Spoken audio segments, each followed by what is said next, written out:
அதுக்குள்ள dedication வேணும். A lot of time you do want to save that EXP. You see a lot of them save it for last, especially on blue side. But also sometimes you want to pick it up front. It really just depends on where they want to go from here. They go for the Valentina, a safe mid lane pick, something that's always going to be viable. And this still gives them some room to flex around. Selina's going to get locked in as a preemptive to the possible fanning, pushing us some range.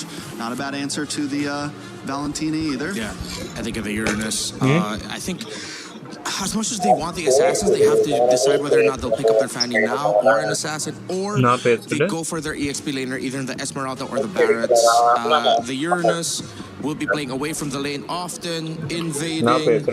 Esme matches that.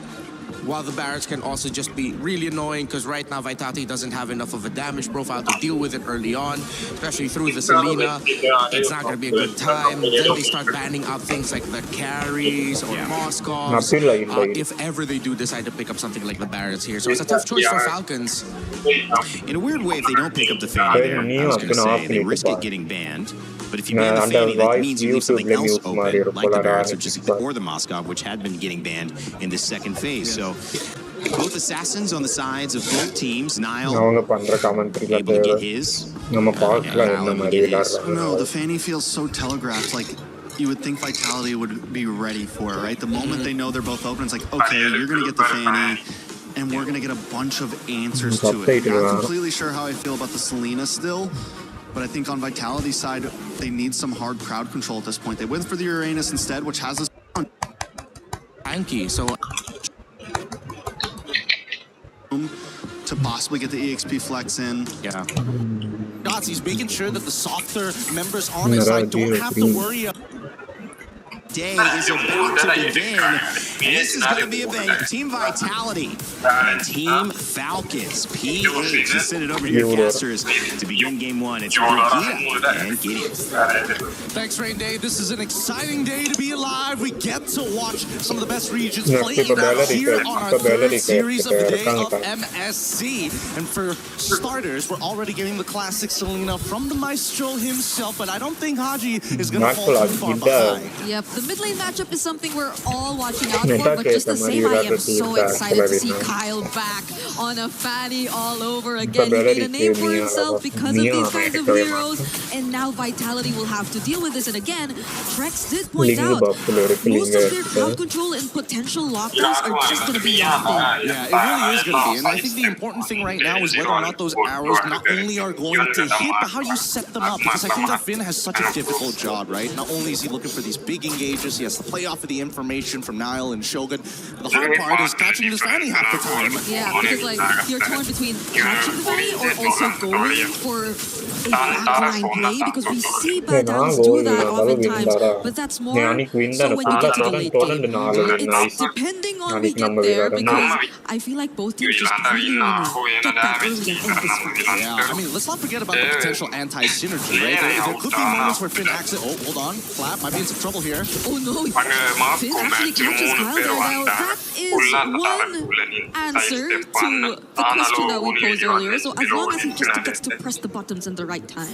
But this comes at a cost, right? Because Moreno has to be preemptively already waiting with Finn to make these potions happen, allowing the mid lane to actually get shoved in pretty quickly. Now, I mean, Moreno, he doesn't care about level 4. Level 4 or not, it's not the biggest deal in the world. He hits that arrow, it's kind of game over for whoever. But even Iman recognizes that you gotta be scared of Kyle. You take a bad trade, you could just die out of nowhere. Yeah, Vitality are so good with these anticipations against Team Falcons and their rotations, and so far they're not actually going to take this turtle for themselves. We saw multiple rotations from Falcons already, but every single one of them have been answered so far. They have been, and I think the best part about it all is the fact that Vitality are playing super responsive to how Falcons are moving across the map. As soon as Cal showed up outside, they set up for the instant turtle take. They cannot waste any little bit of time here. They also have to be, just as careful to not put themselves in compromised positions. Top side, you really see that Shogun try to cut the wave. Notices Fanny is around, backs up to try and set for Nile right here, because he's just too thick. The moment Nile showed up, Falcons could just not commit anymore. Every single time, it seems like Vitality are just always prepared. They're not in any way taken by surprise by the presence of a Fanny. I think that they probably willingly played into, but that's going to be a step on to Finn. Now they're trying to go for the burst. He gets caught once again, though. Kyle will make it out alive, but does Finn, though? He does not. Flap takes first blood. He could have lived that. He couldn't live that. He wasn't 100% sure about the timing, about when Dyrok's ult actually finishes the channel. Yes, there's a bit of a channel time. He could have just pushed himself out of there, but wanted, hey, no abilities, I gotta just try and punt somebody backwards as best as he can. This is what we should expect, right? Falcons need to win this early stage of the game to get Kyle that advantage that we're hoping for, and it's not like the lane. He's very dependent on that purple buff, and you can only do so much. It's not like you can just go back into your jungle and charge it all back up and you know, farm extra fast. It's all about, hey, I go in, if I don't have that purple buff, I have to recall, do it all over again. Yeah, it's great adjustment too, I think, because they could not find the sides. They've been trying to, but they couldn't really get the sides. It's always been either Finn intercepting or even Moreno and Nile. So they just settled with Finn, who at the time was isolated from the rest, just trying to check wherever Falcons were trying to go for next. And I think it's a great answer. They finally found a way to at least get a slight advantage. Though the goal is very insignificant at this point. I mean, I'm thinking about how Moreno is kind of keep up with everybody else, but wait, hold on first. Flap is already going to get chunked down to 50% now. Falcons, this might be a harder contest. They do have a bit of a regenerate for Flap, so he's going to top himself back up here, but I think the real question is whether or not he gets caught when he tries to shred down that front line, right? But his front line or back line, that shred is only good for Kyle and Super Marco. Whoa, Finn, are they actually going to go for open? The Wrath of Kyle after responsible, but they catch two, and now Nile is going to go down alongside Finn. Falcons actually take two and will win that trade instead, despite Vitality being the first ones to set it up. And look at Owen, he's just blocking the shots. He's making sure that the softer members on his side don't have to worry about some tough angles that are being set up by Moreno. Is this a potential punishment? They do it used to, but even so, Moreno gets to dash away to safety. Shogun will try to block the rest of the members of Falcons, but they're not going to force it anymore. Still, though, it's a 3-0 lead already in their hands. Maybe a 3-0 lead with 1.4k, but we're not seeing structural damage. We haven't seen, speaking of structural damage, Flap, first person there to actually open up, and surprisingly enough, he's the one who actually unlocks his lane first, which is great for him. But what does that mean for the rest of Falcons? Does that mean that he gets to walk around for free? I want to see how they utilize his Dara, because we didn't get to see a great showing the day before. Yes, I agree. It wasn't a not so okay KDA, I think, if you look at it from the previous performance, but I think this is a much better spot for Flap now. He's clearly winning the lane, already taking that tier 1 up top, and the fact that he was also able to be active in the first few skirmishes and even pick up kills too, I think grants him a much bigger advantage to serve as a threat. Against Vitality, who at this point have mostly been, yes, responding and answering back to Falcons rotations, but we're not seeing any of their own just yet. Or maybe it's also, in a way, an effect of having very slow clearing mid duos in the form of a Selena and Badam. Oh, and Finn all alone, it's a double!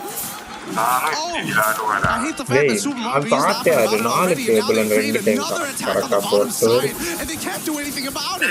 Emma just had to flicker out of that and use the go away, but Flap now is unstoppable too. With the help of the other members of Falcons, these are just two really heavy damage dealing heroes we're looking at already. It's both Kyle and Flap, and let's just look at that replay and how flawlessly Kyle just flew around these two members of Team Vitality. Dirty outplay, dodges the immobile. Waiting the iframes out, even dodging the knockback, and you see that Kyle's just like, nah, just another day in the office, try harder next time. And Vitality, they will oblige him because they're starting to siege this turtle. They want to make sure they have control, but more importantly, they're waiting for Kyle. They know he's around. He's going to take this first. Abyssal arrows are not connecting just yet, but at least you also see Emma taking part in this fight. Nile will get to have to reveal himself, because Falcons are taking pretty good control of this. Vitality will change targets though. They're just going to go for Super Marco, but he still has the Purify. Finally gets the kill, but he wants to go down too. That's 1 for 1 so far. And Falcons Falcons are chasing after Finn, but they might not be able to find him anymore. It's not bad. Honestly, trading gold laner for mid laner and considering that Moreno really, he's not the one who wants to be able to absorb all this gold. It's Nile and alongside with Iman. So as long as these two are able to scale back up, it's great. But Finn might be in some trouble here. They don't want to contest this. This is not the position to fight for just yet. And Vitality understand that. They kind of let go of this the moment that they went back after that kill towards Super Marco. He already also had to get his purple buff first, so Niall, I feel is really doing a bit of catching up here in this game. He's already a little behind of Kyle here, and that's also probably one of the reasons why they just rather not contest an objective anymore, especially with Falcons just surrounding the area like that. But the early game happened to be played super defensively for the side of Vitality. It gives you very little opportunities to actually look for potential snowballs. And so far, I mean, Iman, he was doing a good job against Super Marco. Generally, both sides came out of the lane pretty even, but once all the reinforcements started headed down to that bottom side, it was inevitable that Super Marco was going to crack that bottom tier 1. From this point onwards, we're expecting that Falcons, they're going to get a little sly with it. They're starting to walk into enemy territory to steal away the resources, because dear God, Kyle, he's Batman at this point. I would be afraid if I were Vitality and I was all alone, because I could just feel the presence of Kyle or maybe anyone from Falcons at this point just hunt me down with the amount of damage that they already have. And Vitality, I feel, is going to take a bit more time from them. Even if we say, let's say, M-Man part of the fight, he just lays down Doll, but other than that, they don't really sense much threat for Falcons, but now they could catch Kyle. That's a kill that they definitely want. That was the combo they were trying to pull off and got outplayed on that top side. This is the clean version of it, but they still don't get the conversion, unfortunately, on that turret, but they do slow down Kyle. Luckily, don't have to worry about the purple buff. It hasn't even spawned just yet, so Kyle doesn't lose too much in general. Yeah, but this is just going to open up more opportunities for Vitality. You can see how they're trying to push their sides a bit more this time, but you can see the play from Falcons might just turn things around. They're trying to go for kills. Look at how Haji sets that up beautifully, but the Dust of Giants doesn't allow Niall to escape. And they find one all over again. But Arrow on over, though, do they have enough burst damage to find finish him off? That was an incredibly big mistake coming out from now showing, and in front of their faces, dashing. You can't reveal those cooldowns this early on. Only later in the game where it's not so bad, especially since Falcons are really out to get it. Oh, and they're actually dealing a bit more damage now, but it's Falcons starting up this objective. They're bursting it down as much as they can. Abyssal Arrow does not land. Who gets the final hit on this objective? It's still gonna be Kyle, but Flap might get traded out here. Surprisingly, still survived. Abyssal Shot cancelled out. Close call for Emma, but now he has to figure out to re-engage or to regroup with Team Falcons. And Vitality might go for the chase, but they don't. They didn't get the punish. They got the big cancels that they were looking for, but no conversions on either side. Even still, we know for a fact, hey, Falcons, Turtles, they're done for. Now we got to make sure that we can protect, because once we have to deal with this Iman, so much damage, but he will go down relatively fast too. That's a less tankier XP lane that he currently is on, and I feel like Vitality will just constantly go for the punish every single time, every single opportunity they find. I mean, they have to at this point, right? Can't give any options to their opponents. Super Marco now, they're looking for anything across the map, and even for Kyle, he's just waiting, right? It's about a matter of information. Now should be okay here. Another 1v1, but now you see Finn. Kyle will not fight him there anymore, as Vitality will still deal with the Lord for now and are forced to play defensive. They're about to lose more and more of their structures as well if they don't successfully get to defend this, but it's barely hanging on. Honestly, this is really coming in for Vitality. Like, everything that could have gone wrong in the early stages of the game didn't necessarily hurt as bad. They walk away with some scrapes, okay? And Niall is still very, very bold. He hasn't backed down at all. And with the prolific war on his side now, he can start thinking about hitting some of the bigger targets. Yeah, we're waiting for Vitality to pull up the combo all over again. So I think a lot of this is on Finn, and whether or not he actually finds that setup all over again, because you could already expect the damage to come through, especially from Niall, especially from Moreno, and even Eman, but Falcons are just too difficult to catch. Yeah, and so much mobility. Zipper, if you could pull up the items for me, that'd be great, because I'm wondering where Shogun is in his idle progression. He needs to get to a point where he's so tanky that he's able to kind of take first position on the far lane rather than letting Kyle hard shove it every single time, because Vitality have to be relatively close to each other over to find these intersecting points in the mid lane in comparison to what's in the top side. And now that at least that Niall and Kyle are somewhat even in the lane, it's a much harder 1v1 to win out. Yeah, we gotta check those items later on. But even if Vitality do group up, okay, there you go. He does have the Antikyras and the Radiant armor already. No Oracle, so again, 1v2, there's a good chance he still dies out here. Lightning Truncheon already purchased, so he deals with both. Hold on, this could be bad. Someone wants to flicker in. I don't see this happening. Not back here. Oh, Kyle from the side though. That was close. Vitality really had to reposition themselves there. As Falcons just took the opportunity to get mid. That was so beautiful. That was so beautiful. To the naked eye, it feels like nothing happened, but it was really Falcon positioning themselves, posturing, forcing the battle lines of Vitality. They don't want to expose their backs. They want the traditional front to back, but Kyle has so much of that pull. If Iman dies, this entire fight goes down the drain. Yeah. And now they take that mid turret just as the Lord spawns. So imagine the space that they could really play around with. Vitality feel very uncomfortable with just freely positioning themselves. They have no idea how she's in this position either. And you mentioned something about Vitality moving up and using it to an advantage, but they have to be careful of Haji. Haji's been stealing away that ultimate from the Bada, and that could be something to punish Vitality later on. Wow, both of these guys, it's whoever shows up in the lane first, and there are ourselves, and guess what Falcons is going to do? Instantly take that space as Vitality are forced to move backwards. They know for a fact they got to clean up these lanes, but Kyle, he's not wasting any time. Sets up this slow push now, running back to try and collapse combo. Oh, Emma tries to go for a poke, with no way, they don't actually find the kill, now it's going to be a clap back. Happy pass, pura rana, polra, uno de ana major advantage, polra, Mario, Tira, Rakend, skill, pura, irregular, Abyssal Arrow will land need to go on advance. That's exactly what you want to see. It's all about Iman here. Wait, no. Oh, Flap, we have to avoid fire. Yo, Sally, you know, I'm fanny, man. It could have been enough, but Kyle was just too quick to act. Emma tried to go for the chase of Super Mario 1v1 with the Maker.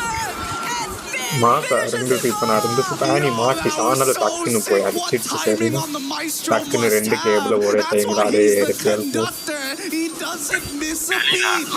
What a well-timed Elin adlo maati badanglo maati par look at this one more time, right? This big old fight happens, everybody's going crazy with it. Owen, really the game changer with the Wrath of the Giants, but later on into this fight, that intersection, wait for it, where's the arrow, he hits it, and then it all goes down. And this 1-1-1-2.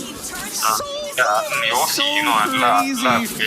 Finn should be happy with that. Finn should be happy that redeems him for the early mistakes, but now it really just comes down to execution. And that's the truth of it, right? Falcons and Vitality both have a really good understanding of how both compositions can kind of dance around each other. But that dancing gives more advantages to Falcon with the raw firepower. Vitality. Arrow is going to be flat. Will not attack him, but Strogan's actually going to fall down first.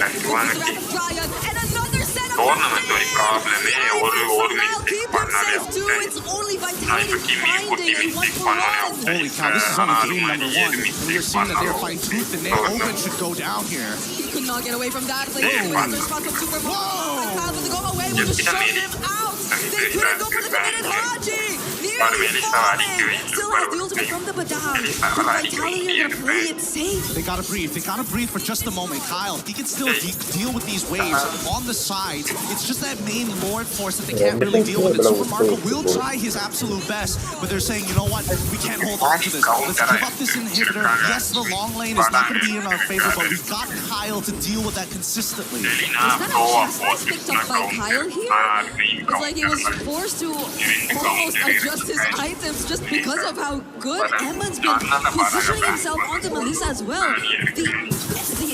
Every single time he uses the go away, it's just so perfectly timed. It's ridiculous, and I think this is super understandable, right? Why multiple people need to get the chastised pauldron. With the extended range, thanks to muddles, sometimes you're not in that range to actually get the the attack speed reduction. At this point, you got to be able to hit the right targets at the right time, and as much as everybody needs to slow it down, it does eventually come to start biting you in the butt. I think that Iman has been playing perfectly so far, but I think this chastised Fulgent from Kyle, he needs it just to go in, force to get away from Iman, heal back up and return to the fight. Yeah, and that's something they can do. It's a Fanny, so you could just expect them to get into fight fast. With Vitality, they've been holding this out really, really well. Finn gets to spot out a couple members from Falcons all over again. They're fighting for this purple buff. They don't want to hand it over to Kyle. But Open, will be the sacrifice. Another he actually forces the purify for Super Mario. God, what are these angles? The Maestro finds it once more, building up to this big piece. But Falcons aren't completely out of this just yet. Man, what a turnaround. With such a good early game from the Falcons, Vitality have been playing some incredible defense. And now seeing them on the attack, it's a pretty difficult game for either side. A single mistake could predetermine who wins and who loses. We're already 18 minutes into this game. The next Lord has spawned. Keep in mind, this Lord is vital. He's going to be walking around with some extra damage reduction. Open goes for the concealed play because they spot Nile up top, but they're not able to get anything out of it. Nile's just going to really get away and now transition to the Lord. They might just go burst this down. They're definitely going to burst this down. Let's see if the steal can happen. Here comes Kyle. He's thinking about it. Okay, the go-away is still available, but it's Nile who secures the retribution. Falcons want to go for the chase. The go-away already forced out another arrow, landing on Kyle. Do they have what it takes? They're choking. They find the kill on Kyle, and another setup from Finn. Together with the damage from Emperor, with the clap back with the blazing good from Super Marco. They actually get to trade out some kills. Emma still being alive, though, is not looking good for Falcons. They're trying to go even further than this. Is Owen. He's eating the damage finally. But look at that top side. Iman is running straight for the base. Super Marco's the only one left here, but he couldn't do anything about it. Alongside the Lord in a triple from Nile. Team Vitality. Nobody's sad after that match. Nobody is going to leave their seats. We've got to see game number 2.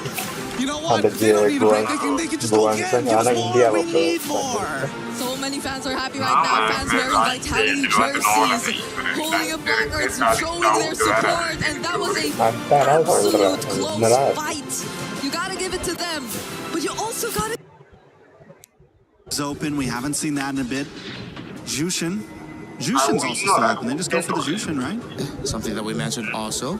Could be good and could be annoying for the Akai. You're going to be forced to use your dashes. The Vexana. Because of the Akai and the Barrets in front of you, and it does have a lot of disengage and protection for the Melissa. Yeah, definitely a great answer. Overall, we've seen it picked once before. And even when before I was kind of questioning it, we saw how well it can do with the stiff arm, with the ability to get that terrify. Something similar to the arrow, not as long stunning as the arrow, but something still similar, right? So if he can make some of those quick picks, drop down the warrior in the nick of time, it could be detrimental to the way they want to play this game. All right, that has been it for myself and Trex here at the studio. Will we see another thrill? Bring you over to our casters, Brigadier and Gideon. Thanks so much. It's going to be a good day here today because we're all hoping that this is not going to be a one-sided battle. We need to see a repeat of game number 1 where both sides are basically turning this MOBA into a fighting game as we jump into game number 2. Team Falcons PH on the blue side, facing off against Team Vitality on the red side. And let's go through this composition because again, that Vexana last pick actually is pretty genius here. So good at like just not only peeling off, but becoming a legitimate threat to the front line. At a certain point, will not be able to take that kind of damage from Moreno. And it's like adding an additional front line to your lineup in general, which I feel would work out really well for them. But that's multiple. Pull yourself together. So many. Now instant evade here. Fork lightning, stunning multiple members.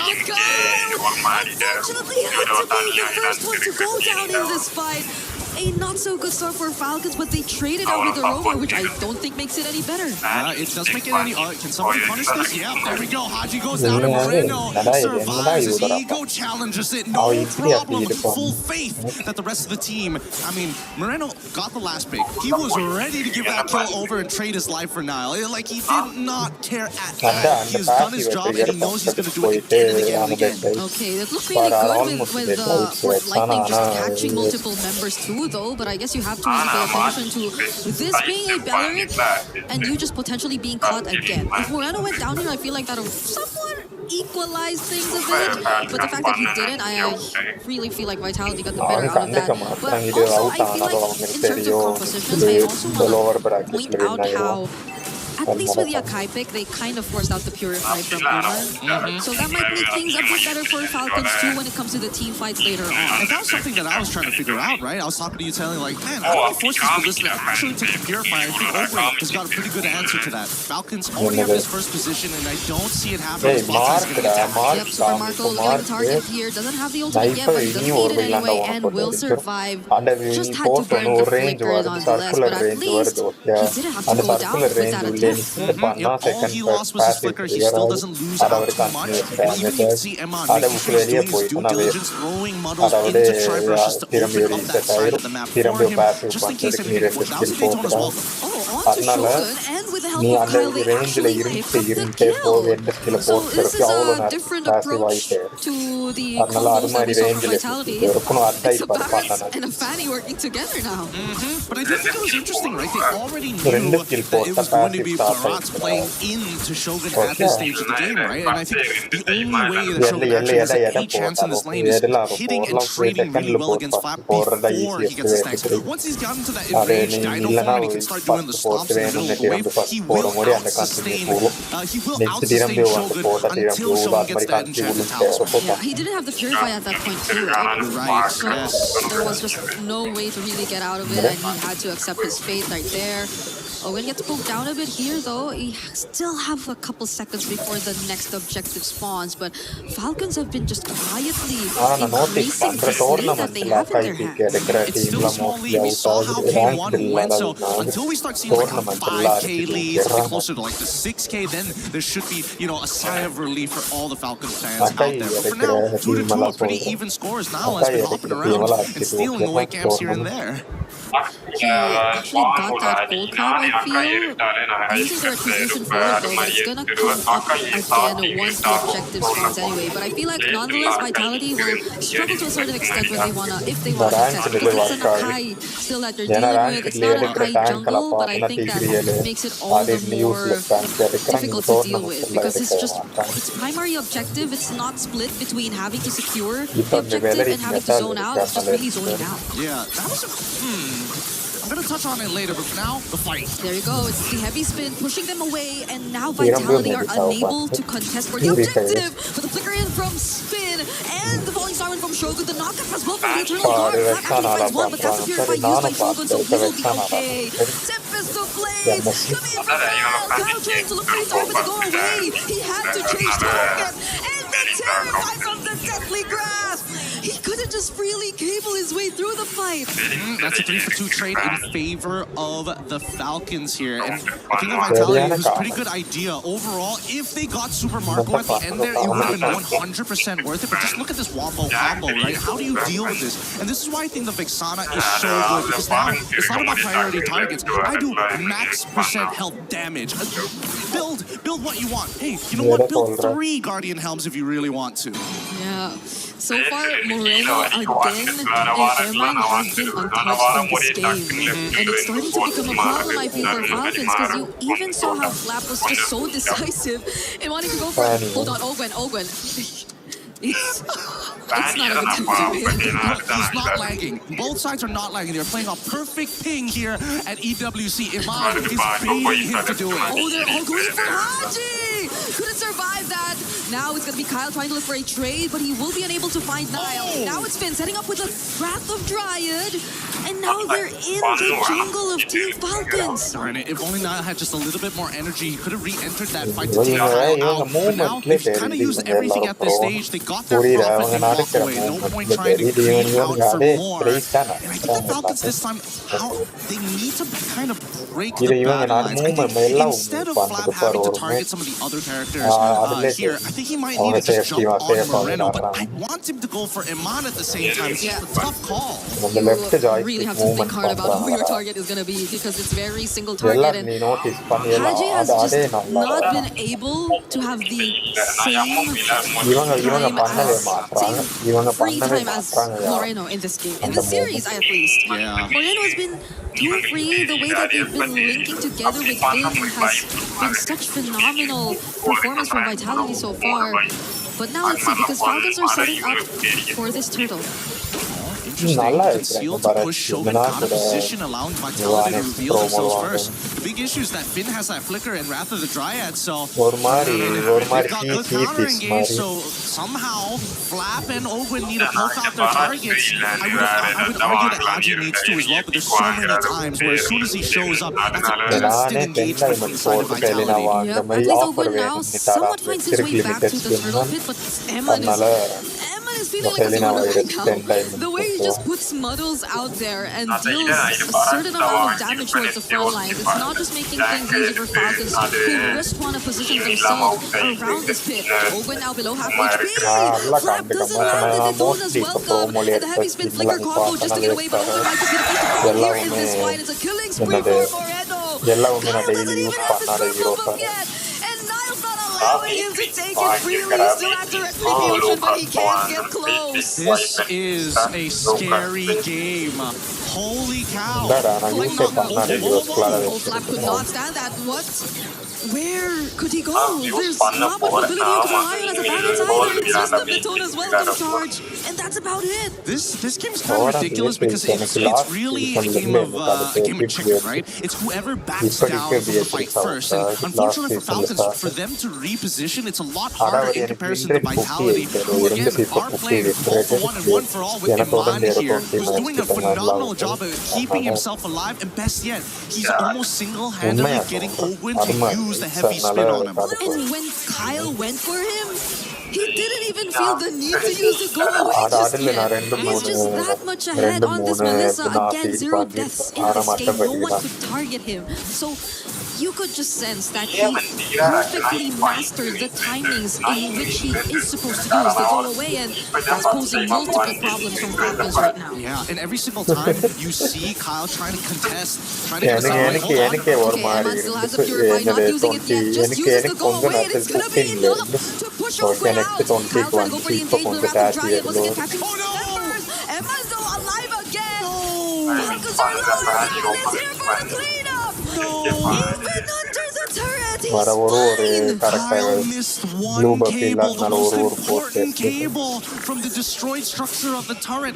It just slipped right in between. I thought it was going to connect, but there was just too much noise in the middle of it to be accurate. Let's look at it one more time. Because again, Ogwin keeps him locked down. But as soon as the go-away is done, Kyle instantly takes out one target, looks for the second, but that last cable didn't connect. So we couldn't get that last bit of burst, allowing Iman to reposition. How unfortunate. It just got a bit too messy, I agree. It's so now you feel the responsibility that Kyle has right now, because at that point, everyone was within reach. They were, and I think that right now, he just needs Super Marco to just live for a little bit longer. Okay, that was a warranted attempt from Falcons. They finally get the kill onto Emma. Finn now left alone, using Wrath of Dryad, still surviving for just a bit longer. Now though, does he want to go in? Will he find the target? He will probably wait a bit more and just play it safe for now. And I love the fact that Nile, they both understand each other's composition. So now, just existing, just putting himself in a position where he is visible to the Falcons will make them second guess. Hey, we don't want to create this out too much. We already got what we were looking for. Finn and Iman are down. We can take first position at this point. Now the next problem is Moreno until Iman gets back to the pit. Yeah, and that was unexpected. You literally expect your Super Marco and Haji to be the combo to take out Emma, but I guess the damage really is going to come from them now. It's Kyle securing the objective, but Nile goes in. Haji very low on HP. Emma is going to finish him off, and the backlines are being taken care of as Emma's just really throwing out these needles. Shogun being in the face of 3 members of Falcons, and now there's a Daytona's welcome coming in from Flap, but he will not survive this attempt. God flying in! Go away, keeping Emma safe, but Falcons are going to settle with that. Go away, keeping Emma safe, but Falcons are going to settle with that. Man, that was nasty. Shogun purposefully just standing right on top of him. As soon as he saw the Daytona's welcome, all he had to do was position himself just a little bit further to make sure people step away. But just look at this, right? Instantly, they find a big punish onto Haji, right? Niall had to quickly use that Bladed Tempest. If not, he was going to get locked down into this wall. But look at this, Shogun instantly, he zones Super Marco and then walks back into the Daytona's welcome to get eaten, allowing him on to get the free hits. Luckily, Kyle and Fat Communicator, we can at least blow one of them up. Yep. Now it's a Blade of Despair pickup for Niall, as well as Moreno gets a Blood Wings. Falcons are going to utilize this Lord to at least equalize and get a bit more map control though. Nice. Nice. That's going to take away a little bit of influence coming in from Niall. He can't just do whatever he wants willy-nilly. He will have to go into a side lane and then recall rather than walk his butt back. But you know, considering everything, considering game number one, Vitality have shown that they are great on the defense, right? They pulled the lead back onto their side, and now they're just handing it back over to Falcons until the next Lord's fight. Yep, they have a lot of ways to deal with it there, honestly. It's a Vixana, it's a Melissa, and you just really can walk up front knowing that they have muddles, knowing that they have a potential Eternal Guard dropping down on you at any moment. So they will somehow still be able to deal with the Lord, and this is still a very small lead that you're seeing 12 minutes into the game. So I feel like even Falcons at this point would be very careful and would not really assume that they're in a complete advantage just yet. I think, honestly, they recognize that they're actually at a disadvantage until Haji is able to close the distance onto Eman in one shot. I don't see this game going the way that they want to, because even for Super Marco, right, his damage is, yes, great, against structures, against heroes, sure, it's fine, but the big issue is that he's running Skypiercer. He's the big finisher. He cannot keep up with the hard DPS that's being pumped out of Eman like an absolute sweatshop factory. He's getting kicks out for everybody. Yeah, Emma right now, it's great that Falcons had found a way to deal with him, but it's only been that one instance up top. Other than that, let's see how they deal with it this time. That's the ultimate already coming out from Haji. Vitality are still gonna be okay though. Kyle trying to fly over the other members, but Moreno, did you see that? He was just like walking, avoiding the cables. Not even much reaction coming out of Moreno in that sequence. Yeah, does Niall have his purple buff? Because I saw Haji throwing out his ultimate, like, you know, his life depended on it. Luckily, Niall does actually have his purple buff, so good. At least we know that Haji, he's willing to throw his ult out. It's pretty short cooldown at this stage of the game, and I think this next Lord spawn, it's a make it or break it for either side. They're dead even in gold. Majority of the outer turrets have been destroyed. It is a very awkward parallel between the two. I'm so not used to seeing this small of a lead already 30 minutes into this game. It's literally insignificant. It's so close between Team Falcons and Team Vitality right now. Both junglers on the opposite sides, but it's just going to be a recall for now. Now, it's about, I think it's the macro, right? Yeah. At this point, it's how do you get under and how do you figure out a good timing? And I think that both Vitality and Falcons, they're junglers, right? They're not showing themselves on the side lanes. And Vitality have at least a huge advantage when it comes down to poking them out. Because every single time, right? Ogun walks up, Iman instantly throws out muddles. Waits for the cooldown, rinse and repeat. Watch out for Haji, though. They got to watch out for Haji. They got to check where he is. Oh, he doesn't know. They have no idea now. Wait, is Finn gonna double check it? He might. Okay, they still don't know. Oh. Because I don't think it hit. I don't think the first still connected. And it doesn't reveal the entire bushes until it connects onto somebody. You're absolutely right with that. But Niall finally gets the endless battle and his position. Oh my goodness. Oh my goodness. Hey, Finn, you're walking straight into something. Okay, now they spot Haji. Eman is gonna be fully aware that Haji will be positioned at that spot, but it is going to be a quick reposition. Falcons are really trying to play around this glass cannon pick of potential for Haji. Yeah, they're trying to like slowly slot him into that backline and Colin as well as Niall. Oh, good stuff coming in from Niall, instantly revealing him, and now Vitality should have a little bit more confidence to start walking back up into that first position again and maybe set up a slow push down on bot side. Yeah, but it's Haji. It's Haji and Ogun walking up top to support! Kyle, they kill and take down Niall. Vitality might want to commit to this fight here in the Lord Pit. Though it's a flicker from Flap gets cancelled out real quick. The knock from the Eternal Guard and the heavy spin from Ogwin. Flap is gonna be traded out. Open looking like the next target, but Vitality have to play it safe. Kyle is within the area. Ooh, nice movement coming up from Aman. Kyle was thinking for half a second, if he keeps running away, maybe I go for the chase. I saw the stun get thrown out. I saw the taunt get thrown out. And more importantly, wait a minute, the Wrath of the Dryads has come back off of cooldown, right? Finn has been holding it for the longest time. And even though they don't have their retribution for the next 7 seconds, they're trying to make sure that Falcons, hey, you're going to fight on our terms, on our turf. Okay, they're starting this. Niall's gonna be back. He's going to be back real quick. Open now, facing the damage, already below half HP. Haji already using the ultimate. Kyle showing up behind, but they're just going for the Lord. Kyle, he's shut down by Niall. This game, the conceal. Wait, Finn, he might flicker for this, but now underneath their own inhibitor, that conceal is going to keep them safe. The trades have been beautiful from both sides. What a tight game this is, and really just showing the extent of Melissa. She can sustain underneath the Lord, no problem. Throws out Muddles. She can not only kill the Lord, but also poke out Oberyn at the same time. And deal with Kyle. And so now that I got the sketch on paper, I can basically just take a photo of that. And now, lower opacity. Haji already using the ultimate. Kyle showing up behind, but they're just going for the Lord. Kyle, he's shut down by Niall. This game, the conceal. Wait, Finn, he might flicker for this, but now underneath their own inhibitor, that conceal is going to keep them safe. The trades have been beautiful from both sides. What a tight game this is, and really just showing the extent of Melissa. She can sustain underneath the Lord, no problem. Throws out Muddles. She can not only kill the Lord, but also poke out Oberyn at the same time. And deal with Kyle. It's crazy to think how Eman is able to do this on a Melissa. 1 man, 3 problems solved. Now they're taking 1 base turret down bottom, and they still have the Lord marching in the base. That's an immortality pickup for Finn.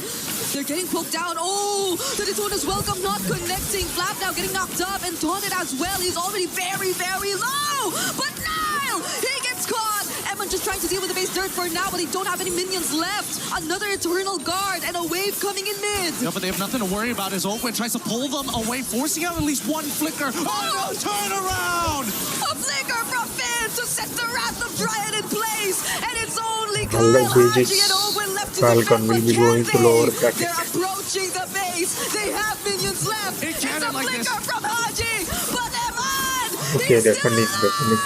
And the defense is successful from Falcons. Cancel Haji, Esmeralda, despite all the damage thrown nice into his defense. face, manages to hold on. There's 1 more wave though. Kyle, he's gonna have to pull it somehow. Eman got his HP back, but does Kyle finish off the kill? He had a bit of danger. He couldn't, and another Muddle setup. Haji finds Shogun, but the heavy Okay, to push the trying hard. minions out. Can they do this time? Come on, Iman! It takes out immortality purchase with a Haas Claw. He's going to be able to sustain. Finally, this might be a Super Marco. Doesn't make it in time. And then Okay, all the vitality go with me. अरे यार, first team to qualify is team vitality to the knockout stage. Secure the knockout stage. oh, what a beautiful game. Okay, actually Vamos qualified and also team vitality. Guys, bug noise amına koyayım. Link bana hiç bekle. To them, whereas IG, I think they're The the ones who Falcon switch Menaco things up a bit. ignite So again. now we see the Barrett and the Minotaur in their hands, and they're setting up for this first objective of the game. Falcon Menace would be winning easily. Instead of Let's a see. carry, Kelvin's waiting in that bush. It's an all-out fight for Turtle 1. And that Diablo is very, very low, but he still finds the Daytona's welcome. Boyet secures this objective for Team Falcons meta. Golden Hour already laid down as well, but it's CS trying to find Coven in the back line. The knock-up from Boyet and Heavy Spin. That's going to be first blood over to Falcons meta, but the trade from Diablo, he actually finds Sanji too. They keep on going here. It will be the end of the skirmish, but take a look at what Falcons Meta were able to do. Again, controlling the neutral objective with the Akai. That's number 1. But IG really just falling out to that tempo, and they don't even get the prio up top. Instead of trying to play out around this winning lane, they let it go, and Sana just got so much value out of it. I feel like they really wanted to go in first, though. You could see This how time Jay 3 just wanted teams to have position a name himself, but now change, he's while yet to get his the level 4. original Just one got is it in now, Team and they're not Liquid. really going to commit to a fight Not Team yet. Liquid, But, Onyx. oh yeah, they had no idea idea this was happening, but Kelvin still actually takes his purple buff. So I think it will be an unsuccessful attempt here for Boyet. Does he get bursted down here? That's going to be the question. It seems like he will be, though. That's 4 members of IG on him all alone. And that's where you can see a little bit of that experience. Wait a second, Mystic Gush on Roy and a flicker as well. Oh, all right, that's a lot. Just a Crimson Beacon, but tendencies, habits, Brigida. Falcons Mena, if that was in the wild card, he would have already gotten the purple buff. Unfortunately for him, the Akai got his passive completely botched in the new patch, and that's why it was still so slow for him to actually take it away. Kelvin was able to rotate, taking it in time, and we get to see the replay of it again. The retry was also just miles too early. You see a little bit of cringe. Yeah. Back room is like, oh god, why was it so early? A bit of panic from Boyet, perhaps. Yeah, boring lanes, man. if only they were able to take away that purple buff as well, but now this is good we're back to a lineup, but very Uranus and small Barretts lead are in their hands. boring. Kelvin shows up here. Sano has no idea that even Jay is within or around the area. Troll comes up to them first, and they are going to play it safe. There's an objective upcoming down bot, and they will both make their way to this objective. All spells are actually going to be available apart from these flickers for Cuffin. So I think positioning-wise, it's going to be very crucial at this point now that it's actually Falcons Mena taking control of the riverside. Crimson Beacon forced out of Roy. Golden Hour laid down too, but it's CS bursted down and forced to flicker out. Looks like it's going to be free here unless Diablo is able to get in, but no chance. Boya with the red tree, and now it's Troll. Diablo has a flicker. Detona's welcome under the turret, so he is going to be safe. But they lose out on a turtle, and they weren't able to trade anything out of that. So IG, I think this is Falcons Mena slowly getting the advantage that they want. I think it's just a pure control, man. With the Akai, it's just very difficult for IG to come in with the Yusum Shin, and it's also just them protecting their new... Yeah. No one saw that. No one saw that. It's okay. Falcons Mena protecting their structures up top. Mystic Gush! Okay, the flicker's only back for Jay just a bit, but it didn't make it. He wasn't able to survive that. Look, his flicker came back just now, and he's already taken out by Falcons Mena. So this is space for Sano. They're possibly taking this turret up top. Mystic Injunction landing onto CS, and he's bursted down too. Okay, IG just losing the plot here. A few resources, but Roy's gonna be caught again. It seems like there's only been one time, one style of Crimson Beacon this game, and it's all defensive. We don't really see them going in, and the few moments they do actually try, it's either there's a huge disconnect or they're just all alone. You saw it from Jay earlier on, Mystic Gush, and speaking of Jay, he had to use the flicker defensively as well.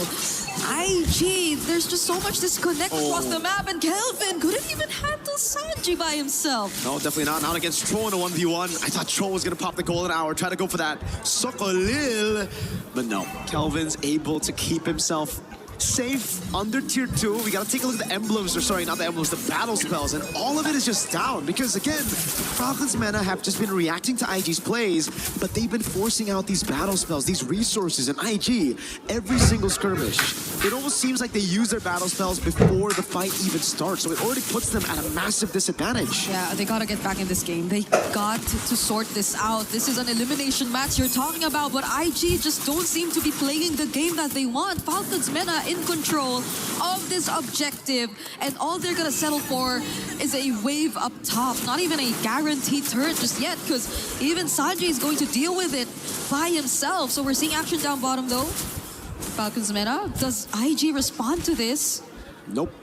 I mean, what can they do to respond to it, right? Their clear is horrible. If you look at their composition, it's a double fighter composition. It's a juice it. Oh, they go in! Okay, Falcons Mena are gonna take another kill. Now it's CS going into the back lines. Crimson Beacon in finally from Roy, but it gets caught in the golden R. There goes Adetona's welcome for Boyet. He's brought under the turret, and he safely gets away. IG, they weren't able to take anything out of that. Not a single person down despite everything kind of falling to what IG wanted. You know, at the start of the game, this is the team fight that you would expect for IG, that they would want to win.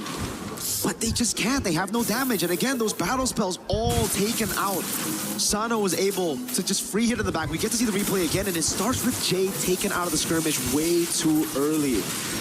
it really just seems like there's just a lot of indecisive moments here where they hesitate, right? Because even for Jay, if you know you're going to die and your team's call is still to fight, you might as well pop into Minions Fury. You die, but you get a few members knocked up. Yeah, but also the Golden R just interrupted so much of what IG wanted to do, I feel. Because even Diablo on the Daytona's welcome was kind of caught in the Golden R as well, so I feel like they were delayed to a certain extent in terms of how quick they wanted to respond to Falcon's Mena and that sudden burst through the Mystic Gush. And I think that's another layer to the problem, right?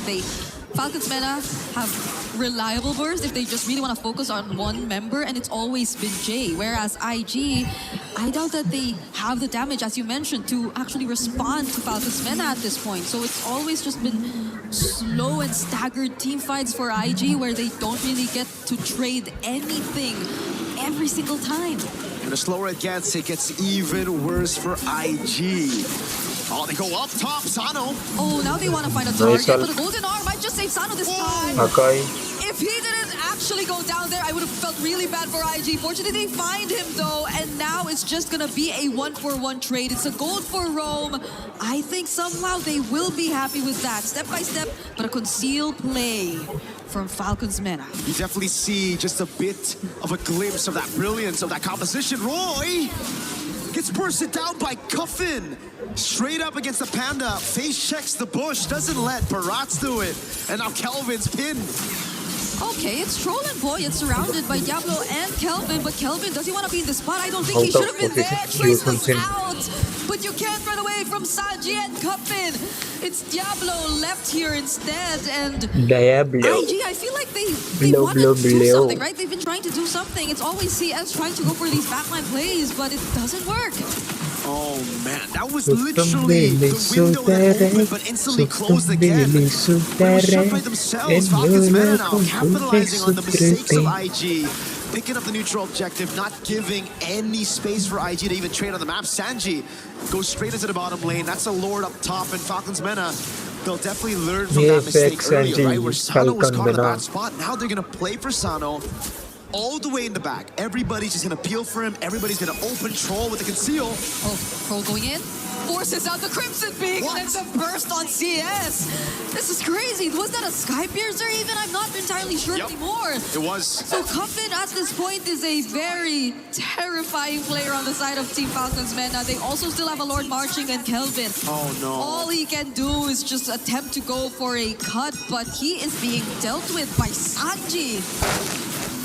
I don't know how Sanji became an XP laner from a mid laner, but Sanji's doing it in a 1v1 against Kelvin. Who wins it? Oh, Mountain Shocker already used. He's pretty low on HP now. Oh, Settle with the orange buff, but there's Troll already spotting it out. I think we all know how this is gonna end. The Traceless, he didn't get out of that wall too. Oh, Kelvin! Still trying to survive. In between turns though, and with Sano there, I don't think it's possible for him to survive. It was a valiant attempt. Yes, it wasn't possible, but it's all about delaying, right? It's all about buying time for space on the map. CS gets some space, but unfortunately he's on a Paquito that doesn't really scale too well. And Troll, oh god, he's already got the read on, and CS cancels the recall. Okay, CS. Oh, that is not your side of the map. He gets caught under the Golden R, gets to take down the turret before he does. And Sano's now on a killing spree. This is a Paquito who I feel like is just really having to sacrifice himself every time he wants to go for something. It's 0-4 on a lethal ignition and a damage build too. And the 12-minute hits the clock. That says, or that means, goodbye to the Holy Shields. Falcon's Mena are just going to look to go for the siege without the Lord. Minus Fury! Okay, knocks up 4 members, but Cuffin responds with a Mystic Gush. Diablo couldn't catch anyone with that Daytona's welcome. At least they defend the base turret, but they had to lose Diablo in the process too and his flicker, so Falcon's Mena still win it out there. Oh god, it gets from bad to worse. Falcon's Mena again just sieging it down, but there's literally nothing IG can do. Diablo tried his best. Now Sanji on Uranus. Oh my god, it's Troll getting frozen moments as well. Look at that poke on Roy with just a projectile. It's so difficult if you're IG, because you look at this composition and I have to bring up the point that I made earlier. Yeah. No clear. They have horrible clear. If waves are gonna come in with the Lord, who's gonna try to actually get through the minions? That's why it seems like they have to sacrifice at least one member from their side. If they just want to guarantee that Falcons Mena will not have an easy time going for the siege. It's either CS, it's either Kelvin, and I'm not sure who you really want to put out there at this point, because you'd really want all your resources to be there when you go for the defense, because again, it's not enough. Now Falcons Mena with a 5k goal lead just really secured this Lord, and CS isn't even able to push that wave up top as much. You can't really put yourself in a very dangerous position, not at this point where Falcons Mena are just moments away from another Lord Siege. I mean, you can, right? I mean, you got that PTSD as well, a bit of trauma. Last time he tried to clear up top, it went really bad. He had to die for the 4th time in the game. He doesn't want to, you know, increase those deaths, not to 5. Although, there might be a case to be made that, you know, he needs 7 to get a power spike. Who knows? Maybe the BBB special. And down on the Paquito, maybe on that Minotaur. Diablo! Troll getting the stun. It's Diablo. They're bursting down right now. Not even with its own is welcome. Will they find anything? IG just lose one of their frontliners, and now they have to deal with a Lord and multiple waves. Roy and Jay, what can they do? There goes the heavy spin from Boyet. The knockout from the Minoan Fury and the Golden R onto Roy once again. But the burst! The burst coming from Sano, and he's still alive. CS trying to push them back, but it's not gonna work as Team Falcons Meta secure this game. Falcons Mena are a game away from stepping forward in towards that next round and also eliminating IG from MSC EWC 2026. Staying true to their identity on the utility jungle, Boyet shows that he can still make it work. Now it's up to IG to go back to the drawing board to see if they can make their identity work, if they can adapt to this style, because right now it's looking bleak. Boyet had his entire team to rely on to make it work. We had a lot of questions for them. Were the amount of practice that they had, as minimal as it were, enough to actually get them through the group stage, the main stage?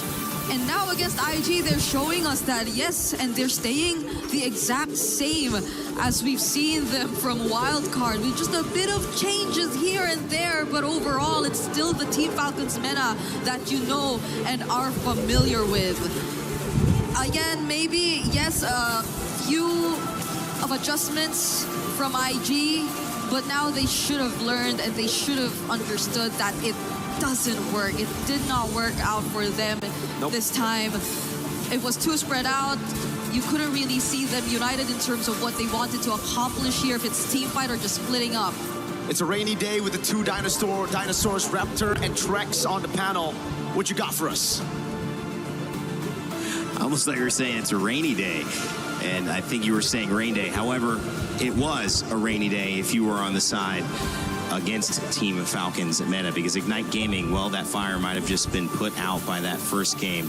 I love the way that Falcons Meta approached it. You felt that they might have the lead in this one. Yep. They certainly did after game 1. Yeah, again, they just went back to comfort. They forced their opponents to play a metagun, and I feel like that also made Ignite Gaming very uncomfortable in the draft.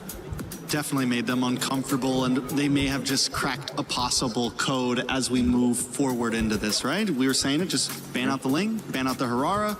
If you really want to be crazy, ban out the Fanny, and now there's no assassins to worry about. Yeah, you force teams to go back into assassins that may not be the absolute best. You still have the Nolan to deal with, but then picks like the Akai can deal with it. Then you redefine the main trades that have affected the first phase of our drafting phase.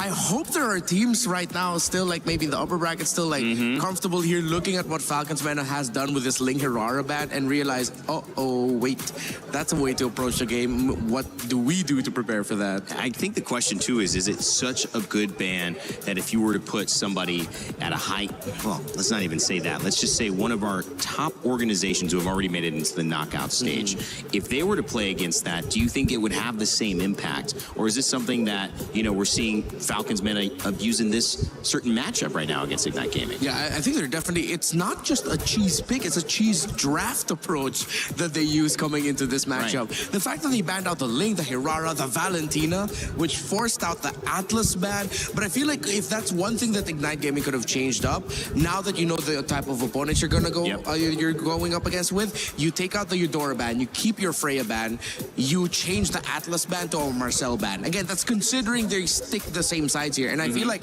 if Ignite want to keep things a little bit more familiar, stick on the same side. You already know what Falcons men are trying to do. Yeah, Melissa also being banned as well has been a kind of final answer for some teams that are going up against lineups that feel melee heavy, but also I think just Trex, is it maybe being on the back foot early and now you're kind of, I don't know, in water, treading, trying to just survive? No, I think another big issue with Ignite there was, you know, what Falcon did in the ban phase was okay. You can deal with that, but it felt like Ignite picked a composition that they wanted to play against an assassin, that maybe they wanted to play against something like that, but instead they picked it against a Kai that is going to push this Paquito back, that is going to push this YSS back, that is going to push this Baratz back. They played it against a Marcel that is going to freeze every hero that I just said once again. Like all of these picks that IG have want to get up close and personal with you, and Falcons Meta Draft loves that. You have something that's going to literally run up and freeze you all with the Marcel. You have something that if you're not going to get frozen, you're all going to get pushed away by a heavy spin. And then you have a Clint that's going to capitalize on all of that chaos that's just going to stand there and take advantage of it all. So IG, I said it at the end of the draft, these picks weren't going to play that great against it. Maybe it could work, but they were definitely at a disadvantage the moment that game started. Yeah, it was really tough there for Ignite. Despite the few slip-ups here and there for Falcons Mena, at the end of the day, their lineup is just so much more solid in the big picture of it all that it would be rare for Ignite Gaming to get wins wherein they would be victorious, that they would be the ones able to build through a team fight win, leading into map control. Nah, it was just all pretty much Falcons Mena's game to lose. And again, it was just a masterstroke what they did. Ignite, they weren't ready for it. Well, this series has got the potential to go 3. Most of our series have ended 2-0, however. And one of the things is that we've seen early on this meta shifting, people throwing those early punches. We even had it to start the day. Everyone has a plan until you get punched in the face. This is a plan clearly gone awry for Ignite Gaming, but maybe it's also a little bit of a haymaker from Team Falcons meta earlier on. To count this team out is to do something that you should not do, because having to go through that wild card, I don't think anybody would have said, oh, I'd rather do that, because there's so many things that can go wrong with those 10 teams trying to qualify for that final spot here. Falcons meta made it through, and so that's got to say something for what they can do, even though they're not in the best position in this tournament right now where they got to keep playing elimination games. Yeah, I think we can base it off of how Troll was reacting in his interview earlier. He was so nonchalant with everything. Eternal was trying to get some emotion out of him, like, oh, are you guys nervous? Like, were you expecting this? All that. He was like, no problem. It's okay. It's okay. It's okay. I wish I could have that level of mental strength that Troll has, where it's just like, it's all right, no problem. You might have to be named Troll at that point. His name is kind of a shield out there. Then. We need crazy Renmar. What do you think, Renmar? Was that crazy Renmar right there? Was that what I just saw a glimpse of? In this world, we just call it Renmar. Just Renmar, okay. No need to add the crazy. That's just me. That's a bit of a tame crazy, man. I don't know. Maybe you're not as crazy as you think. I mean, Rain Day. Wait till TL or Falcons at the end of the grand final. You'll see a drum in his hand. And Listen, I've seen Brigitte go a little crazy on the stage as well. I'm not going to say what was going on, but there was some hype moments when some of those upsets were happening yesterday. Guys, I mean, this is a series of upsets, and this is now a series where we could see a continuation of teams proving themselves against the odds. That would be, however, Ignite Gaming's turn to fight back. They just took a big one against Team Falcons meta. A surprising draft, maybe. Maybe it set them up. Those haymakers, are they able to withstand it and bounce back up on their feet and have a go again? You would hope that Diablo and his experience would be able to do it. You mentioned Roy having a big impact. What's the answer now going into the draft for Game 2? Well, they have the choice, right, of what side that they're going to go. I think I'm going to double down on just stay red, because you know what's coming to you from the blue side of Falcons. I mean, yes, if you want to play against that same exact strategy again. But if they pick blue, it forces Falcons meta to maybe change up a little bit. I mean, they could still ban the Ling and the Harara, but that third ban is all going to depend on what Ignite wants to give them. What do you want to trade here? Because I do feel like the red side, that's what we've been seeing a lot at least. Depending on what blue side picks or bans out for those first three, the red side then, as that final ban, normally has a couple options of, do I leave 3 things open? Do I leave 2 things open? Do we go for the full trade? You know, et cetera, et cetera, et cetera. Yeah, the idea is, are you setting yourself up to be able to get more of what's left over or less? Or is it strong enough to get just one thing that ends up twisting the other team's intention and now have to deal with what you've grabbed? Yeah. We've seen that be, you know, again, we've seen strong first picks throughout the day. You guys watching at home, you've seen sometimes when the Fanny has had the impact, when the Atlas has had the impact. We've seen Melissa have the last pick impact sometimes as well. Baratz has been making it through the draft a lot more also. Uranus has been a pretty solid pick that teams are now allowing through more often, and he's coming in that 3rd, 4th slot for a lot of these teams to round things out. I mean, what is left? What is left right now to maybe throw a spanner in the works? Is it joining in on that assassin ban early so that they're either forced to ban something else or another assassin? What do you think? I think partly Ignite Gaming also leaned in a little bit too hard in their idea. Like you were also pointing it out, the fact that once they saw the Marcel, it's like they went into the game knowing that, okay, we want to play this specific kind of comp and just never let go from it. Felt like they already had a draft plan before that game started. Yeah. And that's just what they were going to pick no matter what Falcon picked. Yeah, like a little bit too stubborn with it. Well, the Fanny, the Atlas, and you could see that started to get into the hero pool with the Ling and the Harara band. That changed things up in game 1. That opened up a Marcel, which we have not seen very often. It's either maybe once or now twice in this tournament so far. Will Falcons meta be on the front foot again? Will we see Ignite Gaming pull something off here? In total, including the numbers from the wildcards, Marcel has only popped up 7 times, which is crazy considering. All the way to wildcards? Yeah. This includes our numbers from the wildcards too. So now, I don't know if that made it the 8th time he was picked with the previous game, but still less than 10. I think that's something that the 2 coaching staffs can definitely latch onto. Yeah, it's definitely not something you want to push through. I'm ready to see the big question of if Ignite took blue side here. It is going to be dangerous grass as the map, something that some of that assassins will thrive on, something that a Harara will do great on. I wonder if they do go to get that side switch, like Ignite Gaming follows your suggestion and just goes blue. If Falcons Rena still does the same thing red side and just go Ling Harara ban, it's Listen, like, ooh. If I'm Ignite on blue side and I ban something and then I see the Ling ban, I'm banning Akai, second ban. Fine, let's do this. Dude, look at that, they banned it on Akai, Ling comes in, let's do this. You want to ban assassins? We're going to ban utilities. All right, I like it. Okay, they're getting scrappy just at the draft already. It's like, okay, we saw what you could do. We're going to just take it away from you. No more like dancing around it. We'll be honest with it. Target bans from both sides. This time the Freya will also make the ban list. But I like how Falcons doesn't ban the Harara second. They're still letting Ignite guess. Like, will we leave it open? Will we ban it? Maybe we can bait you into banning it. Theodora does get banned, so now Falcons meta has to decide.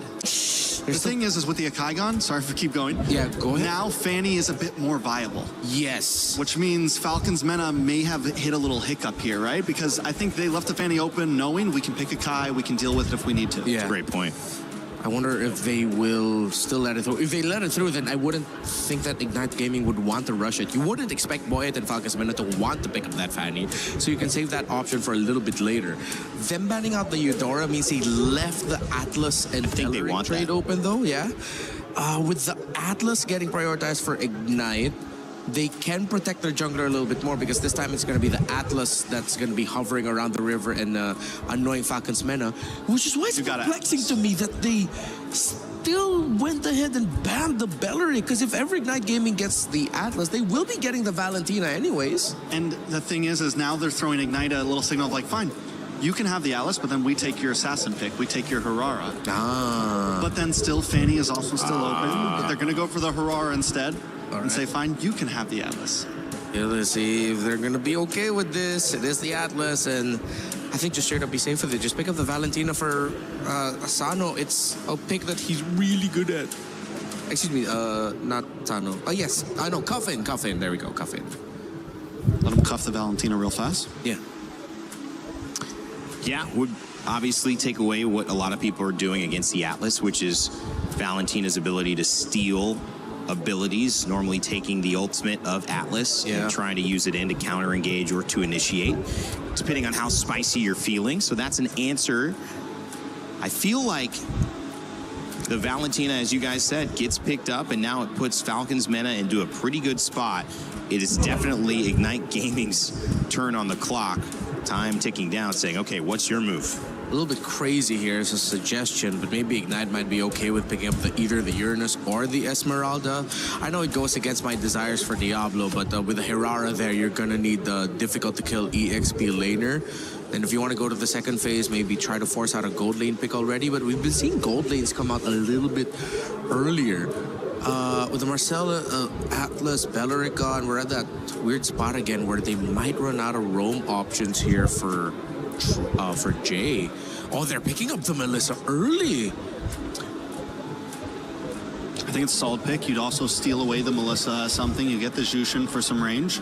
Wow. And then if Falcons Mena wanted that Melissa, something to kind of protect themselves against this Herrera, you have a slight answer to it. Or if Falcons Mena ends up going for the Fanny here, you also already have something that can be safe from it. Yeah.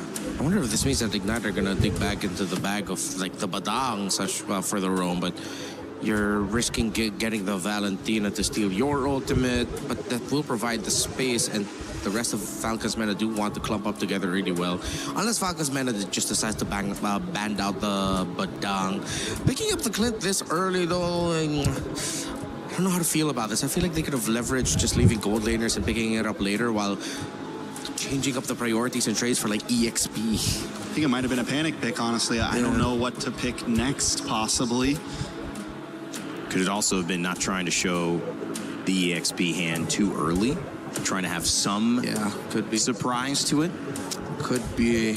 And they know that they're going to get the first pick on the red side anyway, so based on the bans, they have a better understanding of, if they can go for a specific pick that they want in the jungle, or if they can go ahead and pick up their XP at red 4 and still wait till the absolute end to pick up their jungler.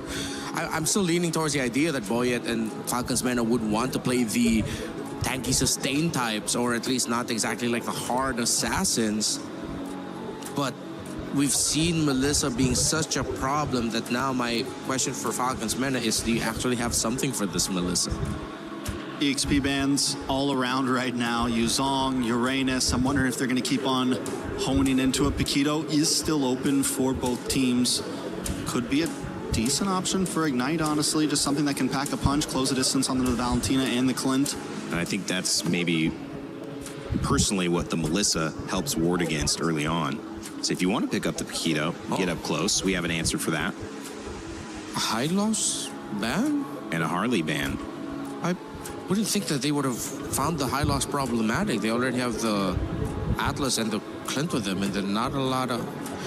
Could just be a ban to open things up, keep things open, don't want to take something away. Again, they're going to be counter-picking to try to figure out these two lanes. Everyone's exposed their gold, their jungle, and their mid. Oh yeah, that's true. We were talking earlier about how the roam options might look thin, so they just took one out.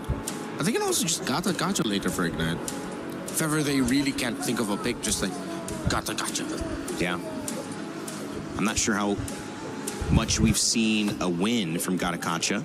Definitely been played yesterday a bit. I think we're at 55 unique heroes so far. We've added a few to the pool. Yeah. Still aiming for that 90 for MSC. We'll see if we can get there. Let us know in the chat if you think it's happening. So far, so good. Before we get to knockout stages, we've still got another group to go through this process with Group B tomorrow as Baratz gets picked up.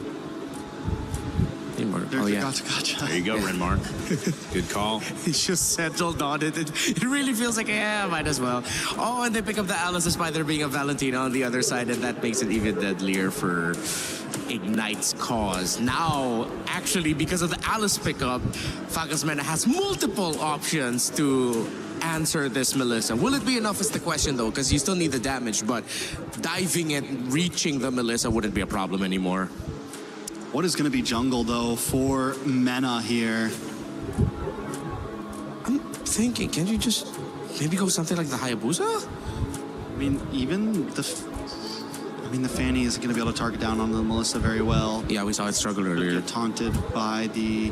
Oh, wait a second. So Barat's jungle. Oh, okay. Right? Yeah.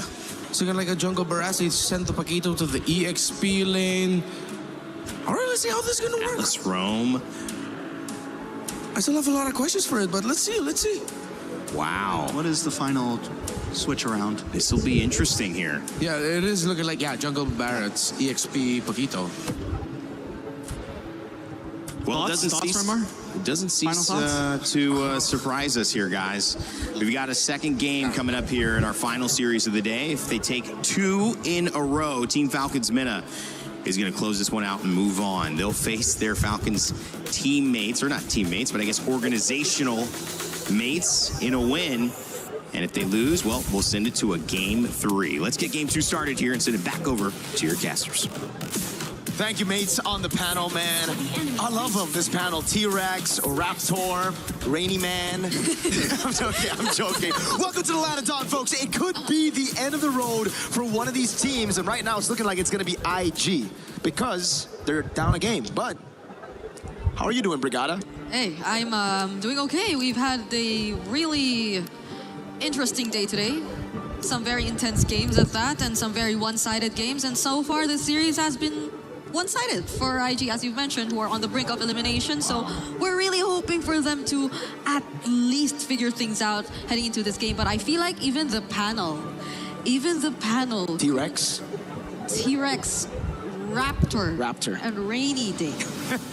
As mentioned, you're right, Marco, we're just kidding. But I feel like even the panel couldn't really fully grasp the idea behind what IG wanted to do. Just, yeah, I think so much focus also was put on the Alice option here, the Alice pick as well. And the fact that Falcons Mena, yet again, are still sticking with their identity and just shifting it around with putting a Barretts in the jungle is another statement for them if ever they do get to secure the 2-0 against IG. I mean, they did make this work at the wildcard, right? The Baratts in the jungle with the Mathilda, though, so it was already very different. And the Baratts in the jungle was a good answer into a lot of the other utility jungles, like the Akai as well, and the Baxia. This time around, you're up against a Hirara, right? Someone that can already farm faster than you and can actually capitalize on the winning lanes. I think that's where we have to, kind of point our fingers and set our sights towards. The lane in gold. I like it for the Melissa up against this Clint. And even in XP, I like it for the Alice for the matchup against the Paquito. So these are 2 lanes where Ignite Gaming are going to be able to utilize this Hirara to finally push in and capitalize on the mistakes or the lane dominance of the other mates on the team. Falcons Mena, though, it's all about neutral objective control. So I think it's kind of like a better IG from Game 1, but Falcons Mena, the same exact Falcons Mena from Game 1. Granted that the laning does go that way, because we're expecting it to favor IG, at least in terms of the sides. We're looking at, again, the Melissa, who, at least based on today's showing, has been a phenomenal gold lane pickup, but it was more into the Fanny and the likes of the more dive type comps, which I don't think Falcons Men are that far away from, but they're more fighter than assassin type of compositions too. So you could expect them to stay much longer in the team fights if things go their way. But right now, IG, let's see how it goes and let's see how they manage this lane. Quick emblem check as we get into game number 2 in the Land of Dawn. Wilderness Blessing for Troll.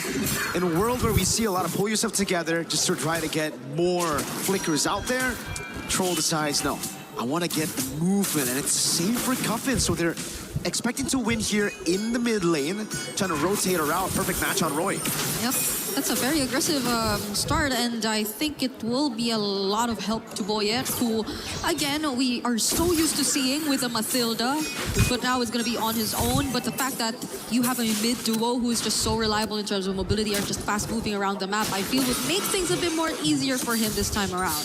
So at least we're seeing a not so action-packed start just yet for IG. They're still able to accomplish what they want in terms of the lanes. But how are they able to allow Kelvin be involved? I don't think we saw Kelvin as involved earlier on, but that's because he was on a Yisun Shin. This time should be pretty different because he's already on Herrera. The thing is, though, they are playing, again, as you mentioned, very, very slow. This isn't really what the composition is meant to do, right? With the Herrera as well, they kind of need to go a little bit faster. Boyette's got level 4. Yeah. Not as far as Kelvin. Kelvin might actually get level 5 here. But no, he's going to give the XP crab over to Diablo. Going to try to get that secure onto the neutral objective. Roy's going to get level 4 as well, but Cuffin and Boyette gets tempo. There you go. Diablo first to 4. Troll. Okay, they're not going to go for Troll just yet. They get to spot out where Kelvin was actually trying to hide. Diablo now all alone. Up against 3 Gleams. Not Gleams out. And is now 1 HP away from going down. Kuffin actually steals away the Throne of Ruin, but they are still gonna go and re-engage. Their Vitalize is already committed. There you go! Throne of Ruin onto 2 coming in from Diablo, but it's still Boyette! Winning out on the Retribution, picking up first blood onto Kelvin, and now Jay falls next! They go for the neutral objective fight against the utility jungle. They had tempo, but they didn't utilize it. Falcons Mena are soaring in the skies.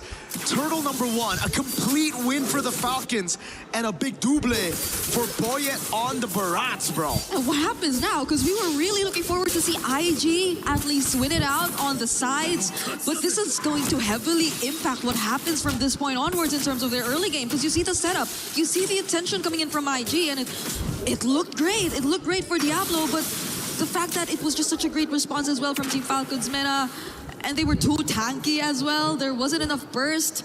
Kelvin having to fall down too just did not look great for IG.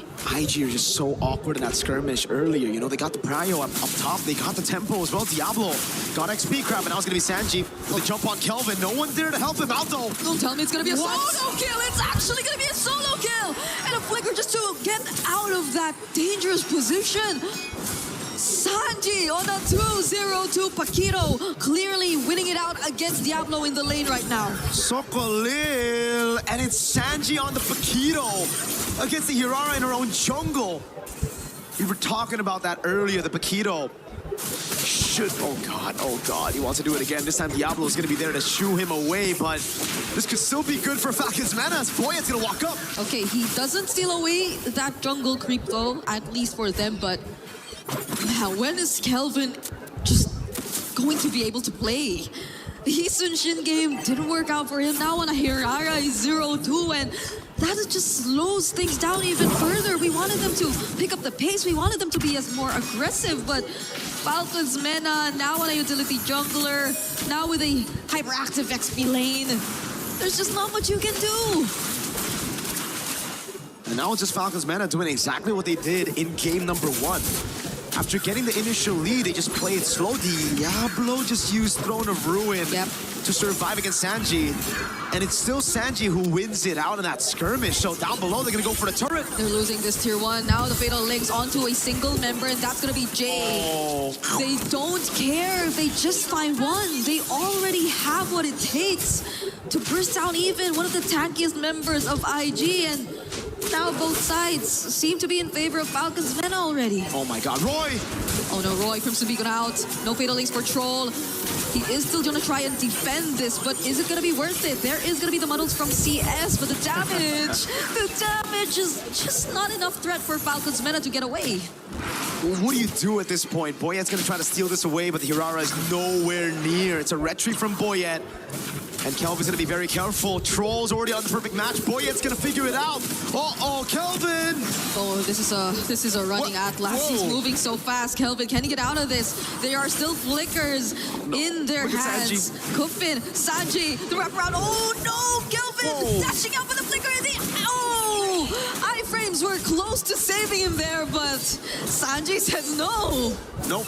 A flicker to take him out. Sano picking up the 3rd tier 1 in this game. He's had a hand in all the turret takes so far. It's all about sieging with Sheriff Sano.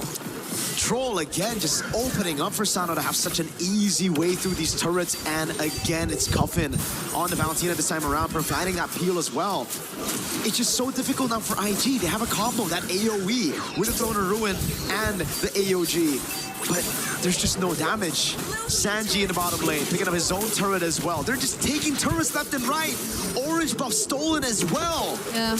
Honestly, this AoE looks very promising for IG on paper. You mentioned the Throne of Ruin, you mentioned the AOG, but you could also pair it up with models from CS, honestly, but again, you don't see them synced up. You don't see them really coordinating the team fights. You also saw Diablo earlier on just using the Throne of Ruin all by himself. It's more on a one-on-one scenario rather than the Alice being a part of the fights, but they probably can't even afford to take on any fights at this point. They still have to catch up to the 6k gold lead. They're about to lose on more, but they're still gonna set it up nonetheless. Throne of Ruin coming in from Diablo, and now IG are gonna fight and clap back. Roy going in for the Crimson Beacon. Voyant left all alone, and this isolated pickup might be the start. But then, Sanji, the damage does he have?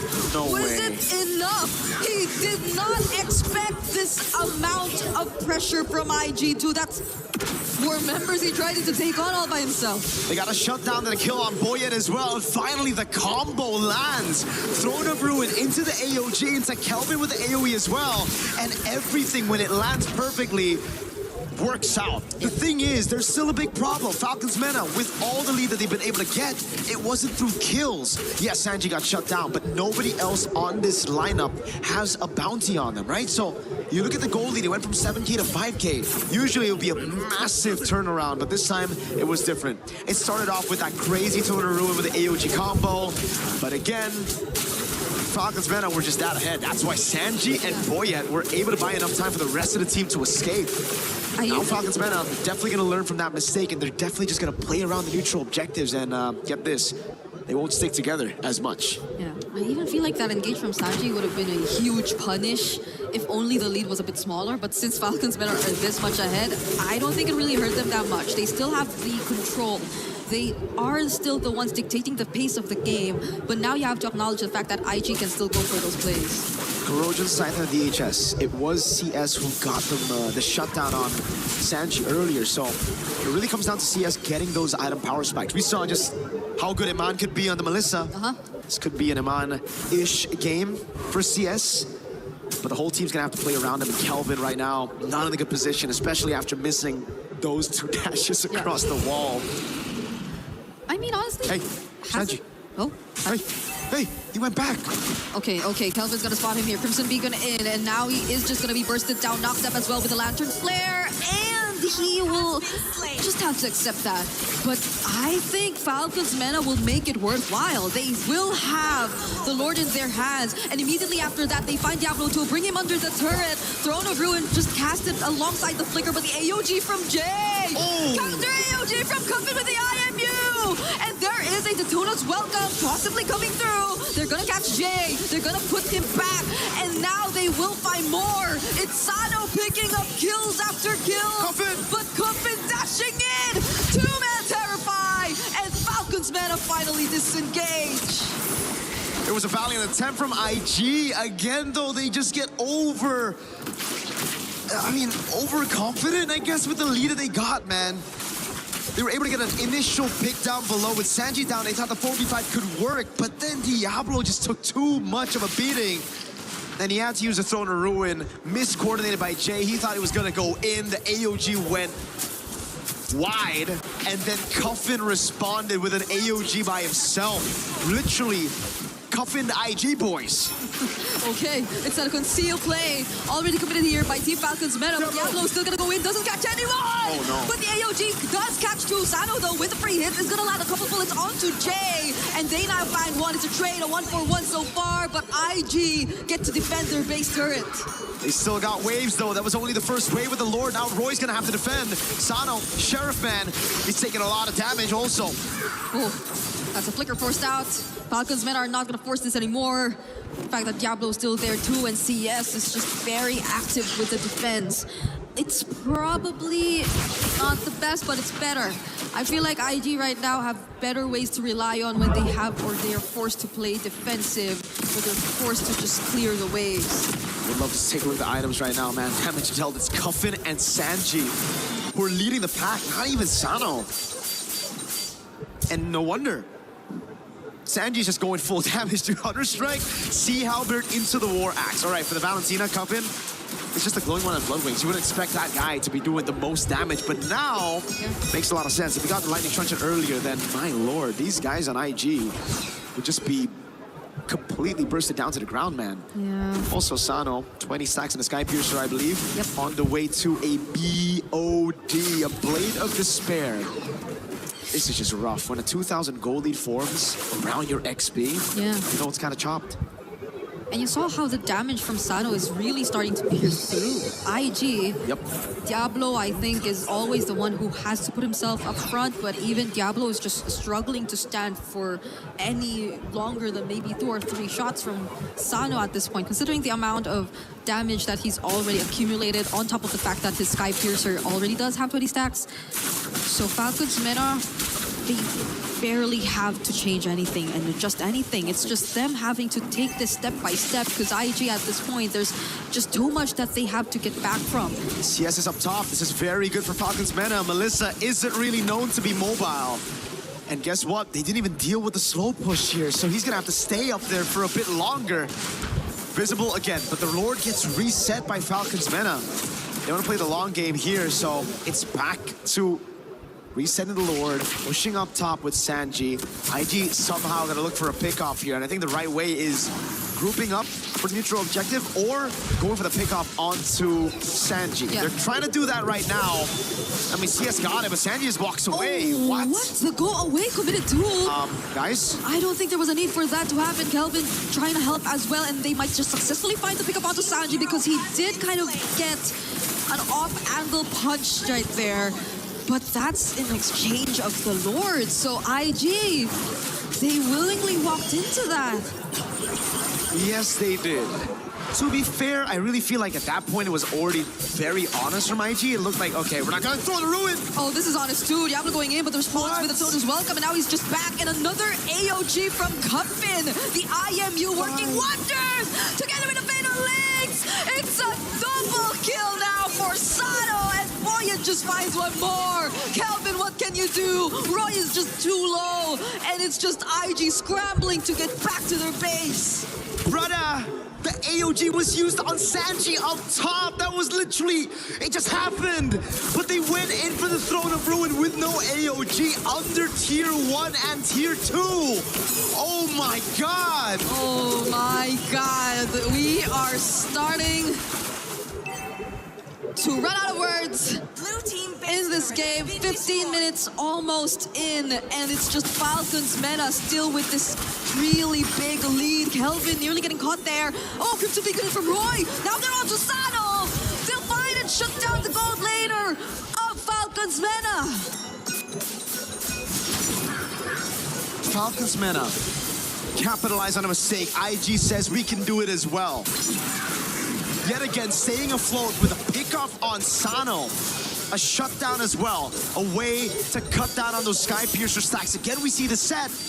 But it's like, bro, the AOG was literally just used earlier. And it's like, dang, it's under tier 2 and tier 1 with it not even being there. And it just baits everybody in. By everybody, I mean it baits its own team in. Yeah, valid reaction. Valid reaction. Okay. That was a slow-mo. That was a slow-mo. Oh, God. And a clear punish from Falcon's meta, earning them an additional base turret and more map control. But IG, at least you, well, saw that just now. They found the kill on Sano, and they found a tier 1 in mid. That's the second turret they've been able to take down in this game. 15 minutes in. So maybe there are still some signs of hope, because you actually see them moving out of their map a bit more now. Dude.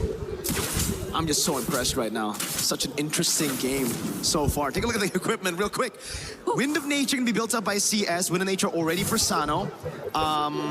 It's the Winter Crown for Boyet. All right, so he's gonna have a lot more to say here as he dives in forward. Not too much at risk when he dives in, as CS won't really be able to get those hits in. But the thing is, for me, Diablo hasn't gone winner crown. Yeah. Being the main guy to initiate and literally the first one in, I really thought the winner crown would be built on Diablo by now. Yeah, and instead you see it on Boyet, and now Sano. Oh, is he changing his item? I think he is. He initially had a Wind of Nature, and now he went for Winter Crown. Instead, Jay finds the taunt onto Cuffin, forces out the Crimson Beacon, which he stole. But Sanji's gonna come in from the side, and there goes Diablo! There goes the Winter Crown as well, coming in from Boyet, but the damage from IG seems to be enough. Now it's gonna be the Hirara, finding kills here and there. But Sanji has waves! He has 2 minions alongside him in minutes. Falcons men are not letting IG get back to base, but Kelvin fortunately find his way back, and IG find more as they take down Troll. 1v1 up top, it's 1v1 right now. Sanji tries to go for the kill on Kelvin. Lord in the bottom lane already there, Boyet. Let's see if he can steal this one with Kelvin up top, and 1v1 against Sanji walks up. Immortality for Kelvin. Okay. Boyet is here to try and contest. The code is welcome, not being charged just yet, and he finally does use it on one. That's going to be the Winter Crown as well, but the Throne of Good from Diablo! Boyet is taken down, and Sanji from the backlines gets caught in the AOG! A counter from Cuffin, but now he's all alone. He finds the kill on Diablo, but CS takes him down too! But wait, Sano's here! Hero play from Sano, can he steal the Lord? No, he can't. All right. Waves dealt with by Roy. IG pull off a crazy teamfight win in a brutally chaotic brawl. Oh my goodness, they put the Ignite on Falcons mana. Falcons couldn't react, man. Yep. The heat was brought in, and it started with IG doing... Okay, it started with Falcons mana, ulting everywhere. That's where it started, actually. There you go. Cuffin gets caught by Jay. There you go. I'm starting to remember now. Okay. But in this skirmish, man, it was just Boyet just trying desperately to get back into that pit. Yep. But unfortunately, couldn't get in. Sanji tried to go in. He forgot about the go away. So Melissa's ult, right? Bring it up. It's a sphere, you can't get in. Yeah. Just in case you don't know. You know? I don't know anymore, because it's a 2.9k or 3k gold lead now in the hands of IG. It initially wasn't like this. It was Falcons mana leading massively, but now they're pushed to a corner. It's IG trying to charge in the base, and CS, you could already start to feel the damage. Boyet is already being shredded down to pieces. Sanji picks up on Immortality, gets bursted down! Immortality just bought it, now it's popped and he has to fall! Falcons mana, one man down. Still some waves available for IG. Trying to keep their tournament lives.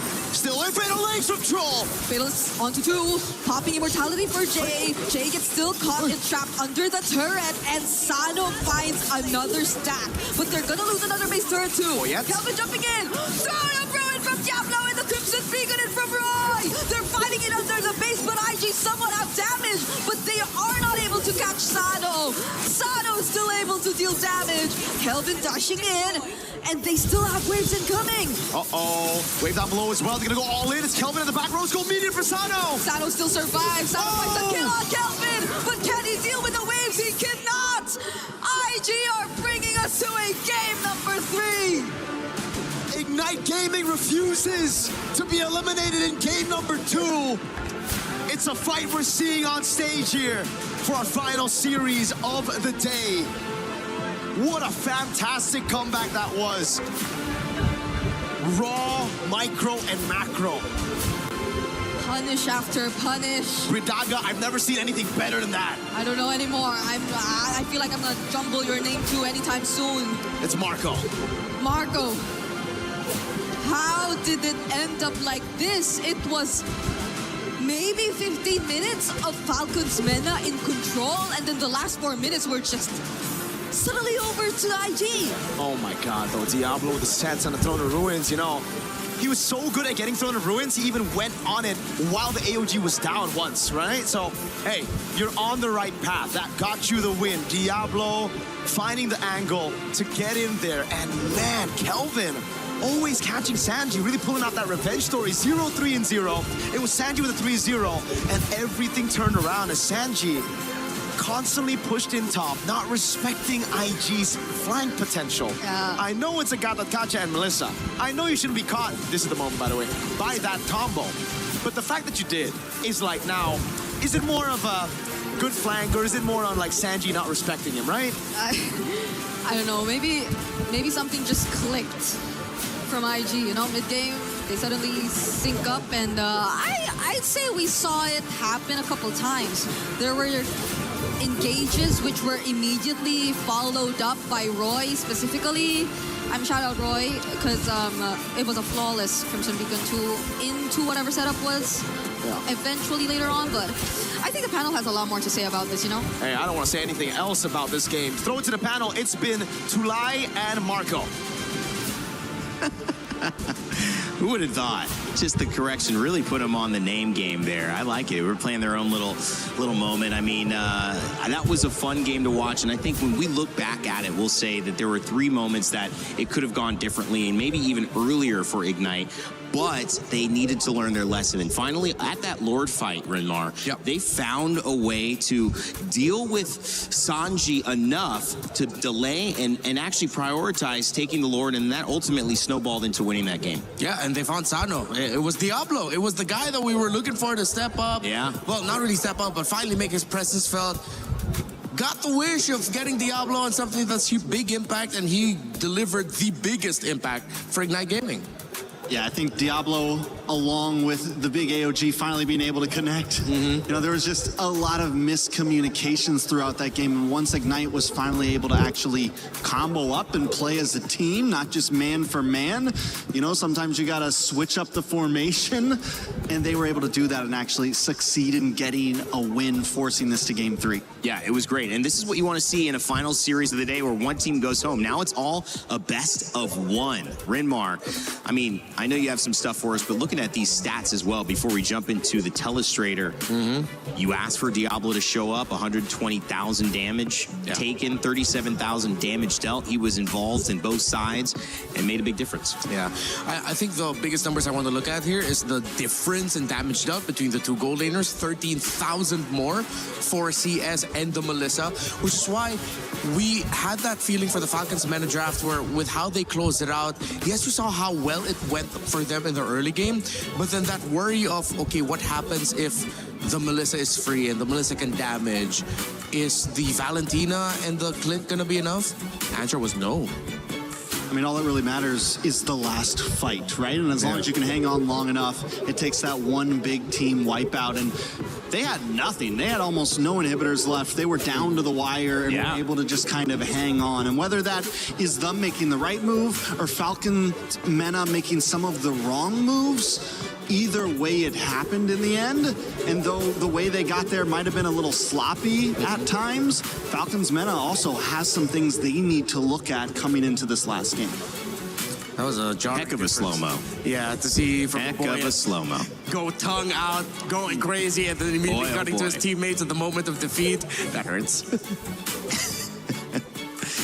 These are actually scrim shots. Those weren't even in this game right there. He's just doing that randomly. No, I'm kidding. That was actually recently. It was a real reaction. It was live. And what do you expect? You're playing for $100,000. I mean, the hype is real, and getting a chance to move in gives you that 65K in this situation instead of the 45 from going out earlier. So still a lot of money coming up on the line for both of these teams who are fighting for their last chance at it. Renmar, I want to give you the opportunity to break down what you saw there. There were a lot of failed fights, a lot of successful fights, but like Trek said, you only need one fight. Yeah, I'm ready to break down. All right, can you hold this for me? All right. Both fights? Yeah, I'm good. All right, we double it. Oh, okay. Okay, so we look at the draft. So this is already post-switch up where you see the Alice come in, but then we have to put focus on this Melissa. We look at the Falcons Meta composition, and the only source of reach that they really have is the Clint. Now, yes, there is still the problem for Ignite Gaming of the Valentina being able to take away the ults of the Gacha, even able to take away the Jushin ult, and of course the ult of the Alice. All of them as a means to break the formation of Ignite Gaming. But again, the question is, will they have the damage? We saw in the numbers difference, it was 23K lead for the, I'm not even going to try to make numbers anymore, for the Melissa hieroglyphics? over wow. the Clint. Yeah, that looked like hieroglyphics there for a second. But then with the combination that Ignite had, as long as they're firing off on all cylinders, despite Falcons Mena being able to hold a very strong line of defense for their Clint, they're not just pumping out enough raw damage compared to the Melissa. Alice is even dealing damage as she has her passive up. We know the Gacha is one of those surprisingly hurtful roamers with a good amount of damage, and even the Hirara being able to come in and provide damage as well. Overall, Ignite Gaming just had more damage than Falcons Mena.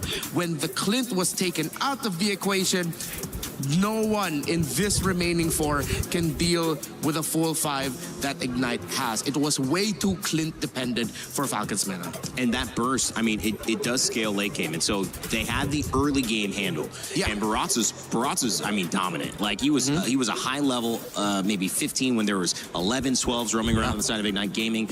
But you did say that it all felt like if the Clint was gone, then what was the answer? And they didn't have one. Yeah, it was also, everything should have gone so well for Falcons Mena after Ignite Gaming surprisingly fought Turtle 1. They committed all those bodies up against the Barretts.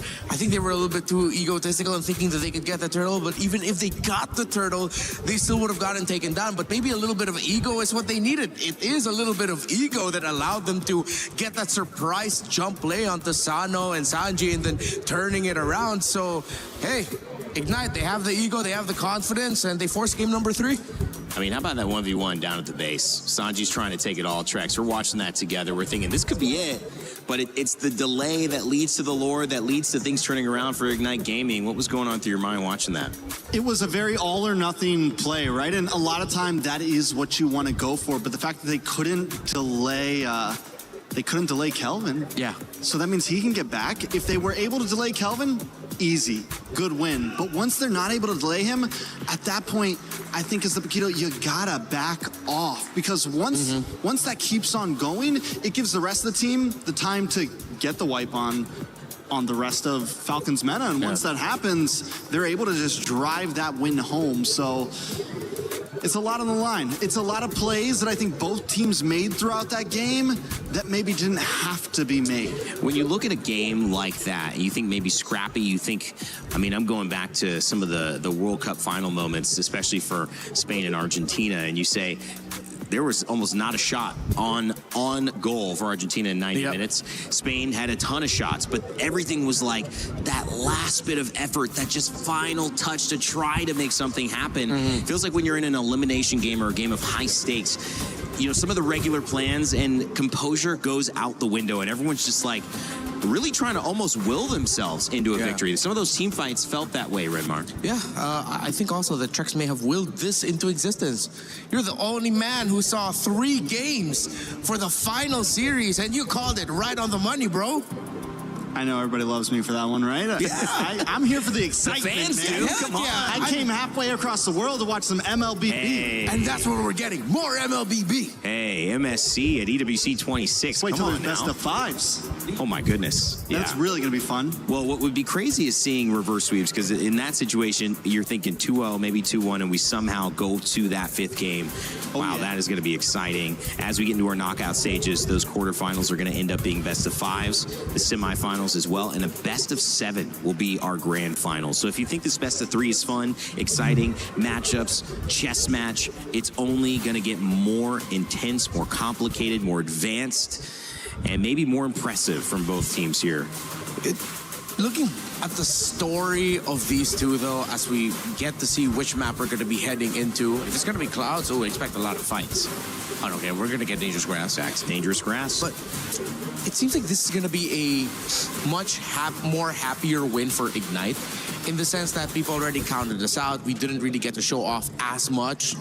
We've seen a lot of Falcons through their run in the wild card. Even in their loss against Vamos, we saw a good amount of them, and even they admitted that game 1 was theirs. It's just they messed up a little bit, and then they were able to fix that. Falcons Mena has been here much longer, has been to more internationals as a whole team. They've gone through some impressive runs. That if Ignite take them down here, with the story that they had for MPLSG, the fact that Diablo came in after the regular season of MY just to join SG, just to come back home and win his, what was it, 7th, 6th title, something like that, back in Singapore. it's a crazy story, and it's something that even if they get eliminated in the next one, they can definitely hold their head high, say, hey, we beat Falcons Mena. Diablo always seems to find a way to get his way into the main stage. Can he find a way into the top 8, into the knockout stage? But let's get down to the nitty-gritty. Mena back on blue side.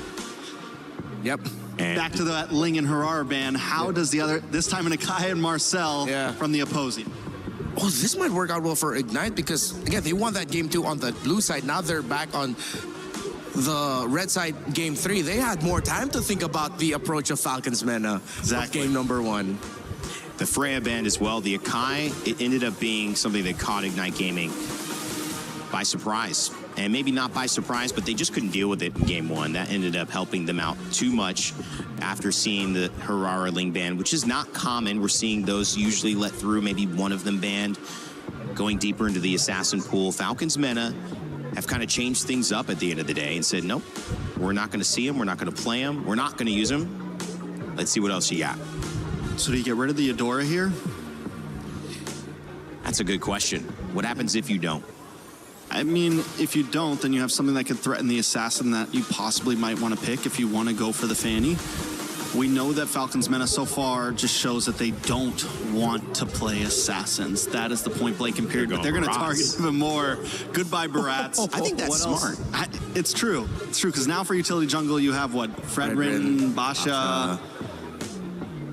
It's just stopping them what they like to do and what they feel comfortable with. And the thing that would give me confidence, Renmar, is the fact that they took the Akai away and then they won. Now they take the Barats away, which they're clearly leaning on. Probably have some confidence saying, all right, you got a trick on us, we're going to respond back. I think Mena are going to slowly build into this, so I think we're going to be seeing a lot of safer picks. Wouldn't be surprised if their jungler comes in last, and I wouldn't be surprised if Ignite just pan out the Fredrin and Baksha to be safe in the end, so that you're really out of full counters. Yeah, just you're out of all the options for the utility jungle, which means we'd have to see Boyd have to double down on maybe something like the Joy in the end. I mean, does he have all of that in his kit? It's a great question. The only Assassins boy that played in MPL, PH, or international tournaments. Fellas, you ready for him? Hayabusa, Joy, Fanny, and Karina. Okay, there, they have the Joy as an option. Ooh, maybe even the, Karina. So he has played the Fanny. But that was that utility Karina. I'm thinking, I wonder, are they crazy enough to whip it out here up against that Melissa, who loves that basic attack? At least you have a moment to not get hit by the basics. You'll use your ultimate to burst the Melissa, and then someone else will have to finish off that hero. I think more than Karina, I haven't seen that in 8 right. I think if they need that poke and reach, it's not too far-fetched to just go for something like the Eve or the Farsa anymore, because you already took away the Link and the Herrera anyway. Oh, they still want to go play Eudora. It's an early Clint, but the Eudora I was just going to bring up, Renmar. Does it hurt?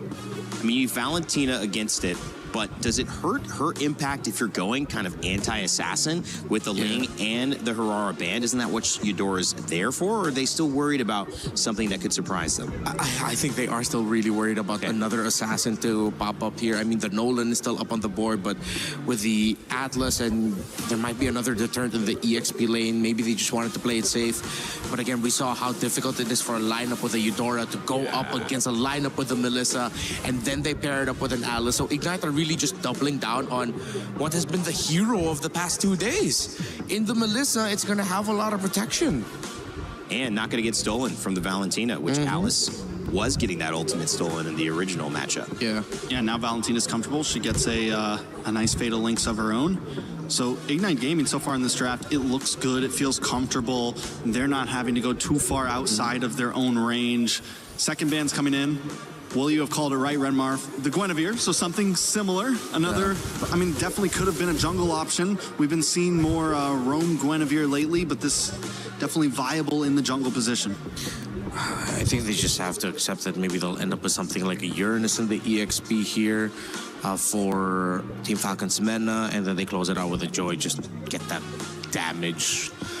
Got a Kacha band that was picked by Ignite Gaming, got them the win. You fall back to like a Liam Ward. I guess not against the Alice and Melissa. Yeah, that might be tough. With the Alice, can go Yuzhong. I wonder. Ooh, they can. No, but they can't even go Sora because the Valentina's there, and the Sora ultimate being available for the Valentina is gonna hurt Falcons Mena more. Arlott banned. Arlott to be safe. And Bellerin banned. Ooh. Still looking for that presence. Yeah, actually that roam pick now, or they maybe this time they'll just end up having to pick up the high loss. The high loss empowers the Alice, slows down and sets up for the Melissa. Okay.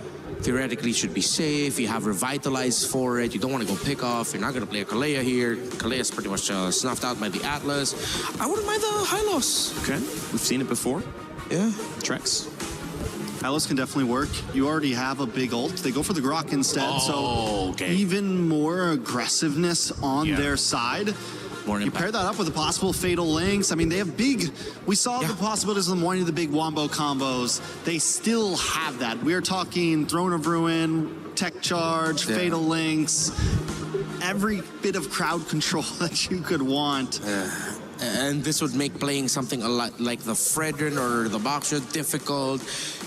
You don't have any more of those as an option. If you play the Hayabusa, you risk getting invaded constantly by the Grok Valentina and then the Alice coming out of the lane, whichever side that's on in the jungle. I think they have to double down on just the Joy. Even the Joy will struggle. Ignite might have just crawled back for a reverse sweep. Okay, at least they still get the Harley. And the Uranus that we expected earlier for the Uranus-Alice matchup. And it's a strong matchup. I mean, that's a strong team. Yeah. But are they hampered by anything? Do you feel that there's still an edge that Ignite Gaming can get? How do we feel about Hayabusa for Ignite here? Not bad actually. Honestly. Yeah. It evens things out. This makes it really demanding for Boyd though, like to answer Rainday's question. The Valentina and everything mentioned also. Ooh, and Lancelot. Wow. That's another unique That's some hero. unique picks, baby. Yeah, Lancelot making a comeback here. Yeah, the Lancelot into the Harley, of course. That was one of the answers. Not gonna lie, Ignite might have actually crawled back for this. They feel good. They look confident. Yeah. See Troll there bouncing up and down. I'm feeling a little bit more Ignite here, but it's more a question of how the Alice and Uranus handle their game in the map. All right, ladies and gentlemen, Mena, Team Falcons, and Ignite Gaming in their final game of a best of 3. One team going on to continue their dream for an MSC championship. One team going home. Let's send it back to your casters, Mirgita, to finish it off. Hey, thank you so much, panel. It is Mirgita, the combo right now, to bring you this elimination match. Earlier, there were a few lives still, you know? It was one game after another. It was the equalization, but now it's the climax. One team's gotta go. The other team's gonna make it past this stage. IG or Falcons Mena. Yep, and it's going to be very devastating for Falcons Meta if it is indeed true, because the panel are starting to feel like IG might have actually found a way to get that reverse sweep because this draft, because of the nature of this draft, which is looking to favor them in a lot of aspects, Mirko. I love the Lancelot pick, man. When you are not comfortable on the Fanny, Ling and Hirara's banned away from you, you gotta find some creative moves, man. And Falcons Mena are really trying to choke Kelvin's hero pool down with the Harley pick as well. They denied everything away from him, so it only makes sense that he goes into the next best thing, which is probably a Lancelot. Yeah, like a lot of people were thinking Hayabusa maybe. We saw what the Isun Shin is able to do both times. 0% win rate right now on the MSC stage. Cool, though. CS went pull yourself together too on the Melissa. So I feel like they're also starting to just anticipate the amount of pressure that they'll have to break free from. In terms of Falcons Mena's lineup, that's a lot of stuns, honestly, that could just go for you. And it's not just stuns, honestly, that you have to worry about. I think one of the differences between the Melissa games we've seen earlier and this that we're seeing now is that there's just really so much burst that's directed towards you. So I feel like so much attention will be put towards the bottom lane. And even the matchup, it's already established and put there to manage and deal with the Melissa overall. So Falcons meta, I think that's one of the ways they're really planning to go around this game, at least in the early stages. Next speed crab battle though, it will be Sanji who picks it up. That means tempo for Falcons meta. Troll in the mid lane against Roy. That's Boyet as well. Flicker already burned by the mid duo for IG, so this is a pretty great start for Falcons meta, honestly. Sanji all alone, already being enough to zone out multiple members. Throne of Ruin from Diablo doesn't connect, and now Stroll's gonna go back in. Cuffin gets the last hit on the objective, whereas Sanji's just trying to go in for the chase. Kelvin might survive this deadly magic though. And so IG don't lose out on much, but they don't get the objective. And as Falcons meta with a very similar start to Game 1 and Game 2, despite having a completely different composition, right?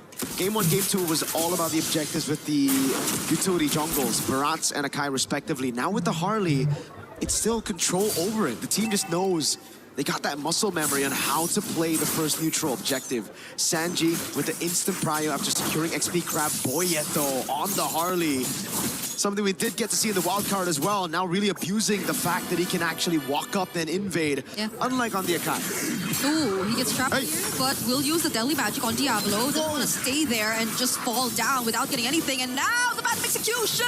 He goes back with a space escape, but Jay was there. He was ready to answer back. What a catch, the wall placed by Jay, and then the tech charge. A big swing with the concussive blast, yeah. At least he was fast enough to clear the jungle this time, right? Unlike the Akai, but it's just unlucky because Jay was able to catch him on his tracks back into his own jungle. So IG able to find something back. That is a fatal links on Jay. On Jay. I With think, a flicker too. Yeah, that's a key word. It's on Jay, so that's big info for IG. They know that the Fatal Links and both the Flicker are down for Troll, so for this upcoming fight, there might be a bit more leeway for them to just move around and establish their presence.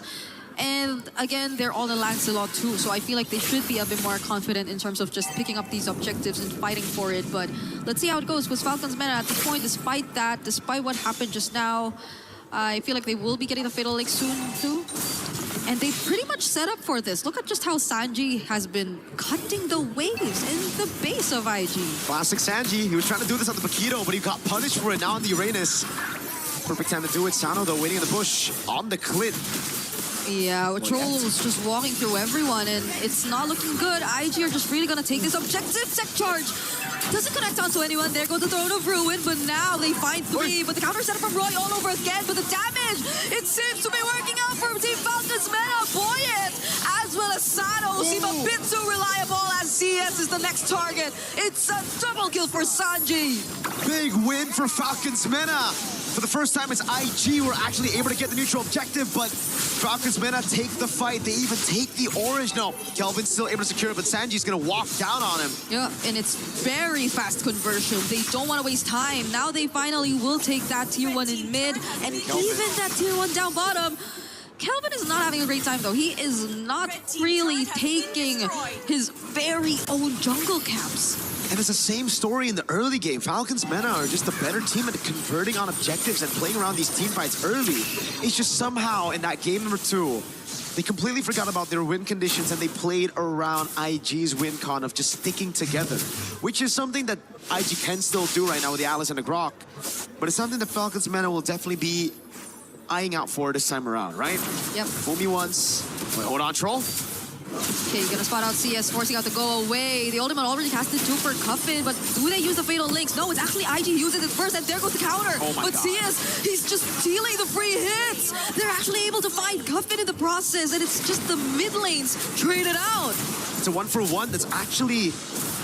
Oh, if Sano gets caught by the wall there, then it won't be bad for Falcons meta. It won't be good for Falcons meta, but still a pretty good trade for them. Kelvin doing a good job here. Counter jungling and invading whenever he gets the opportunity to, right? Yeah. It's the only way right now to keep that gold lead from getting too crazy. It's exactly the same. It's almost exactly the same from what happened and transpired in game number 2, where it's Falcons meta taking charge, and then IG just forced to find trades, mostly through Kelvin and his presence across the map, and the fact that there's also an Alice, so I cannot but think that IG are just really waiting out for CS maybe.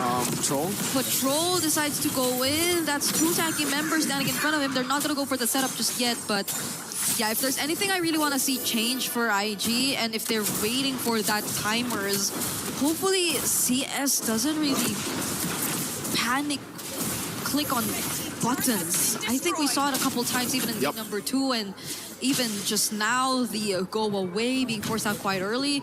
Because Eman, you saw him earlier, that was such a patient way of playing the Melissa. So Falcons Mena, now that they're in this lead, IG have to be very particular with timings. Here's the thing with Melissa, right? It's like, all right, it's a great pick. You can play around it. You can farm and just scale all game long until you get your power spike. But it requires the team to play around you. I mean, that's the thing that IG, if you haven't been doing in the early game, they haven't been playing towards this Melissa. CS has kind of been an independent Melissa all throughout this game, unlike Vitality when they played it with Eman. So again, for IG, it's all about playing with your winning condition, right? With the Valentina, Alice, and Brock, it really is a composition to just enable Melissa, CS on the Melissa. Kelvin can do his own thing in the back, but everybody else needs to peel for CS. Because honestly, even if you hand over, let's say, the Fatal Links to Roy, that works too. If you're just really planning to play around CS, setting up for CS, and you have multiple ways to just catch these opponents because they're not on Purifies. Diablo used the Throne of Ruin right there. So they will not have it for a while. Yeah, they still want to defend this? Okay, gets away with the blink. Why did they use the Throne of Ruin there? It was in a bush, so maybe they were considering going for an engage, but it was just Troll that they saw, so maybe they'd rather not, because you never really know if there was anyone else from Team Falcons Mena just waiting to follow up and go in for the bait. So IG, I think it's true enough. They're really being careful about this. They're playing from behind. This is nothing new to them, but we have an objective of coming, so they can't afford to lose out on more.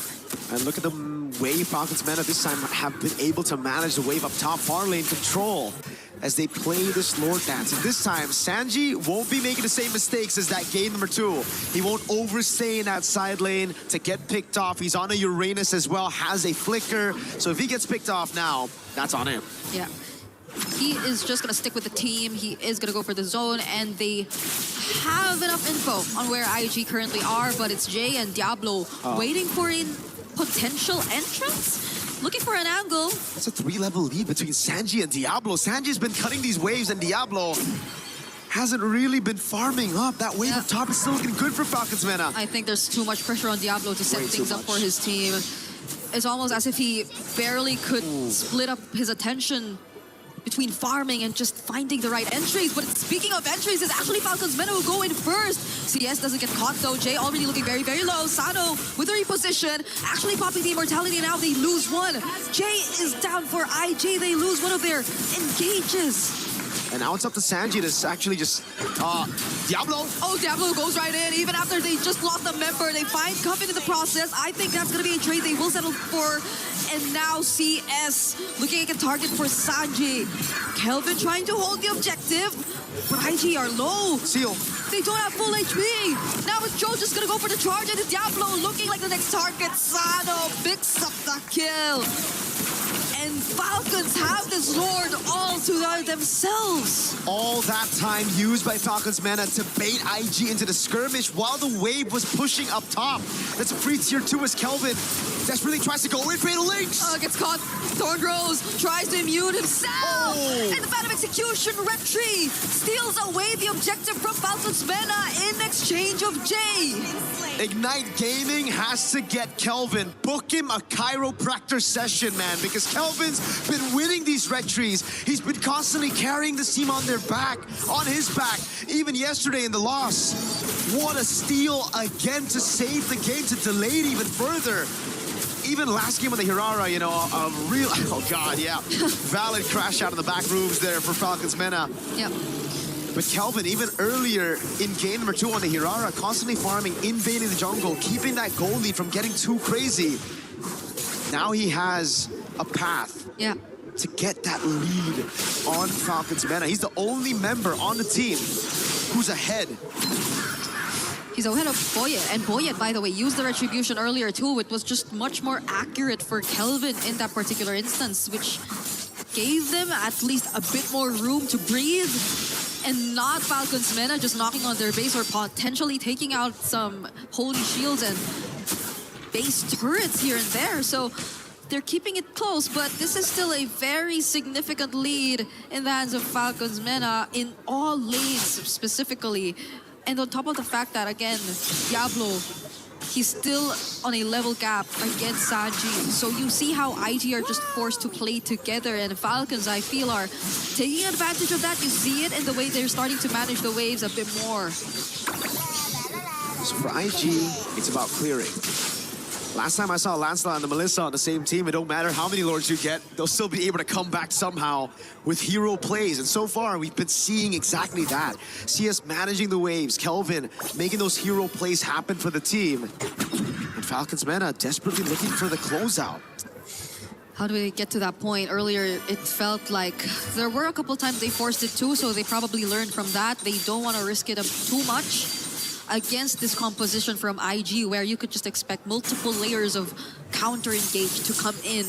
Just a single mistake is what it takes for IG to potentially turn things around, I feel. Because again, it's also been Roy holding on to the Fatal Links. You also have to consider the fact that Jay might go in for a tech charge, and that CS is gradually scaling up. But Jay and Roy... God, Boyan, they know where he's at. Oh, Boyan! Space escape out of there! And now they have to deal with the waves up top as IG scramble to get away, because Falcons Mena are going in for the chase troll. Diablo going in as well. They find multiple members from IG! And that was the moment they've been waiting for. Boyan going in, trying to go for CS. The flickers from Sanji, a triple for Sano! And a potential wipeout coming through. There you have it! Falcons Mena! They take out every single member of IG! The moment Troll stops trolling, he gets a massive set. IG, they thought they had Boyet, but Boyet was playing a game. He knew where IG were. He reacted to it. Falcons Mena are gonna move over as they eliminate IG from MSC at EWC 2026. They found the closing angle they struggled to achieve in game number 2. And that was off of a smart play from Boyet. Such great and commendable game sense to put himself in such a position where IG just had so much ways and angles to capture him, but he still got away safely, and they went straight for the punish. GG's to Team Falcons Mena as well as to IG. They put up a fight. They didn't allow us to get a 2-0 for their last showing here at MSC. That they certainly did. Was it enough though? Unfortunately for IG and for Singapore, no, it was not. You get to see the replay again. You know, these moments here and there, it's back and forth for IG, even though they were behind. Some hero moments from Kelvin that saved the day. CS constantly just playing in the back, dealing damage. This is the play for Kelvin to save the day one more time before inevitably we saw the collapse of IG. And it started with IG thinking they had the catch, IG thinking they had Boyet in the clutch of their hands. But what was this again? The two-time Diablo with the push down below, and then now again throwing that Throne of Ruin gave Falcons Mena all of the information necessary for them to die, to go in and to go for IG's throat. We're gonna throw it over on stage for an interview with Falcons Mena. What a sweet victory for them. They lift the sword another day. Team Falcons Mena victorious. And this time with me is Troll to have a little bit of a discussion. MVP, 100%. You were playing incredibly throughout this game. Game 1, especially on your Marcel. It was beautiful to witness. How do you make sure you're always in the right position to make sure you're in every single fight as a roamer? My position for Marcel is I'll always give vision for my team, so the enemy team cannot do anything. So that's the whole point. I mean, you say that, but then in game 2, which things, really got tough there, you were constantly being shut down by Diablo in moments that really turned the game around against you. What happened in that game in your mind? I think game 2 we made a mistake in the blue buff. They made sure to punish us, and they came back and they did a good job. And how do you reset from that sort of gameplay? Okay, mistakes happened. Now we have to forget about that. There's the pressure of elimination. We're getting into game 3. How to reset from it? We reset. The coach just told us about our mistakes and told us not to do it again. We played the third game. You didn't do it again in game 3, I can tell you that much. Well, you're someone that's been around for a long time in the MENA scene in MLBB. It's your second MSC that you're competing here. How do you feel things have evolved since your participation at MSC 24 to today in Paris? I think the experience of us players, we've been together 3 years, so our teamwork is really good.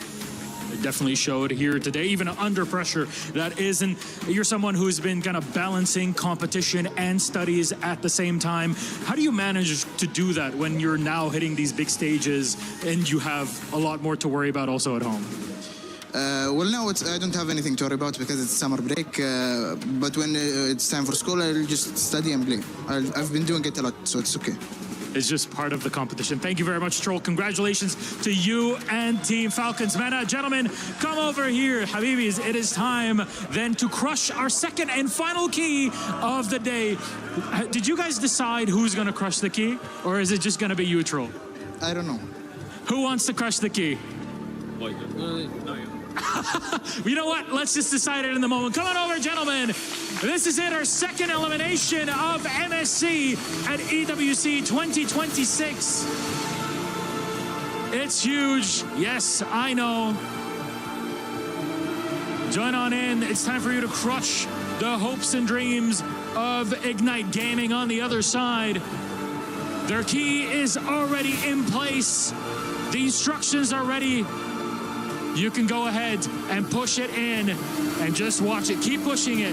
Hold it down, Habibi. You got this.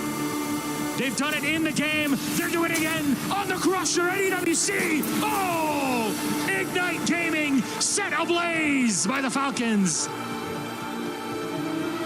All those hopes crushed to bits. Little tiny shards. And you'll see it all in front of you here. It's the magic that happens here. At MSC at EWC 2026, Ignite Gaming are out. Your victors, survivors, Team Falcons MENA live to fight another day. Back to the panel. Well, nothing is granted. If you play enough Eudora in mid lane, you'll hear her say something like that. And everything certainly earned in this best of 3 set. It went down to the wire, and it was Team Falcons MENA who have booked themselves a match against Team Falcons PH. What an amazing journey and story that is going to be when we face off again and see some more Group A action. But as we turn into our panel, I welcome you back, Rinmar and Trex joining me. Rain Day as your host. And guys, closing out the day, closing out that set, really, it could have gone either way, but Falcons felt in control of it once that third game got going. Yeah, better execution. I'm still going to double down that I had a little bit more preference to the draft that we saw from Ignite Gaming, but we saw from how they were moving, it looked like wasn't really hitting all the marks. Meanwhile, Falcons MENA, they looked confident. Yeah, I mean, I can also double down that I liked the draft from Ignite as well, but it just goes to show kind of what we were talking about through a lot of those games, Rain Day, where it just felt like Falcons MENA was playing a tighter game. It felt like they were just overall competing at a better level than what Ignite could bring today. And I think in game 2, we saw some shimmers of what Ignite could really be, but they couldn't bring that consistently through all 3 games. I mean, these are tough moments to go through, because on the flip side, you've got Ignite Gaming who are, doing their best to try to stay alive in this competition, and it doesn't go their way, and that's part of competing at this level. You get the chance, you get the experience, hopefully you take something from it. What can Ignite Gaming take away from this loss? I mean, look back at their story. They crawled through the lower bracket in MPL Singapore. They went through a grueling 7-game grand finals against favorites and still won. They made it here. They dropped down to the lower bracket, but they got a game against a very experienced team in a match that we thought that they'd be done and out for. They forced the game number 3, didn't go their way, but they have a bright future in Kelvin with what he was able to do with that one heroic play he did, stealing the Lord away in game number 3. There's a lot to be able to grow through with the progress that they've made.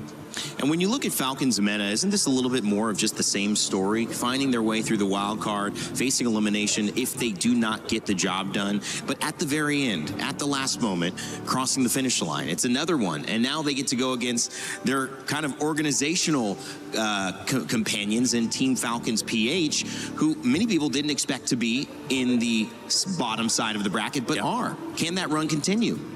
It's definitely going to be something that's going to keep them up late tonight. There is a lot to think about, a lot to look at the games that were before them. Yes, Falcons Mena has been a part of MLBB competition for a very long time.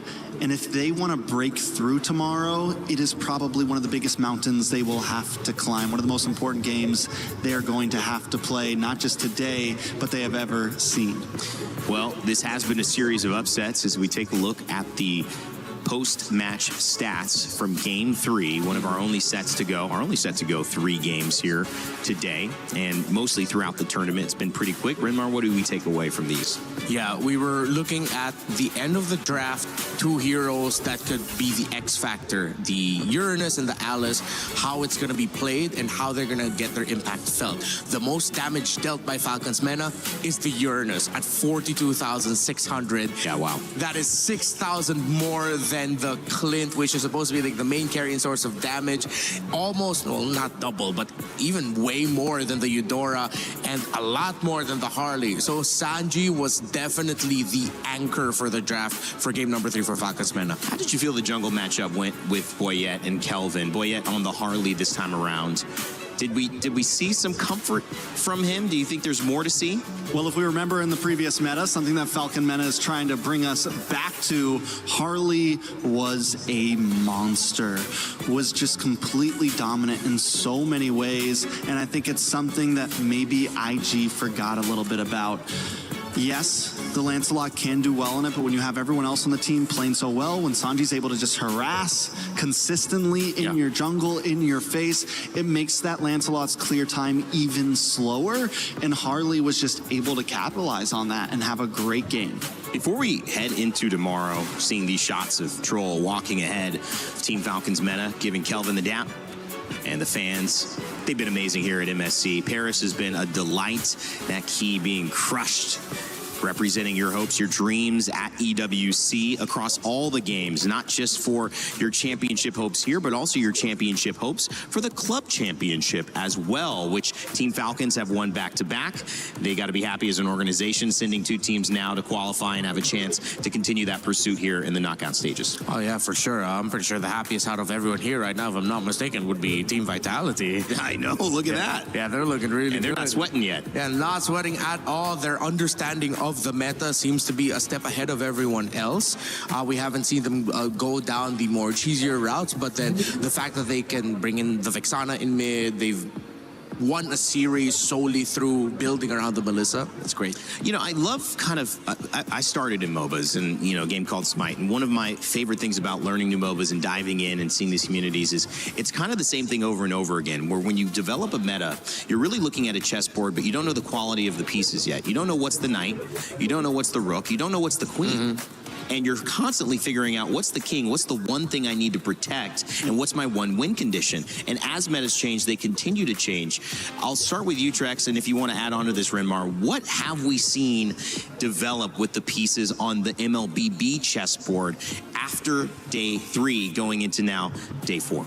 Oh, it still feels so, and you can't give me this wide open answer. Right. I've asked you this 3 times. It's just the reality of the situation, my guy. Like we just saw Falcons Mena even open things up. We banned out what we thought was the king and queen, right? We banned out the Ling and the Harara, and there wasn't any detrimental change because in the past it was these picks always need to be banned out. We never want to see it. The Marcel, I think, is something that needs to continue to be banned out. I don't think that is a pick that is ever going to be let through. But outside of him, there's nothing else that really seems end of world if you ban it out or let it through. Everything seems to have a counter. I will go down this board as well that the Atlas and the Belleric also seem to be a very important pick. And yes, the Harar and Ling are going to start to be thought about on whether we will ban them or let them play. And I think a lot of teams are going to look at the way Falcon Mena played today and maybe implement it down the line, especially some of the teams like TLPH and like Falcons PH, whatever we're calling them, are going to have to think about, because those are two teams that had trouble dealing with that Harar and Ling. Yeah, exactly. It's so cool to see that Falcons Mena still was able to end the day today with adding another layer to this already very open and wide meta to consider that. And it's so complicated. Yeah. Like, I'm trying to run through permutations in my head constantly about this, and I'm just like, oh, that's why I'm here. I can't think about it fast enough. These coaches, what more of them with all the pieces that they have to consider, the scrim results that they know. It is exciting, and I wouldn't be surprised if once we are into knockouts and teams finally find stability, that even then it's still going to be so hard to predict, because now they have all these permutations to consider. Well, it could be considered disappointing to go out at this moment in day 3 of a tournament that's going to last about 9 days overall, but to even get here was an accomplishment. So heads held up high for Team Ignite. We had a chance to talk with Ignite Gaming's Diablo here in an exit interview. We're here backstage with Diablo from Ignite Gaming after that loss against Falcons Mena. What happened? They were just a better team, I guess, and we were underprepared, so we lost. Yeah. Underprepared because you lost because you were underprepared.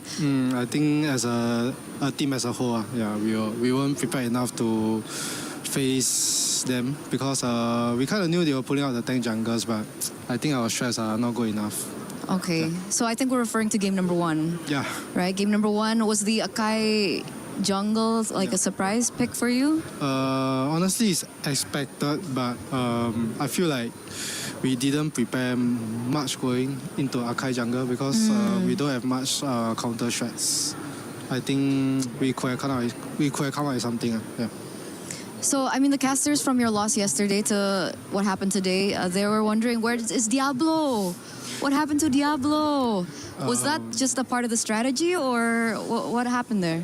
I would say just my part, I'm adjusting to what the team needs, so I'm unable to bring out my full strength. I think I'm more specialized in damage heroes, but for me, this is also something I have to improve on. So if I'm not doing well enough in sustain, then I'll just have to keep improving, and maybe one day you'll be as good as my damage heroes. Yeah.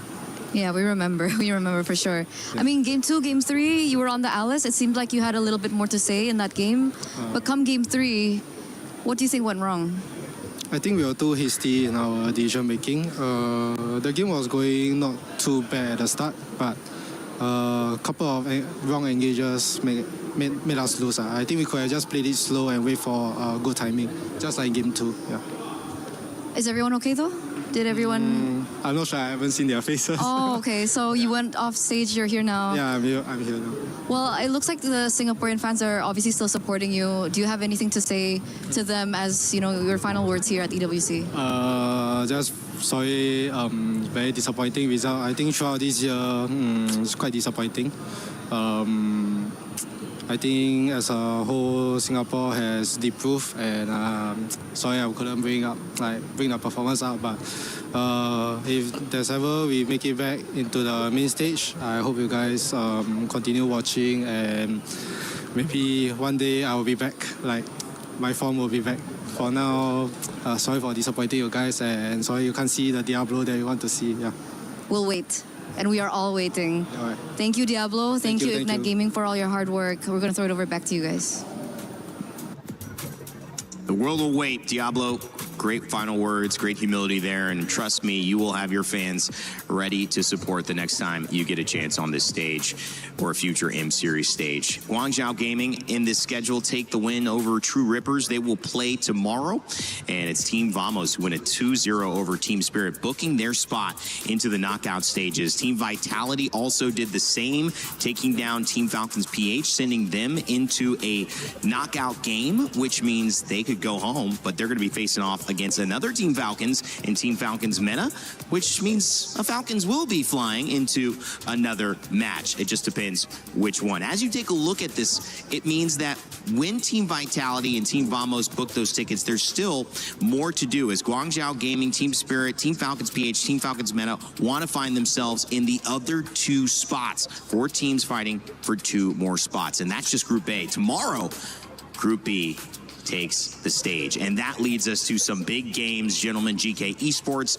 Selangor Red Giants to kick us off. That's a lower bracket game, meaning one of them is going home. Yangon Galacticos Pro Esports, Onyx and Aurora Gaming. Coach Midnight, who showed us some awesome stuff, that Rafael Ahmed. We'll see if he has any more tricks up his sleeve.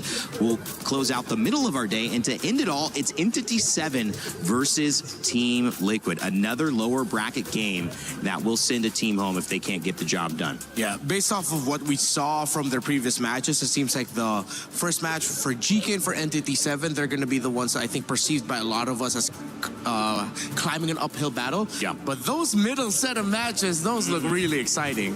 What's insane is that in the past you would say the Aurora versus Onyx could be an uphill battle for Aurora, but this time around, I think more and more eyes are looking at Aurora as real contenders here. You know, word on the street is they are doing very well behind the scenes, and what we're seeing on the stage, they are also doing very, very well. Well, to all of our talent and all the production team, we appreciate you all for being here and joining us on day 3 of MSC at EWC 2026. My name's Rainday, and I'll remind you to never give up, never stop gaming, and we'll leave you tonight with the STC recap. See you tomorrow.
At it again. Today is day 6 of playing every hero. Last time we reached double-digit losses, unfortunately. So let's try to do better this time. Let's try to go on a massive win streak.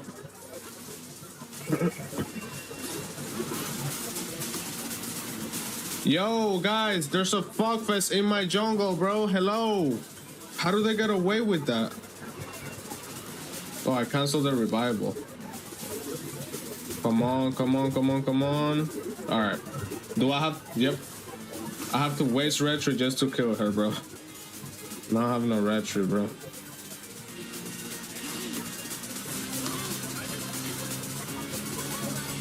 How the fuck did Florian die so fast? This Gushin's gonna target me.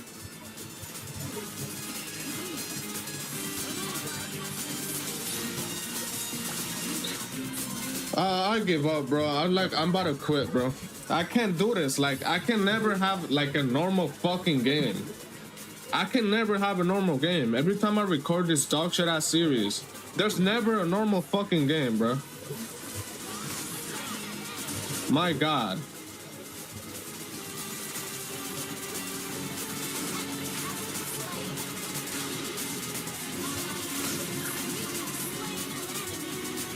He has no ult. Nice emote, bro. Nice emote, man. Also, I need to lock in. Half the time, I always say this, bro, but I'm on autopilot. She has no flicker, bro. Just G on her.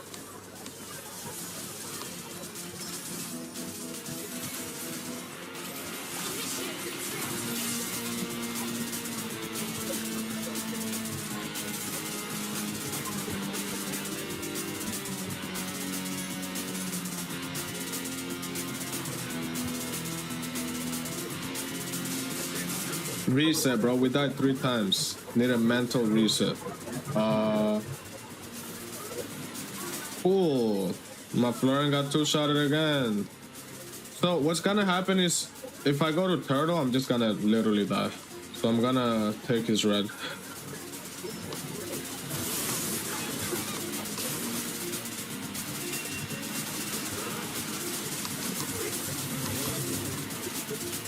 Mike, yo, she just got her passive.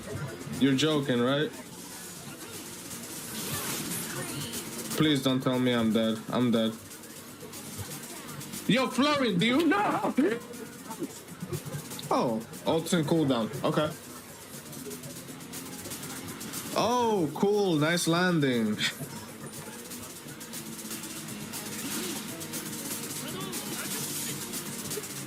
Nice emotes, bro.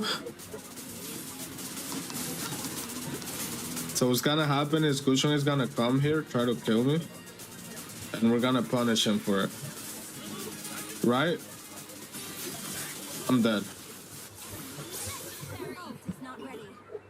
This expert is like living in another reality, bro. Yo, if you guys need Mobile Legends diamonds, make sure to check out Loot Bar. Over 1,100 people from the community have already used my link, so it's a super trusted site for top ropes, and the prices are way cheaper than buying directly in the game. Also, I officially launched my coaching website, so booking coaching is super easy now. You can pick a time that works for you and book directly through the website. If you want to improve faster, rank up, and get better at the game, you can definitely check it out. In his own little world. Like, do you even know what's happening around you, bro? This guy kept farming his crab, like nothing's happening. This guy kept farming crab. Like, holy shit, bro.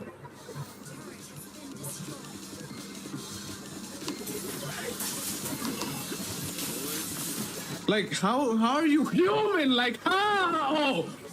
When am I gonna get a good fucking team, bro? When?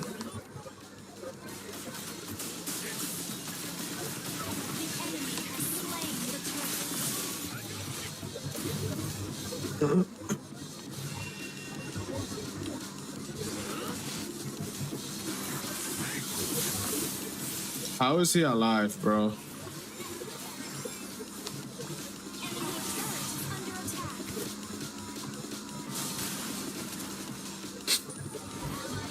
Like what? Like I don't even know what to say anymore, bro. It's like every time I play this series, it's like a repetition of the same shit over and over. I just get shit teammates, I get mad, we lose. Because I just instantly start playing worse because I have little bots on my team. They just die over and over and over and over and over again.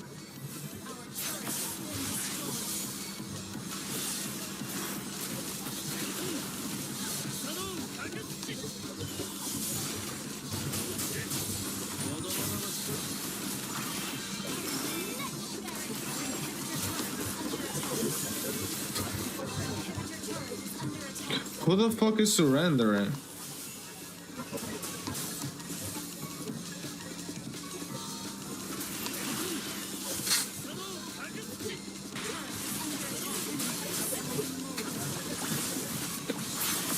Like, all I'm asking for is a human, bro. Can I have a human? At least this Granger's not doing bad. I think he's human. So it would seem like.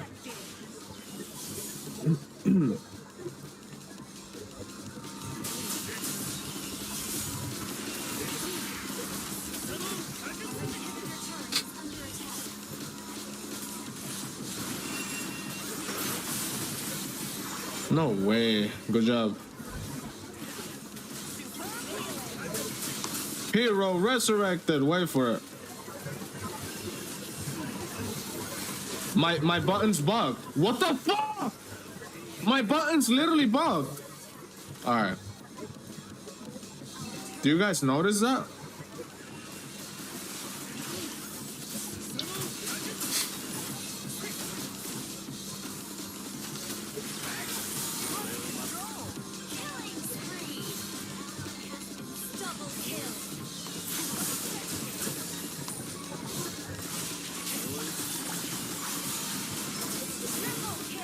Nice one.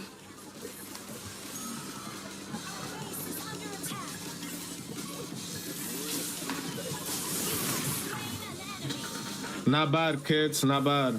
I think we're still in this bitch. We need one good fight and one lore, bro.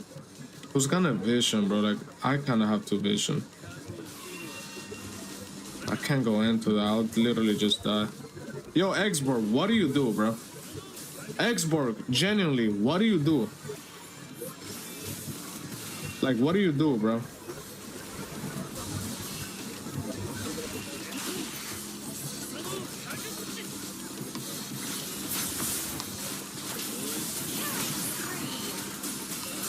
No, 1-1 has fucking wind, bro. I would have killed her. Oh my gosh. The comp is so annoying. I'm lagging. Yo, bro, you're playing flooring. You click one button, bro. All I care about, you could be 300 MS right now. What the fuck does lagging have to do with anything? You're playing flooring. What the fuck do you do?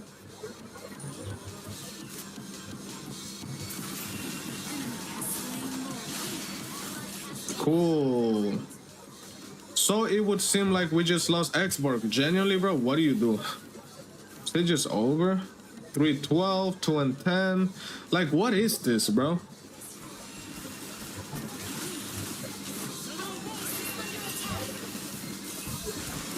If I dash in, I'm just dead. We have minions in 5 seconds.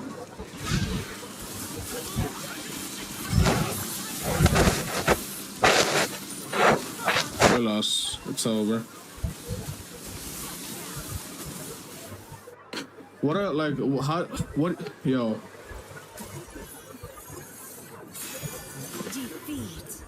I give this game like 2 more years, bro. I'm dead ass. I give this game 2 more years. Everybody's gonna quit this shit eventually, bro. There's no way people are willingly playing this game in solo queue every day. Oh, we got gold lane, the worst role in the game to solo with. Bro, how, like, I can't process this, bro. Like, I can't process this. How the fuck did I lose 11 times? I deadass can't process this shit.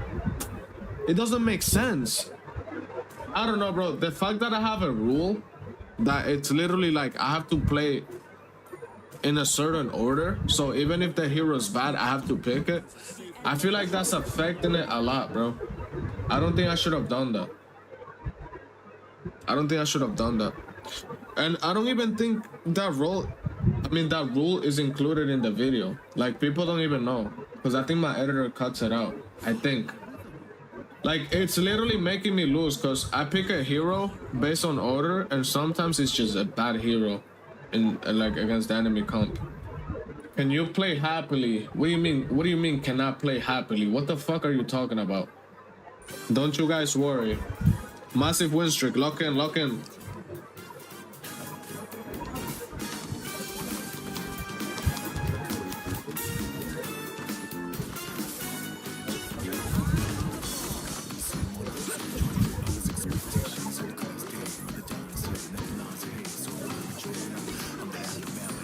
I missed the last hit.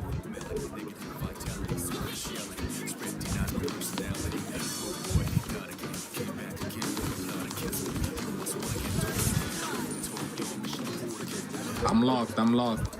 Yes, that was necessary. I get tower shield, Wisest gets the crab. Oh, hello there! Oh, what a surprise! Wow. So every gold lane game that I've played, I've gotten ganked in the first minute, and I always fall for it. That's just my fault, I guess. Where are you running to, bro? Like, where are you running to? Yo, bro, if you clear the lane, I'm gonna freeze you. I hope you know that.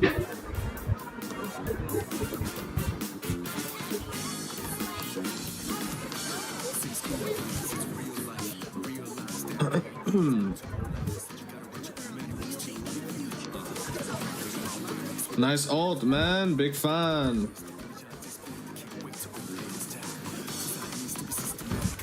I'm guessing Fanny's here based on this guy's fucking playstyle. Fanny's literally waiting to cutthroat me. I know. Well, not only Fanny, the Ethos is here, like, cheering every fucking disease in the world with one button. I'm guessing Fanny's like, yep.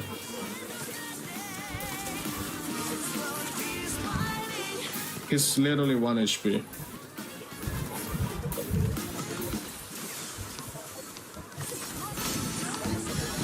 Good gank, team. Nice job. Well done, team.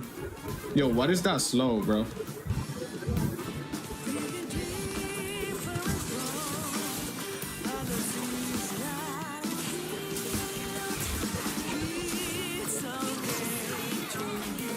Yo! Welcome to my fucking lane, bro. This is gonna be the whole game, by the way. Alright, let's go. Not bad, kids. We're doing good in gold. Let's double lane. I have not been double laning. Cyclops no ult.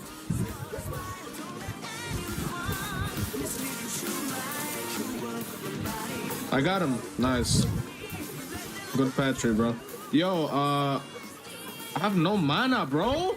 I need to recall after I clear this. Not bad, kids. We're doing good in gold.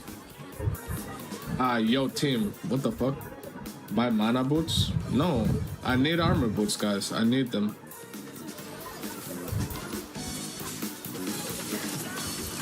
So I'm just dead, bro. Like, I don't know why I walked up. Like, that's on me, bro. I can't even blame nobody. Like, that's just me. So I have armor boots, tenacity. I'm still like, and fighter emblem. I'm still getting like annihilated.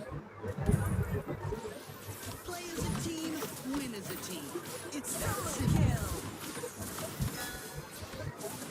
Bro, there's like 5 freaks on mid lane. I'm just gonna push bot. Our team fight is so fucking bad.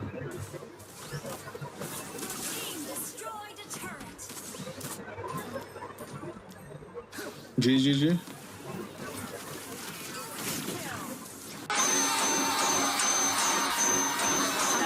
Oh, it's okay, it's okay. Yo, Rafaela, can we play around me? Holy shit. This support doesn't even have flask. Look at Cyclops' name. I don't think that's actually Jeff, mate.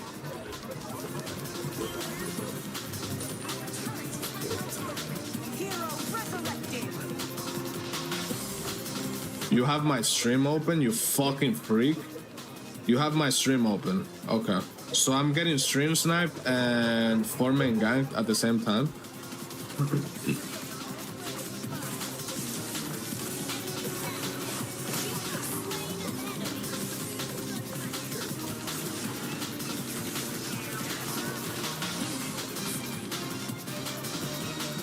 This game was made by the devil, bro.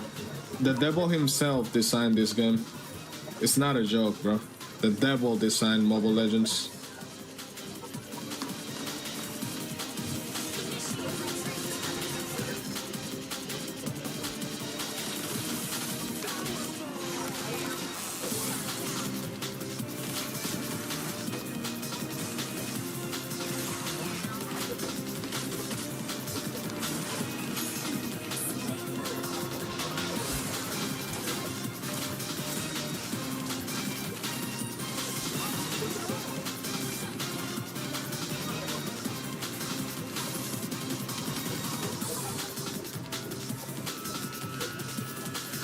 This guy just flickered in.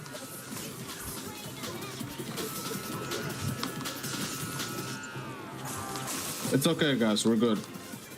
I'm about to get win soon. I'm not even kidding. With the way that they're focusing me, I might as well go Win of Nature and Rose Gold, bro. And then I'll officially be immortal. Do we have anti-heal? Kadira, why the fuck do you have fleeting time, bro? Wait, we don't have anti-heal. What the fuck?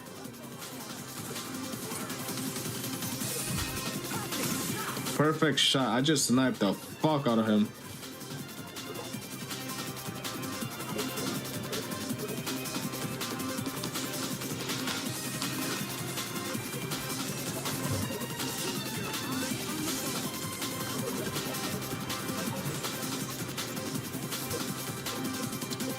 Bro, what is this healing bullshit, bro? Like, why the fuck did we buff support? Who the fuck is making these decisions, bro? Oh my god, they're fighting.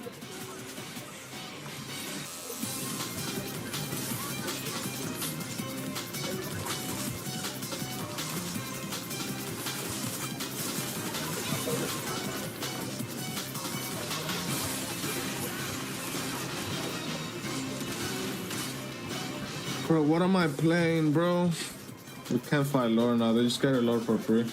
So let me get this straight. I've lost 11 games. I'm playing dog shit heroes when they're dog shit. I'm getting sniped by my mod. And I haven't had a single good team so far. Oh, he knows I'm there. Oh, wow.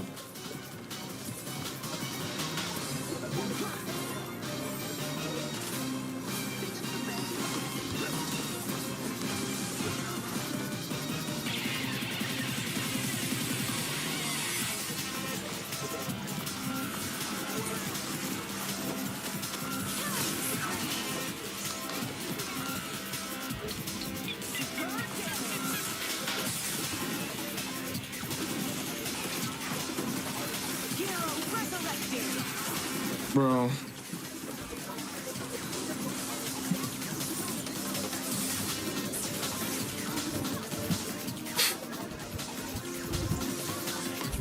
I need to sell boots for rose gold or something.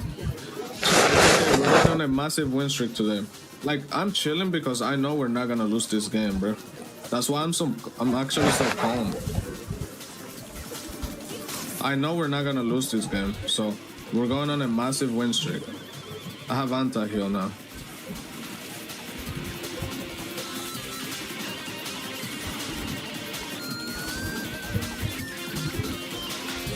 Alright.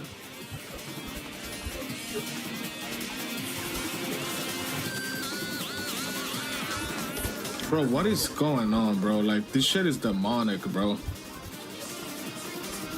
There's a Martyrs trying to end.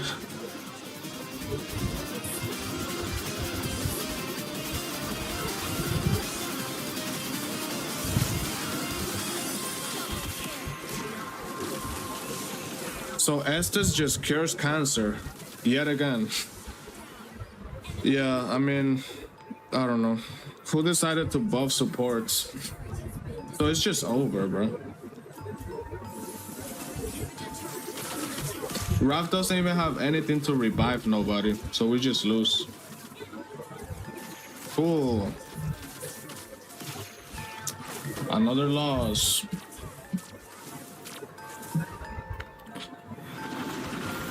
Getting stream sniped, playing with absolute fucking toddlers on my team, and going on a fat lose streak, bro. So every time I get a support on my team, they just die like 20 times willingly. Cool stuff, man. Cool stuff. Good start today. Yeah, I don't know how much longer I can do this, bro. We better hit 50%. Yep. Don't worry, bro. Don't worry. I'm about to go on a massive win streak now. Whoa, look who it is. It's Jeff. Thank you, Jeff. Oh, okay. So you're gonna stream snipe? Listen to my stream. Beat me. Play Cyclops with Estes. Throw 20 bolts at me. Then you're gonna donate $10 and say sorry. I'll take it. Hey, bro, apology accepted, man. Apology accepted. Appreciate that, bro. So I'm willingly choosing to do this challenge.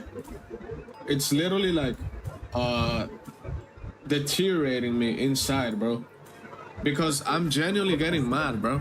This isn't a joke. This isn't some clip farm, reaction farm fucking bullshit. This shit is making me mad as fuck, bro. How the fuck did I lose 12 fucking times on this bullshit ass fucking game, bro? I pick Alice, I go against a Digger and an X-Borg. Like, what is this shit, bro? Don't cry, Des.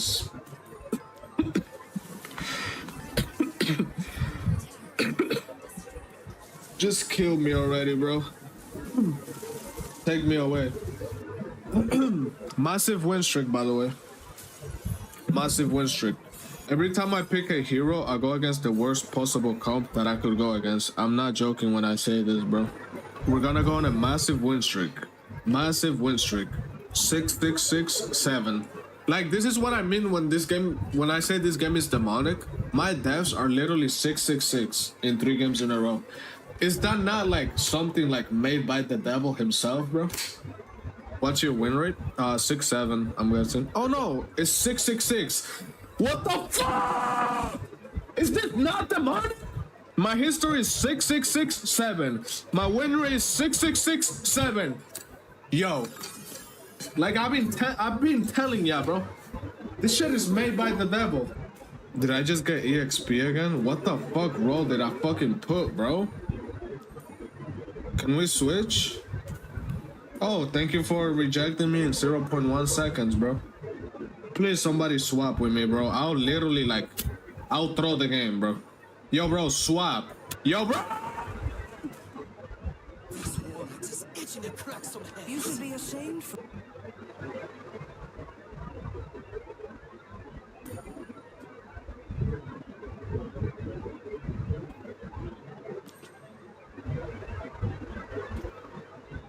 Wherever I go, pain flees. Class is in session, so the enemy is in. This game is demonic. I'm gonna do it. I'm gonna rerun it, bro, because there's no point in me playing the same hero like fucking twice. Jesus Christ. Oh my fucking god. Alice pick is cooked. Oh, really? You don't say. Really? I'll speak is. AI Detector helps you spot the moments where your writing stops sounding like you. So when you hit publish, your voice is still the thing people remember. AI Detector, the final check before you check out. I ain't got no limit, yeah, that's right. Yeah, I'm limitless. I ain't got no limit, yeah, that's right. Yeah, I'm limitless. They can't stop me now, yeah, that's right. Cause I'm limitless. It's my turn right now, watch me work. Yeah, I'm limitless. I ain't got no limit, yeah, that's right. Yeah, I'm limitless. I ain't got no limit, yeah, that's right. Yeah, I'm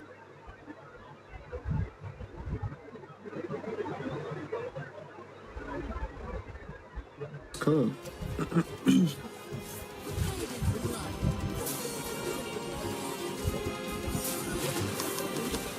Pretty sure this guy just kills me, bro.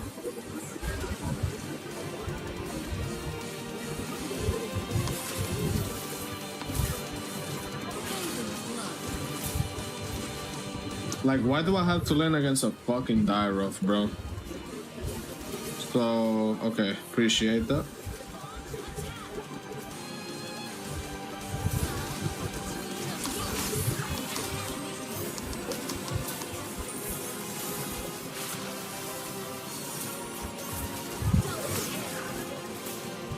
Thank you. Am I dead? Guys, some help will be appreciated. I'm just saying, bro. Raf is doing what she can, bro. You have to understand the mental state that I'm in right now, bro. I don't care about nothing, bro. And you guys are analyzing every micro play. Like, my God, bro. My God.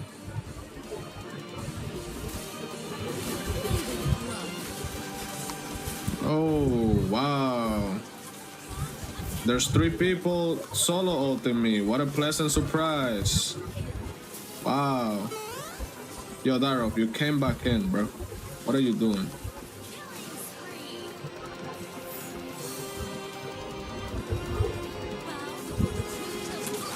Gushon, come in, bro. Yo, Gush.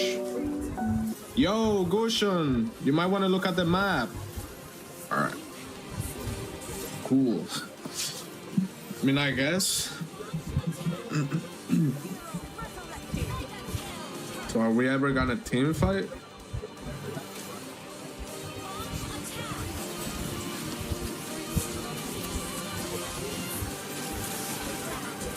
Oh, it would seem like my whole fucking team is dead.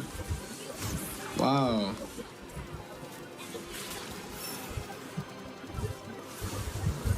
You know you could have just second skilled away, right? What is happening to my goal laner, bro?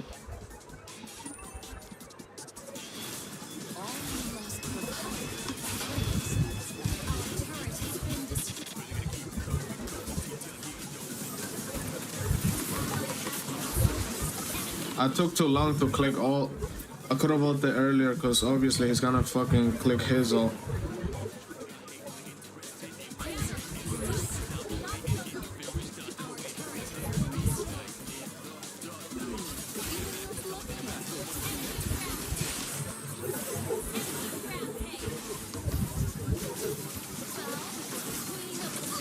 I got a 3-man set, but it doesn't matter.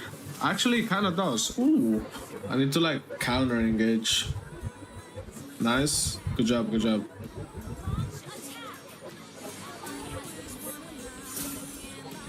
hero resurrected. Yo, he dash, he dash, he dash. Come on, please, bro. Yo, Pig, you just killed him. No, you actually just killed your carry, bro. Wait, Darov? Nice. Nice one. Let me just trade towers. They're probably gonna lure now. No, they're not hitting it yet. I can set here. G? Please, that's a 4-man set, bro. Please. Thank you. Thank you very much. Where did Tigreal go? He flickered out. Wait, Dyrov? He fucked up. What is he doing? There you go. Nice, guys. Yo, I need to go, what they call? Guardian helmet. I have a lot of true damage. Maybe last item. I'll go at last item. Alright, I'm not gonna force that shit. They're like, oh, it's gonna solo me. Come on, come on, come on. Please. Not bad, kids. We're alive. Nice. Yo, that Rafaela healing is insane, bro. Okay, there's the mid wave. There's the mid wave.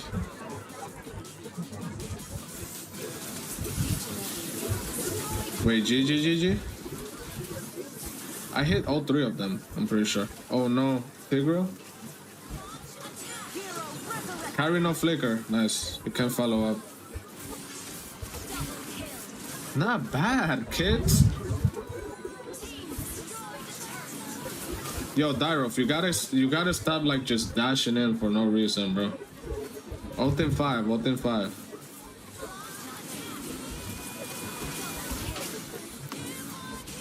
I can set.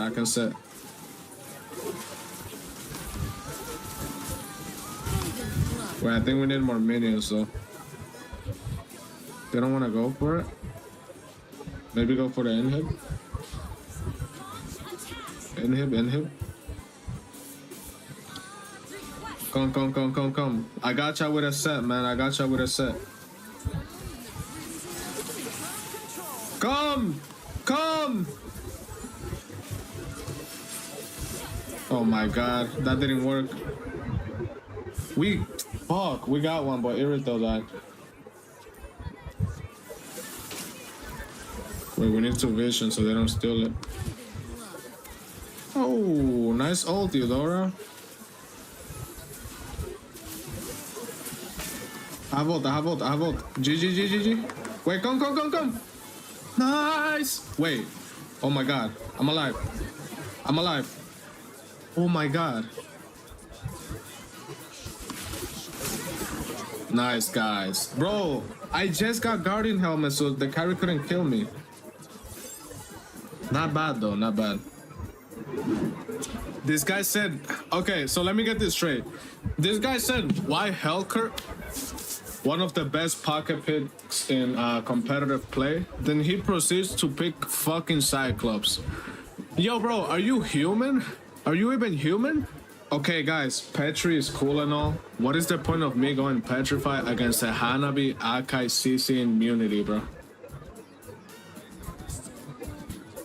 Let's help our jungler. Hopefully I have time to make it to mid lane. Can we do this fast?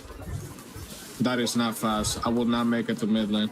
You know, guys, I might as well help Cyclops farm, because he farms so fucking slow. I think a better strategy this game is to help him farm. Cyclops clear speed is actually ass, bro. Enough. Let's fast clear mid and go top.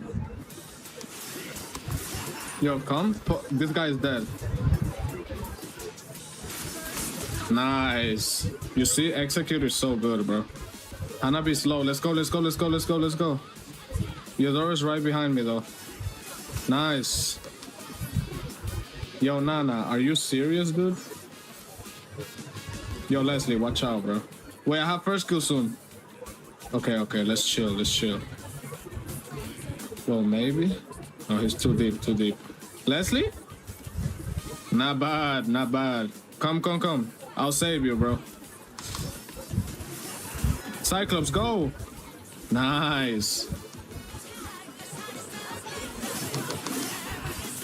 I mean, execute is just so much better, dude. Push. I'll help you. Okay, I don't know what the... Yo, what the fuck was that, bro? Yo, auto aim is the worst mechanic in the game, period, bro. Because why did my shit go to the tower? We push the tower a little bit. If I go in, I'm dead. But I can camper around here, maybe. If Nana gets close, he's dead. Come on.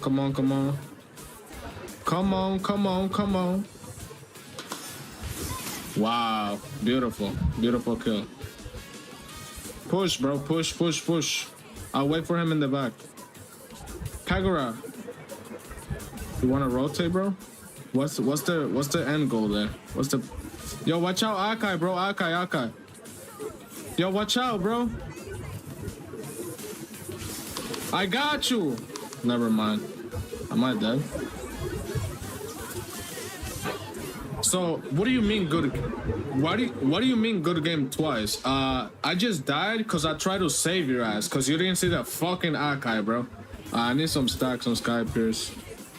That guy is low, but he's a kind of recall probably.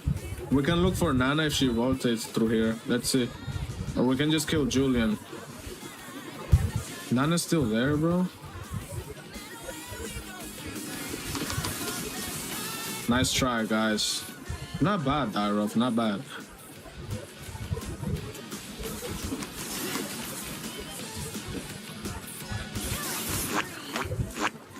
No, Akai. Take it out. Please, no. Bro, what is wrong with he only ults me, bro? Holy fuck. Akai always comes at the perfect time. Now he's dead. Good game. Yeah, keep ulting me. Dyrov Rush Athena Shield? What the fuck? GG Equipo. Oh, he's typing in Spanish, of course. Of course. Yo, can we push the lane so we can just kill him, bro?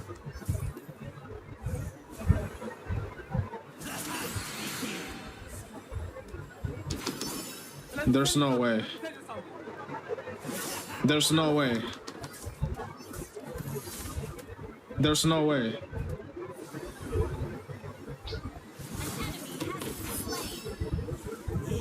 Yo, bro, yo, Beaner, you're emoting, but you're losing. How does that make any sense? What the fuck? This guy just emote on me?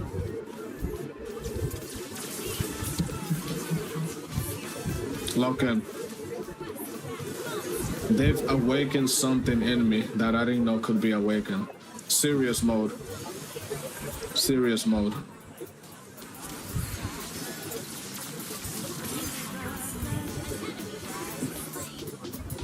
What? Bro, your door is so cringe, bro.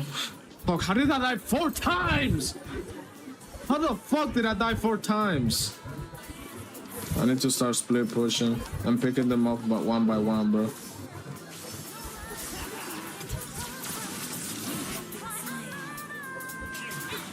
Come here, you fucking bitch!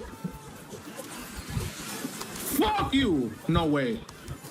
Please, God. No. No, no, no, no, no, no, no, no, no. No. What?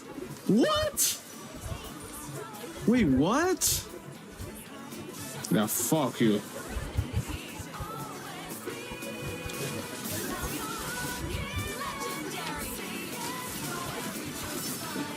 What the fuck is that? GG. Thank you. Who's alive, Nana? Yeah, GG, motherfucker. What do you mean, GG team?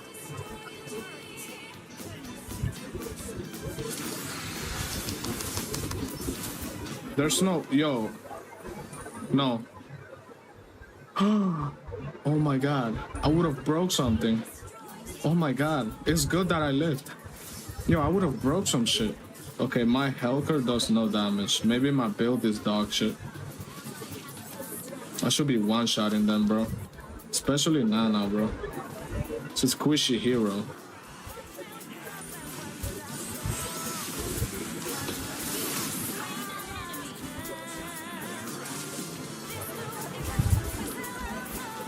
Fuck you!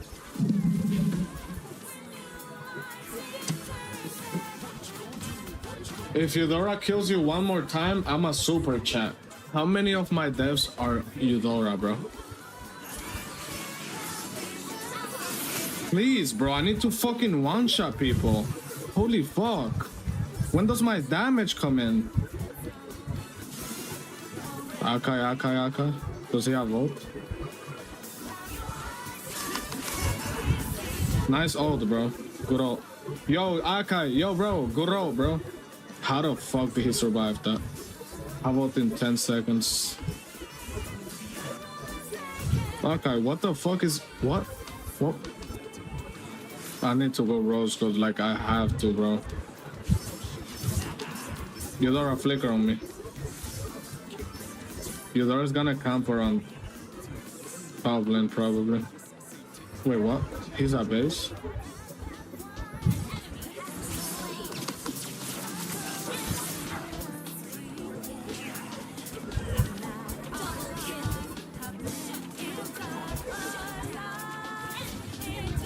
Yo, bro, where the money at, bro?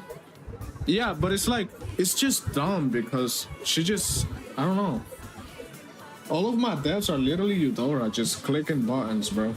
But it's like, it's turned into like, it's not even a real game anymore. It's turned into me trying to get revenge on this bitch. But I haven't killed her like once. Because she rage baited me so hard that now I want to dedicate this whole match to killing her. But I can't. Because she just one-shots me. Somebody's in there, no? Yo, G?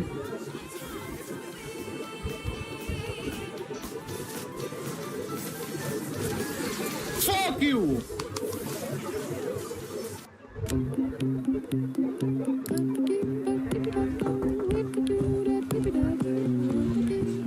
With built-in intelligence that saves battery power and updates that happen automatically, work might interrupt you, but your Dell Pro won't.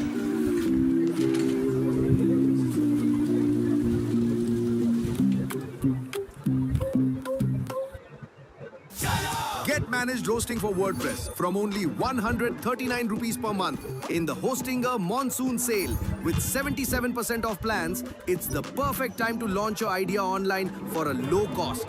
No agency fees, simple to set up and fully managed with the first AI agent for WordPress. With Hostinger, it's simple. Anyone can build a website. Create your WordPress website today.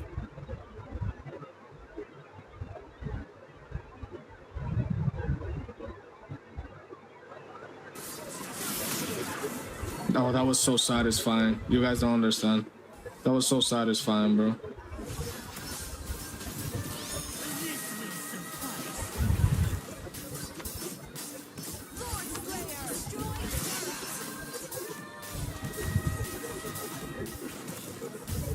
Not bad, Kag. No passive. Hanabi's up. That guy is not gonna die. That Julian has such a weird build, bro.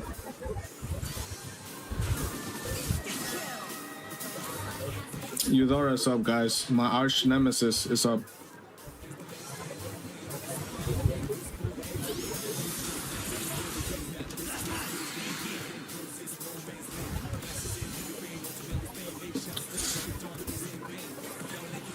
It's so hard to go in, bro. I need to go in, like, I need to wait for my team to initiate first. And then look for the back line. If I go in first, I'm just gonna die, bro.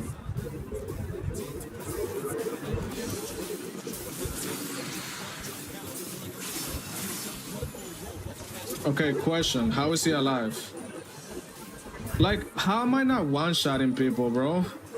You have 2 damage items. Okay, so you see my build and you say I have 2 damage items. Are you Ed? Are you mentally ill? Are you clinically retarded? Like, bro, I have my whole build it has damage. What are you talking about?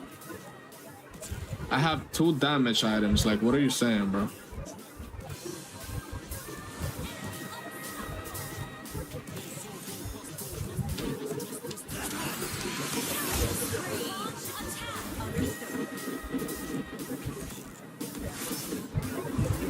Kick rose gold, not sell it. You want me to kick rose gold, not sell it. Eudora no combo, Eudora no combo, Eudora no combo, Eudora no combo, Eudora no combo, Eudora no combo.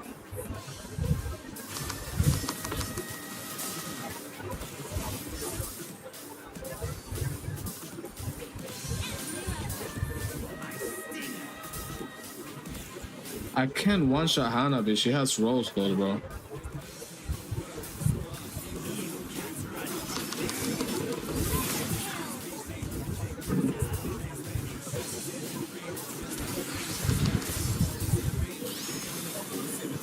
Yo, I'm doing a lot right now, bro. Nana comes defense and I one-shot her. Watch this.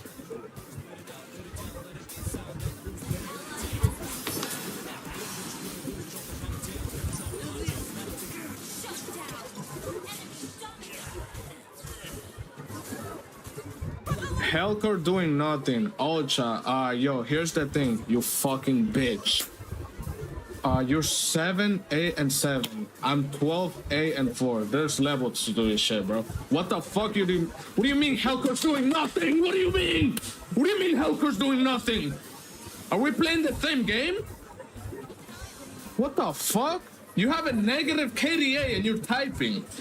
Are you stupid? You have a negative KDA, bro. What the fuck are you talking about? Alright. Get Hunter Strike instead of Scythe.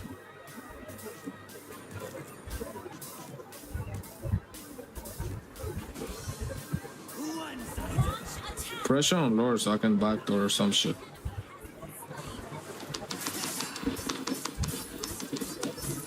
Eudora recalling.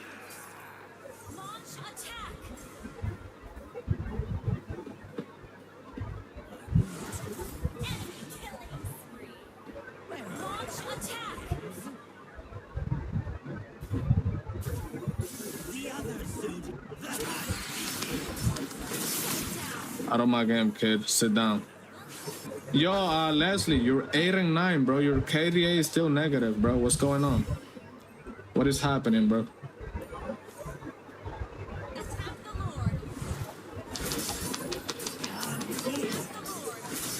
Alright, bro. Alright.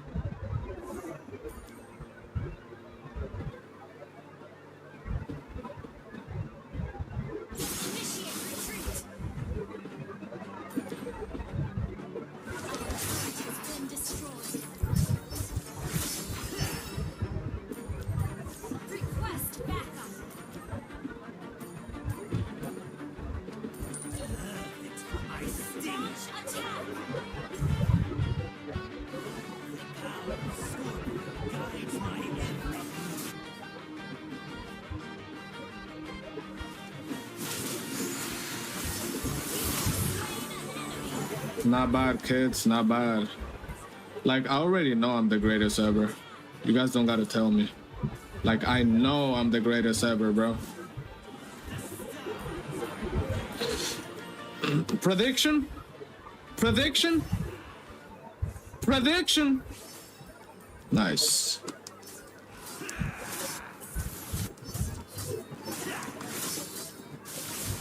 Ooh, no passive?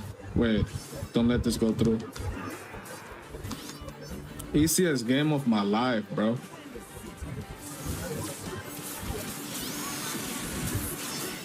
What the fuck?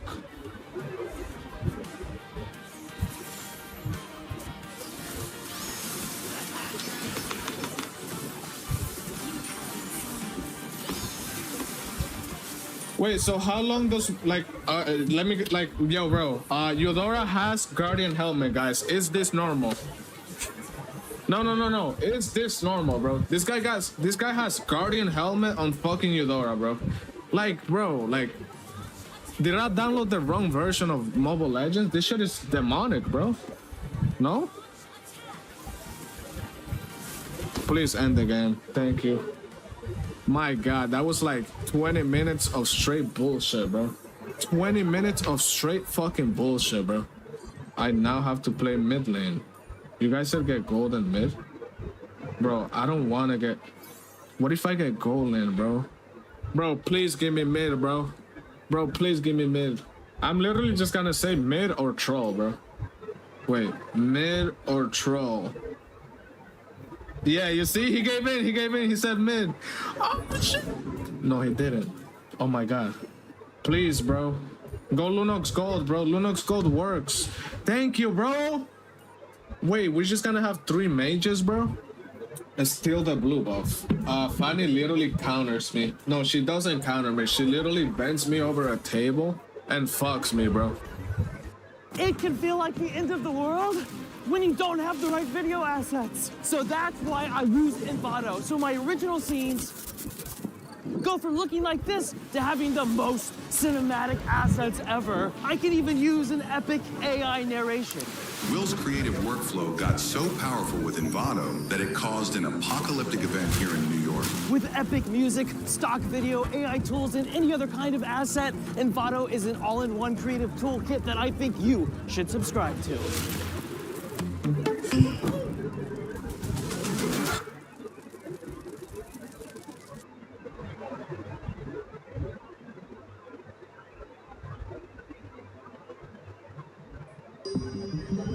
तेरा bag यहाँ रख रहा हूँ अरे पागल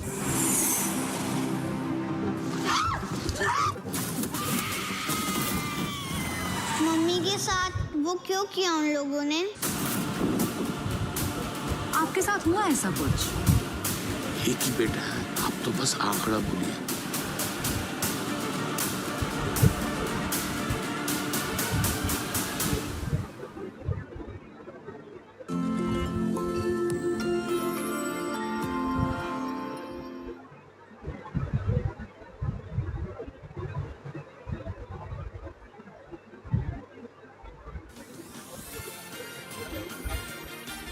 Yo, Nick, do you have mental illness, bro? That's on Mage, what a rare sight. Nah, I be playing Mage. I play every role. Nice.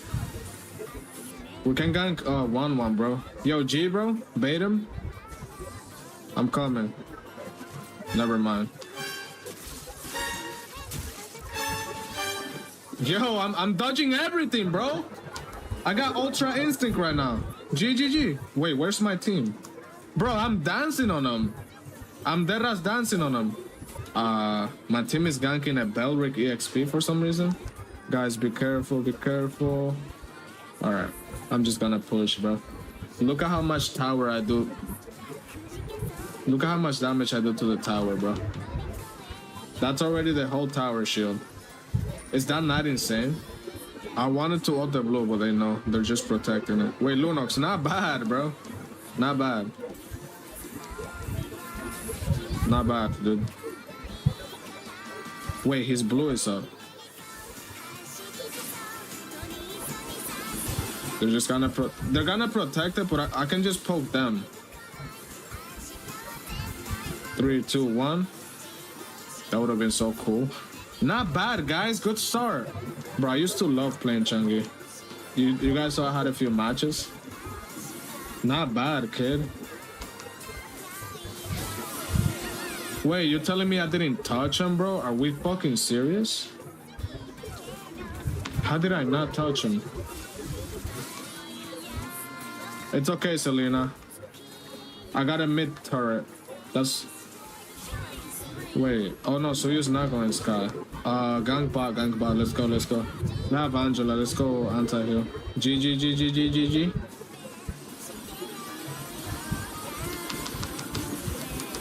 Not bad, guys. Yo, can I get a kill, bro? I have Sky Pierce. My god.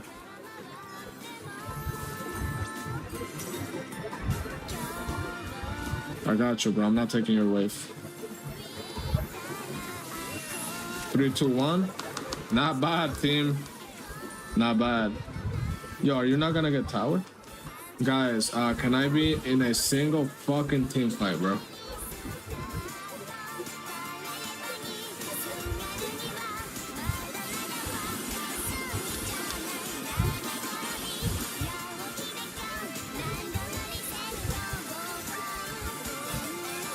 Yo, Angela, you're annoying ass little bitch, bro.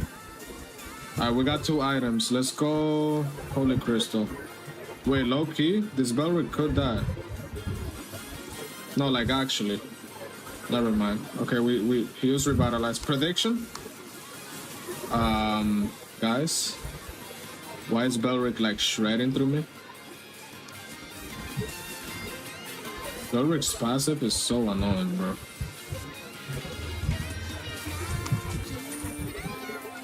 Wait, G?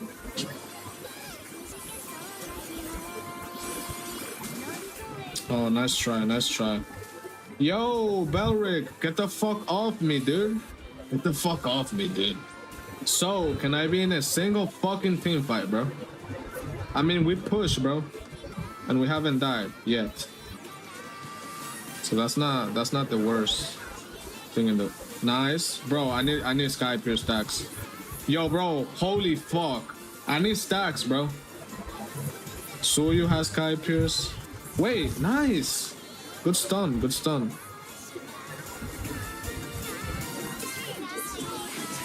Bro, give me the kill, please. Oh, you're good? Nice.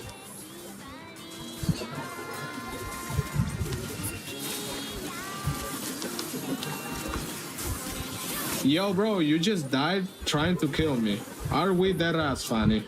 Like, I'm immortal, bro. I'm not gonna die. I have blood wings. Look at how much shield I have. Yo, G? Oh, shit. Oh, shit. What do you mean, oh, shit? Chunky's such a cringe hero and so annoying to go against, bro. Oh, shit.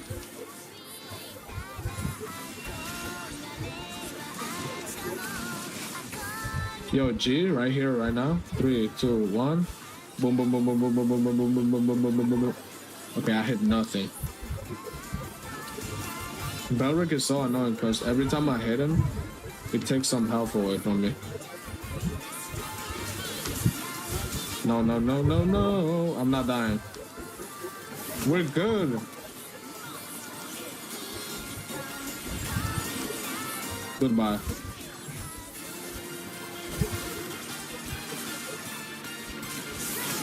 Triple kill. Yo, bro, I wish I had passive.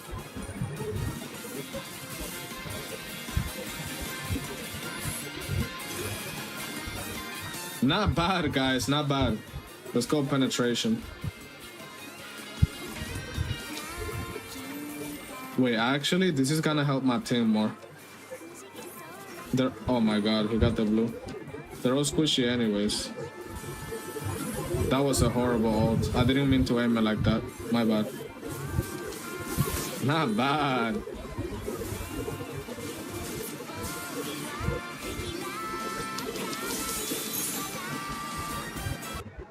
M-dashes? Nah, I don't think so. Generic AI phrasing? Absolutely not. Corporate buzzwords? Eliminated. AI Detector helps you spot the moments where your writing stops sounding like you. So when you hit publish, your voice is still the thing people remember. AI Detector, the final check before you check out.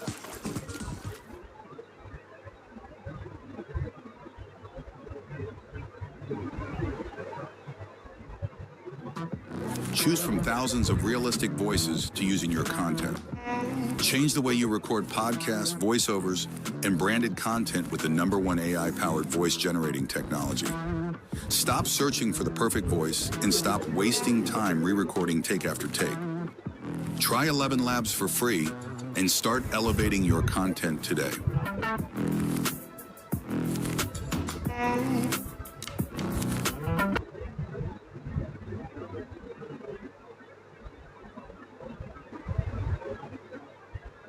Bro, I need a blue buff, bro. Oh. I don't want to reset, bro.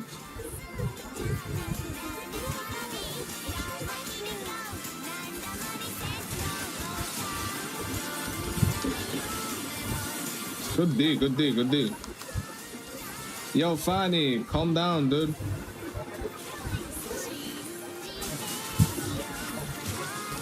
Yo, calm down, bro. Yo, calm down. Sit down, kid.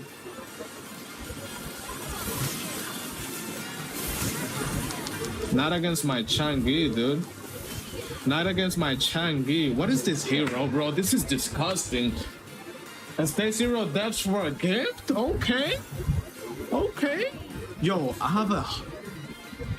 Again, I don't know why my alerts are not working. Appreciate that, but I see it in the chat. I see it in the chat. So on Rome, what did we play? Helker. Was I died 9 fucking times, but that was only because Dayudora had me mad as shit, bro. So I played the whole game trying to kill him. On jungle, what did we play? We lost on jungle, but what did we lose on? Suyu, oh my god. Yeah, we lost on Suyu, bro. That's sad, bro. We're starting to lose more on jungle.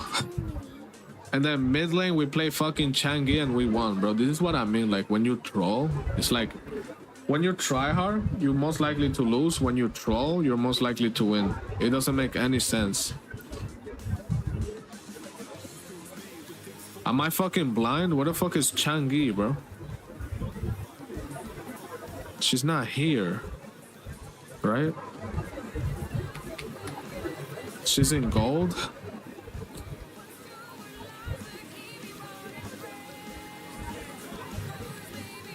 Bro, where? She's not even here.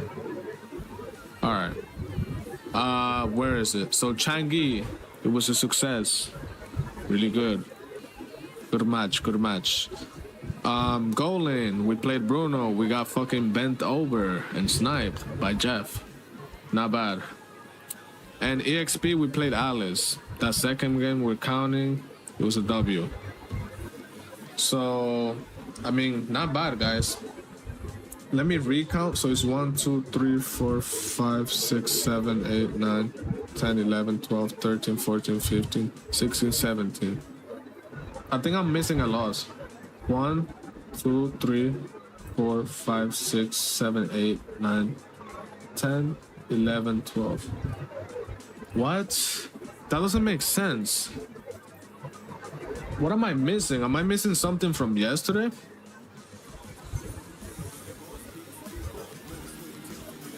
Esmeralda. No, bro, what? 1, 2, 3, 4, 5, 6, 7, 8, 9, 10, 11, 12. Am I missing a win? 1, 2, 3, 4, 8, 12, 14. Oh, it's 18 wins. 1, 2, 3, 4, right? 6.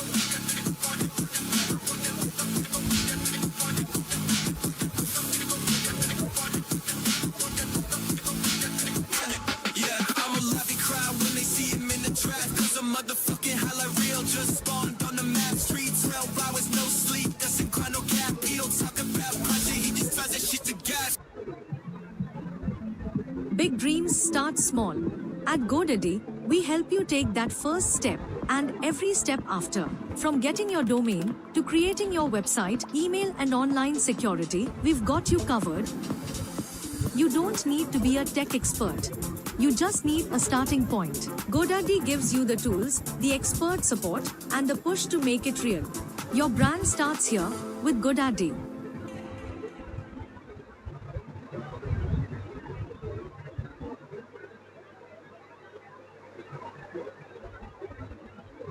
Since the dawn of time, stories have connected us. Open art brings the tools to the storytellers of today. Creating a character is simple. Whether it's from a sentence or a single image, open art brings your vision to life. But that's just the beginning. Once your character is created, you can use it in any story or setting with perfect consistency. With OpenArt's 3D pose editor, you can adjust your character's position and movements with ease.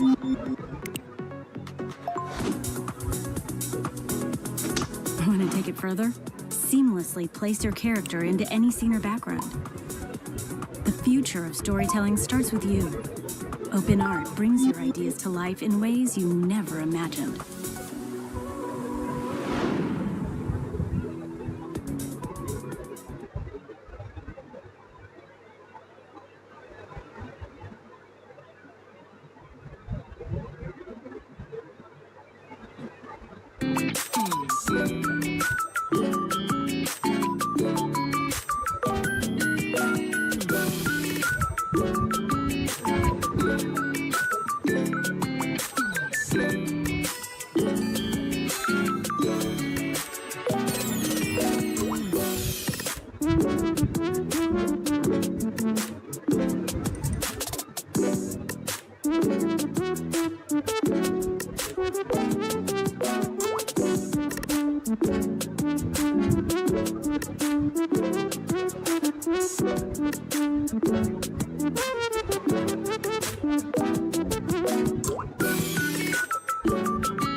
Video's done, and this shot I generated with Envato to fill a gap and change the way my story feels with different angles. Drone shots show us where we are. Tracking shots take us along. Dolly ins pull us closer, and holographic shots, okay, those are just cool. But I can generate all these with Envato Video Gen using presets in just under 5 minutes. I open Video Gen, upload a photo that I downloaded from Envato's huge catalog, or generate one from scratch. I pick a preset for movement and style. I can even extend the clip or set a start and end frame, which make for the coolest transitions. But here's where it gets fun. Envato has a stacked catalog of creative assets like fonts and graphic templates to really spice up your project. For sound, I either pull from their massive track collection or I generate my own in Music Gen and Sound Gen. Subscribe to Envato to access AI tools and unlimited creative assets to level up your creativity and impress your clients. All on one platform with infinite possibilities.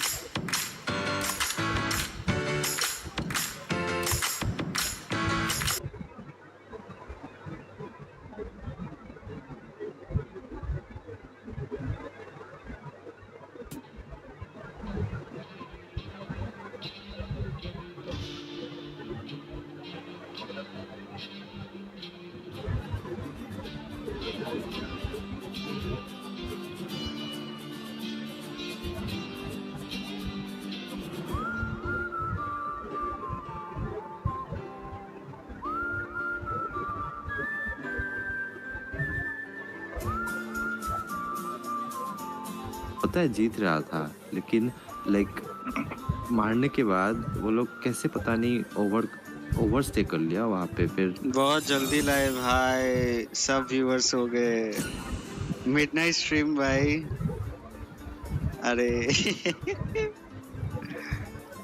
Are you guys surprised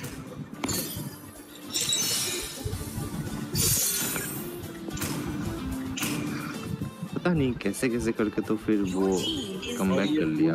क्या दिया था उस time, उनका क्या pick था? उनका God था, Atlas God. मियाँ करो मियाँ बहन, इधर मियाँ करो, टूर्नामेंट बाद में देखते हैं। लेस्ली नहीं लेस्ली वो नहीं कटेगा, ये बेनेटा नहीं माश हनाबी तो सजेस्ट करना।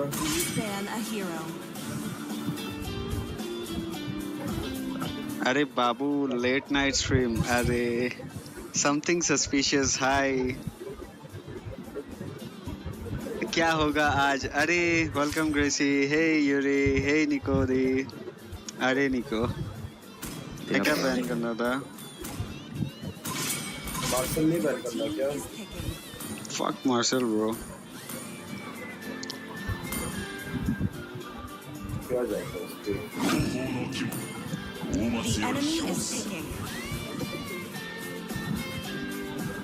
प्ले सनीला। अरे सलीना खेला होगी क्या? रुको पहला मैच है गाइस, थोड़ा अच्छे से खेलने दो, सीरियस खेलने दो। ड्रैगन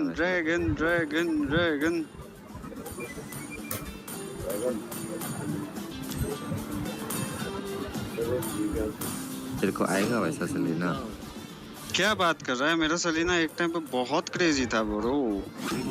मैं जंगल पे वेंचर कितना 28-30 किल किया हूँ, वो भी लगातार 3 मैच। बट हाँ वो बहुत पुरानी बात है। नो वे ब्रो, नहीं प्लीज सेबर नहीं प्लीज मत खेलना। फॉर गॉड सेक ब्रो, कुछ और खेल।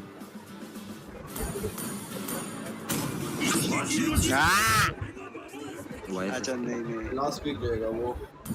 हाँ लास्ट वीक सेवर करेगा ब्रो। मूड तो यही है, लिंक खेलने का है। कम ऑन रन, कैरी कर देगा। वाइसिस वर्सेस खेलना। अरे ये तो वाइसिस बोल रहा है।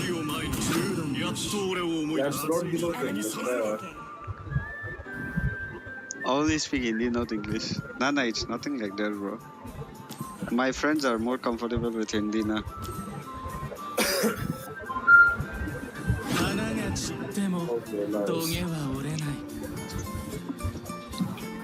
कौन सा स्किन बोलिए कि पेंट? अच्छा, come to like for you, boss. Stream well. Thank you, Yuri. कौन सा? अरे स्किन बोल जल्दी। अब मेरे पैसे के वे स्किन खेल रहे। येलो वाला नहीं ये ब्लू वाला ही ठीक है। तो यही है yellow blue. Oh okay bro. ना यू गुड ब्रो। यार नींद आ रही है। आया मैं तो सोने आ रही।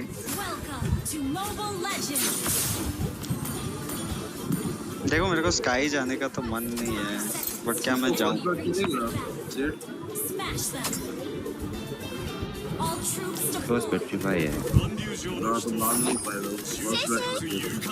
I won't be streaming for long though, guys. It's a short stream.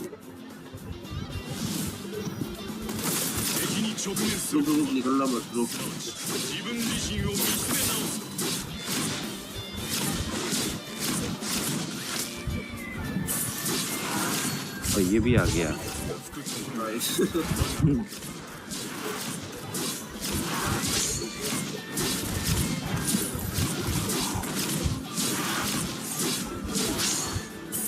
और मैं क्या अच्छा काम कर रहा हूँ क्या यहाँ पे आके?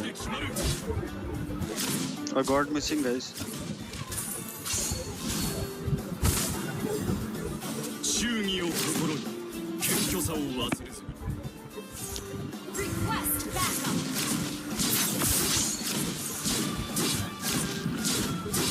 अरे लिंक खेलने का मूड है आज तो। हितो को पोकी बनाने देंगे रे। क्लोरीन पे खिला दूंगा। ओए फ्लिकर हो गया गॉड का।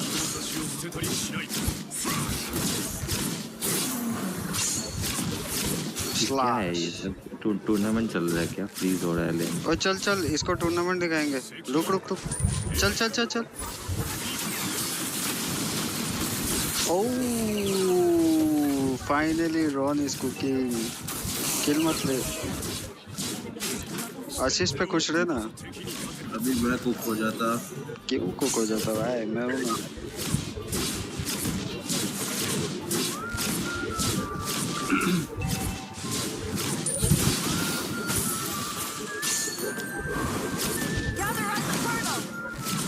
अरे बाप रे। ओए तो वो बनना। ओए चिपकली उड़ो ओए। ये देख ये देख ये देख।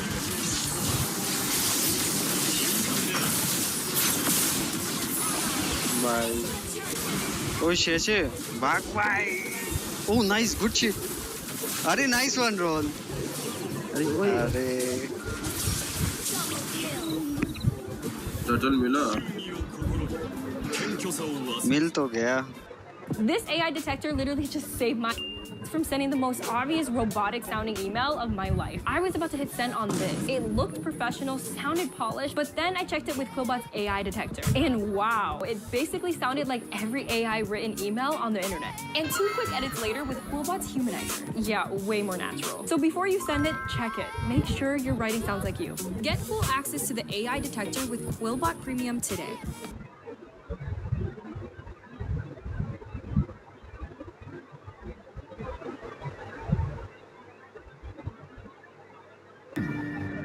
कौन हो? जजादान मैं हरफुन। हम एक और जंग एफोर्ड नहीं कर सकते। यहाँ कोई है जो वहाँ खबर पहुँचा रहा है।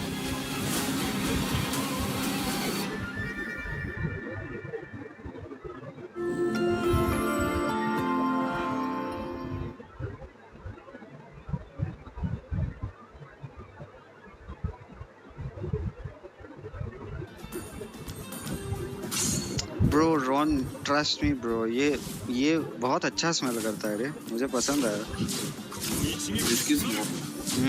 मेरे को पुराने दिन याद आ गए। विस्की स्मोक विंटर के लिए अच्छा है, समर में क्या लगाएगा? अरे डेट्स के लिए अच्छा है। तो ये डेट्स नाइट्स के लिए कहते हैं। मुझे नहीं लगा था कि सस्ते परफ्यूम भी इतना क्रेजी हो सकता है।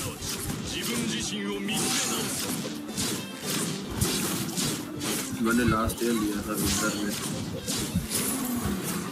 वॉच इट था। 3000 का परफ्यूम ऑर्डर किया है भाई। क्रेजी।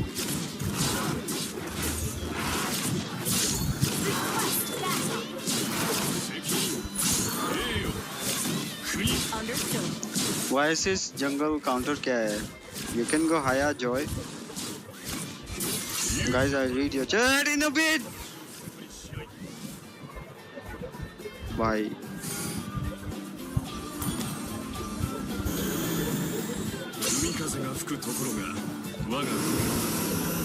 ठोक तो उसको।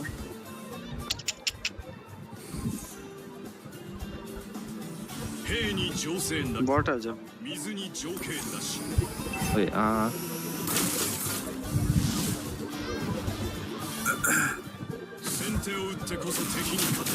Hell nah, bro.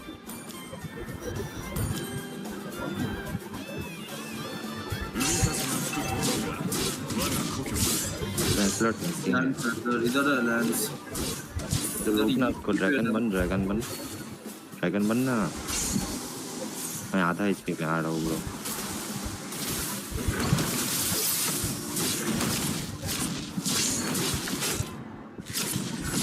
इसको जोन कर, लैंस को जोन करना। कोई बात नहीं।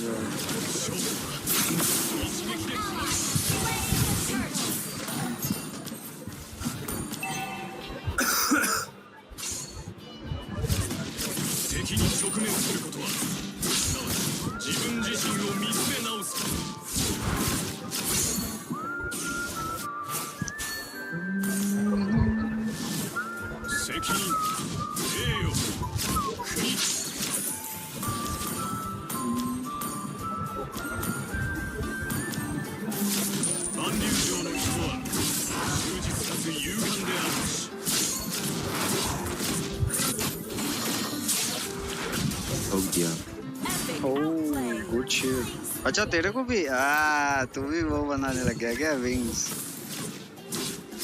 ही बनाते हैं तो। हाँ, मुझे लगा ये सब नहीं पता होगा तेरे को। अच्छा ठीक है ब्रो।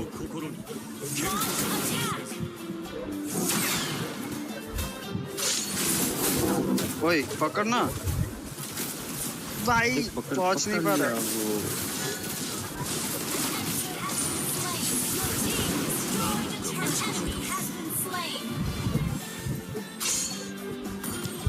Bruh.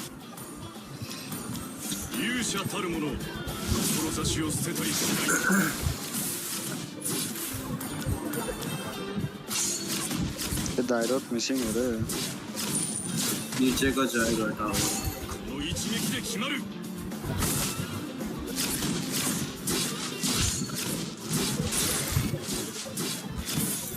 मेरे को हांजो खेलना है रे।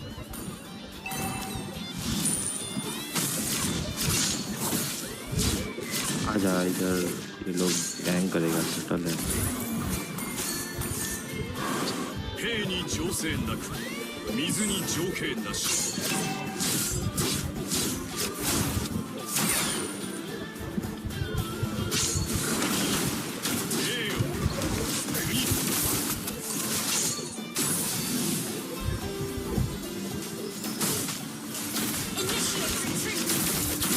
अरे ब्रो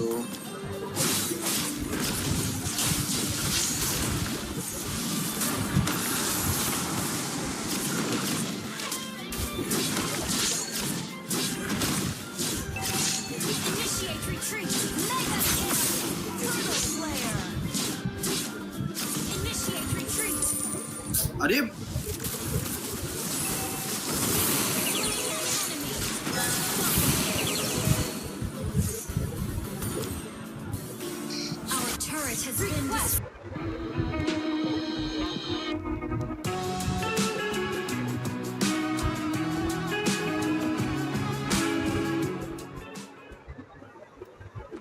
પપ્પા ફીસ વધારે છે બેટા યાદ છે બોનસના થોડા પૈસા આપણે બીજા ખાતામાં રાખ્યા હતા 2 વર્ષથી ખાતામાં કોઈ લેવડ દેવડ નથી થઈ, કદાચ ઇનઓપરેટિવ થઈ ગયું હશે। તો હવે બેંકમાં જઈને અથવા વિડિયો કેવાયસી થી કેવાયસી અપડેટ કરાવો, ખાતું થશે એક્ટિવ એકદમ ફ્રી। ચાલ क्या એડમિશન કરાવવા, ખાતું થયું એક્ટિવ। આરબીઆઈ કહે છે જાણકાર બનો, સતર્ક રહો।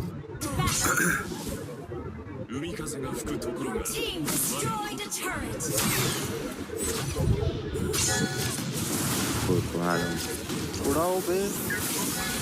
उड़ गया। नाइस, उड़ गया।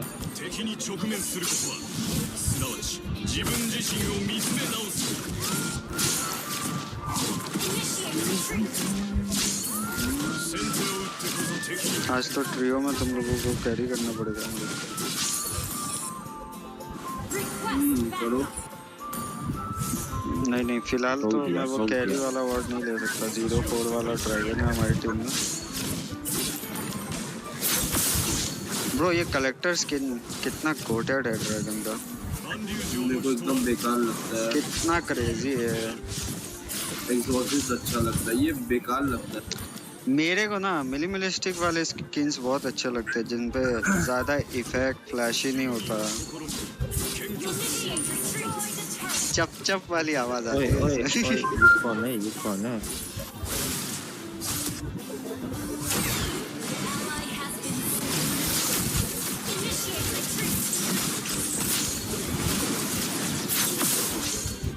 अरे अरे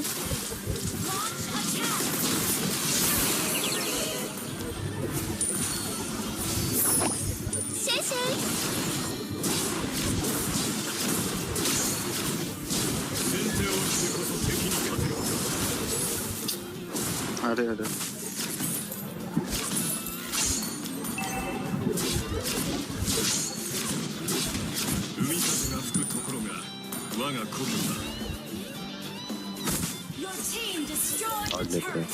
लॉर्ड लेना है क्या? मैं थोड़ा बहुत ले सकता है। ओए ओए ओए ओके गाइस, ये पहन के ये सलमान भाई ना, इनको थोड़ा दूर रखना पड़ेगा। हिरन बना देगा तेरे को। वही ना, हिरन विरन बना देगा।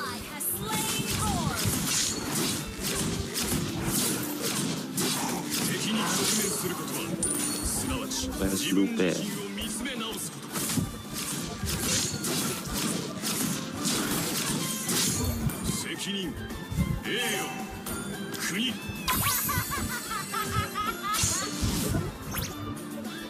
जस्टिस जा रहा मैं।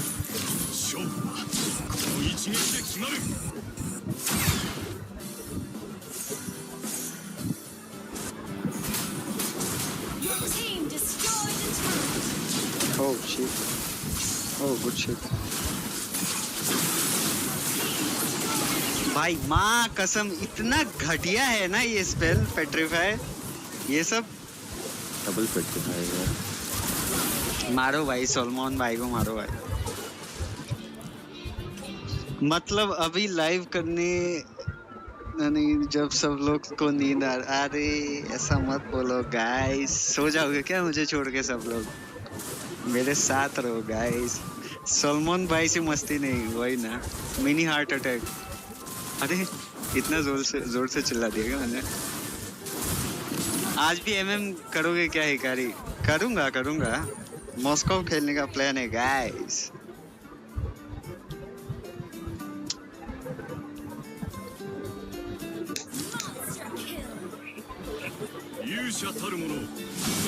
अरे अभी अच्छा ट्राई। अरे जीत गए क्या इतना जल्दी?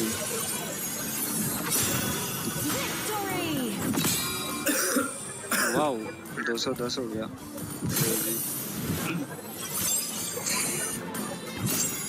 और ये टैंक तो केडिया खेलता रहता है। छी, मैं तो कितना अच्छा सा सेट दिया वो।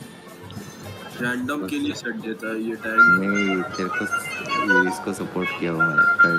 तो अरे यार मेरे हिस्ट्री में कितने लूज है भाई, 2 लूज है, 3 लूज है, 1 क्लासिक में लूज है, वो भी लकीली हार गए। फक क्यों सेम ओपो। हाँ अरे नहीं हो जाएगा आज हो जाएगा मॉस्को, ऐसी बात नहीं है। मैं जा रहा है 2CXP खेलने, मैं उठा के भेजूंगा।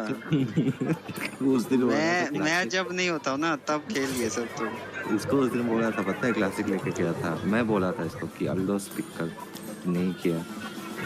रैंक में होता है तो पिक। फ्लोरिन करो ना बहन। फ्लोरिन? हाँ फ्लोरिन करो, मैं भी फ्लेक्स कर दूंगा फिर। मैं भी फ्लेक्स करूँ? फ्लेक्स करने वाला वो करना अंजला। लेकिन विंडेड थोड़ा जीजी है मेरा। हाँ ना भी बोलना इसको। गुशन खेलो ब्रो, गुशन खुला है तो गुशन। दो गुशन होगा, लड़ाई होगी आज। एक गुशन ट्रियो, जंगल में गुशन काम ही नहीं करता। लाइटिंग अरे bye guys, good night, bye करी, बाय। अरे इतना जल्दी? चलो हाय ब्रो, ए what's up bro, hey guys, welcome to the stream guys. देखो ये मैच तो हमें रॉन को ड्रैगन दिला देना चाहिए, तेरे को एटलस ले लेना चाहिए, और कुफरा भी ले सकता है। हाउ अबाउट मीनो जाना, मीनो अच्छा होगा। मैं वो सोच रहा था रे, इसको तू ड्रैगन ले ले। हाँ ड्रैगन ले ले फिर।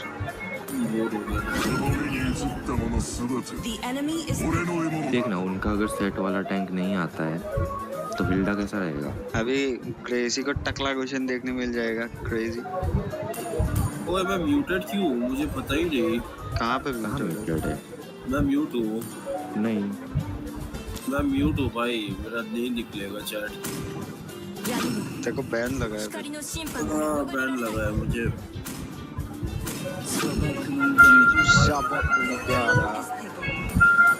कैमिनो जाना है। दोनों ब्रो, देख लो क्या जाना है। एटलीस्ट मेरे व्हाटएवर। नहीं बेले नहीं हट, बेले नहीं हट। गॉड इज ओपन दो। जा एटलीस्ट जा। अच्छा चल ठीक है।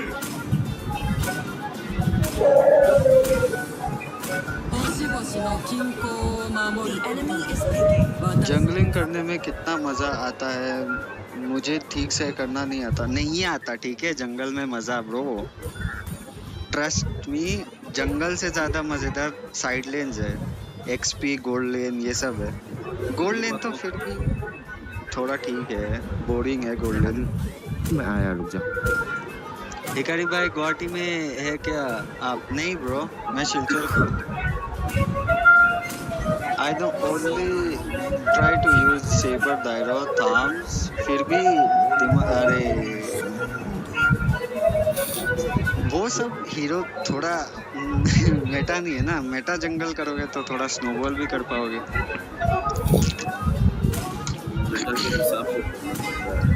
मेटा के हिसाब से खेलना पड़ता है। कौन सा स्किन यूज करो? ये करता हूँ। ओए अबे ये पावर रेंजर वाला स्क्रीन, अरे खत्म भाई।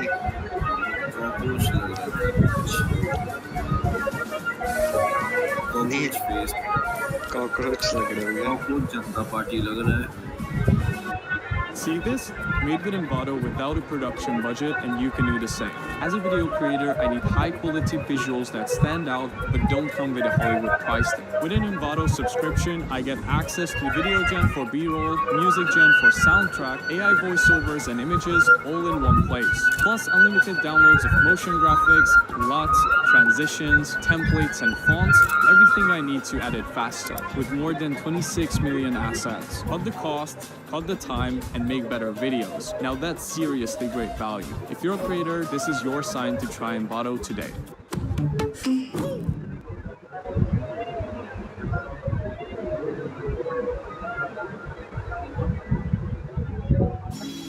Introducing Speech Engine, a way for developers to turn their chat agent into a voice agent with one prompt. I need to reschedule my delivery. Can you move it to Thursday? Done. I've moved it to Thursday between 2 and 4 p.m. You'll get a confirmation text shortly. Speech Engine combines our leading voice models into a single pipeline, all custom built to work best together. It connects directly to your existing agent. Your LLM, RAG, and orchestration all remain untouched, with expressive, human-like voices in 70-plus languages, industry-leading transcription, and dedicated models for natural turn-taking, voice detection, and interruption handling, all secured with enterprise-grade compliance. Speech Engine is available now in 11 API. Add voice to your agent today.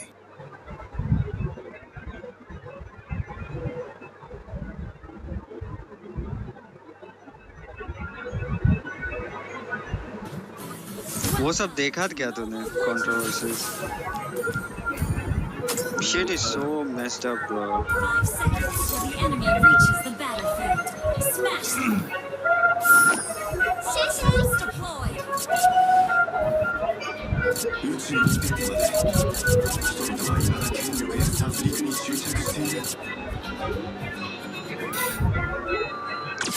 ये skin बहुत बल्कि है यार। बल्कि skin अच्छा नहीं लगता है। बल्कि स्किन ही सबसे गंदा लगता है। Hey, thank you for the juice, bro. Assassin पे तो बल्कि स्किन क्यों लगेगा? Assassin पे वो मर्जी है तेरा। ये फाइटर हीरोज में अच्छा लगता है। क्या हो रहा है? सेबर फन लेन एक्सपी है। अच्छा, सेबर पसंद है क्या? मैं खेलूं सेबर ही एक्सपी है। देखो गाइस, तुम लोग मेरे बंदों को गलत आइडिया दे रहे हो, ठीक है? ट्रस्ट नहीं होता भाई, ट्रस्ट को देखो हेल्प चाहिए। नहीं तुम लोग कर लगा जी भाई, ये तो छोड़ ही दो।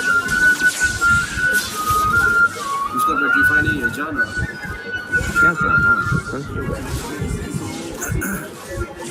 चला गया, उसका मिनियन तो मिस मिस हो गया। लैंसलॉट आएगा इधर, ठीक है, इधर काइमेरा लैंसलॉट सब आएगा। हाथ जल्दी। नहीं लेंस नहीं आएगा, उधर क्रैप लेके गया है, बॉटम जाएगा वो। तो ये क्या कर रहा हो? अरे मेरा एमएस को क्या हो रहा है? इधर आना, तू क्या कर रहा है? इधर मार सकता। अरे मेरा एमएस। अरे वो आज जी भाई।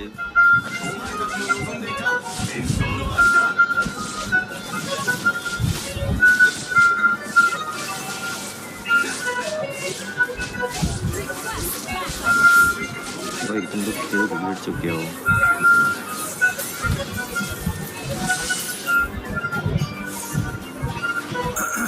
स्टार्ट कर लो। इसको मारो ना। छोड़। अरे टर्टल कहाँ गया?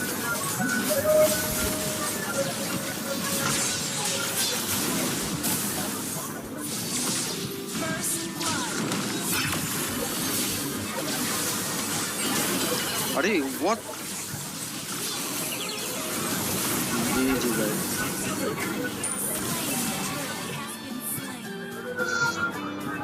पहले रिट्रीव मार दूंगा था। तू अरे ऑल्ट अर्ली मारना भाई।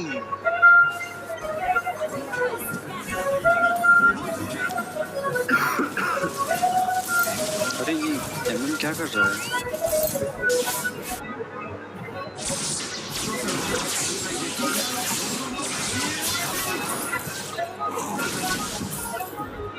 ब्रो बहुत गंदा सा स्किल यूज है।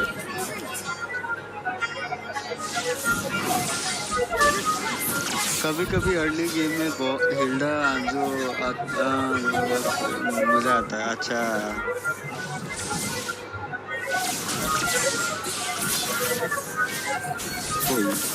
गेम का सबसे वाहियात हीरो हानाबी है।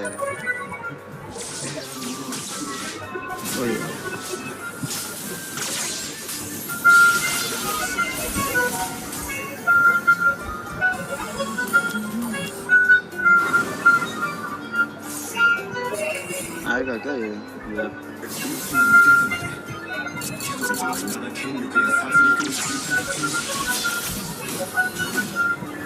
नहीं मरेगा वो, कल कामिला जंगल आया। अरे पेट्रीफाई मारना भाई, ओए इसको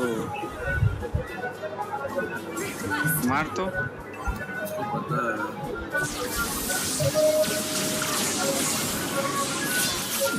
देख कितना इजी है, हर चीज कॉल पे देके गिलाना पड़ता है तुम लोग। हाइपर वो बुला रहा है तेरे को। अरे इसको निकाल देता ना। अरे इधर आ। ये उधर है, मरवा देता मेरे को अभी।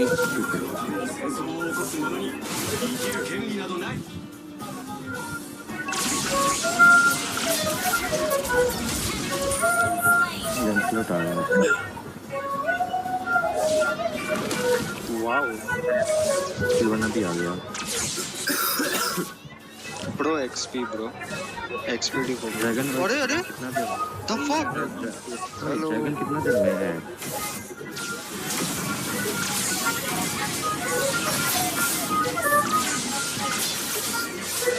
अरे ये तो नहीं मरेगा।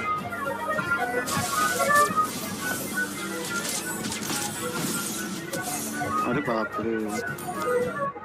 Attention, writers using AI at work. Before your summer work goes out into the world, your writing should pass final inspection. M-dashes? Nah, I don't think so. Generic AI phrasing? Absolutely not.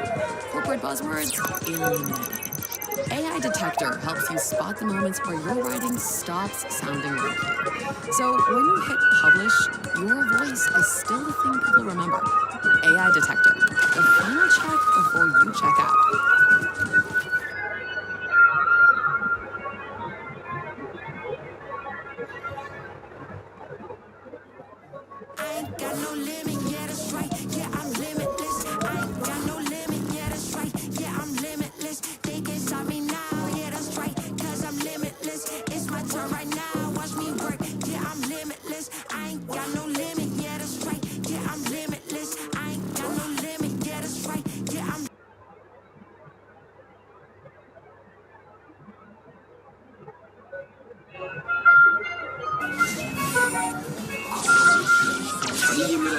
क्या हो रहा है ये match? ये skin कभी नहीं क्या खेलना चाहिए था मुझे। ये बंगाल है। मेरा फ्रस्ट्रेट कहाँ 30 से 28 किल।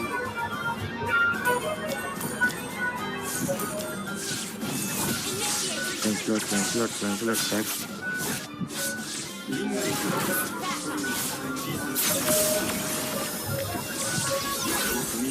अरे मेरे पास अल्ट नहीं है।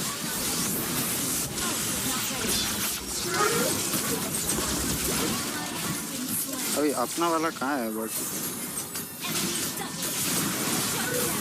अरे what the fuck? ये तो एक्सपी गैप हो गया ना दोस्त। अरे ये मेरा नेट को क्या हो रहा है? दिखा पिंग दिखा पूरा।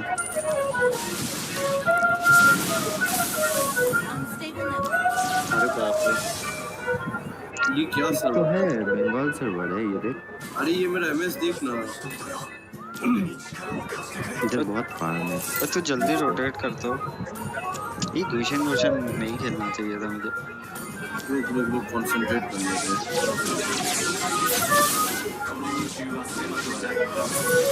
आउटप्लेस करने की ज्यादा कोशिश करने के चक्कर में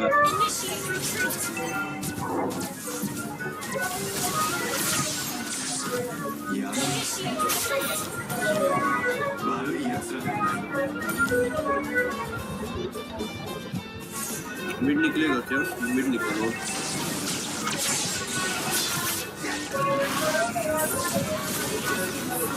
देखना लो है बुश में। एक रैंडम सिल्वाना से कैसे गैप हो सकता है? ओए नहीं ठीक है, हो गया आज के लिए क्वेश्चन हो गया। ओए ये व्हाट द फक ब्रो। देखो गाइस, मुझे ये क्वेश्चन नहीं खेलना चाहिए था।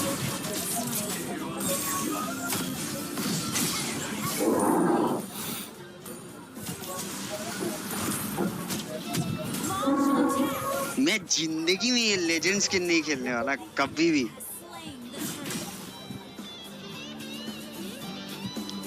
अभी मेरे व्यूअर्स लोग बोल रहे होंगे कि स्किन पे ब्लेम डाल दे रहा है। कुत्ते मार दिया। ओह शिट, होल्ड करना ब्रो।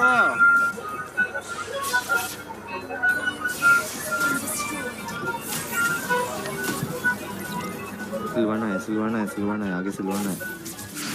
नतालिया पे कॉम्बो, थैंक यू भाई। गुशन का क्या कॉम्बो यूज कर रहे हो?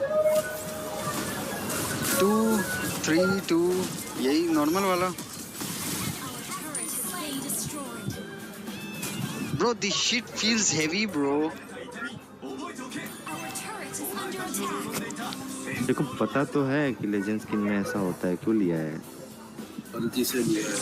अरे मैं चेंज कर रहा था भाई।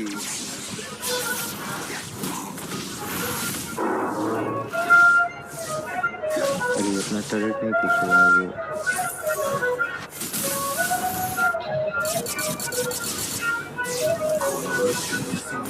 लैंसलॉट को पकड़ना पड़ेगा।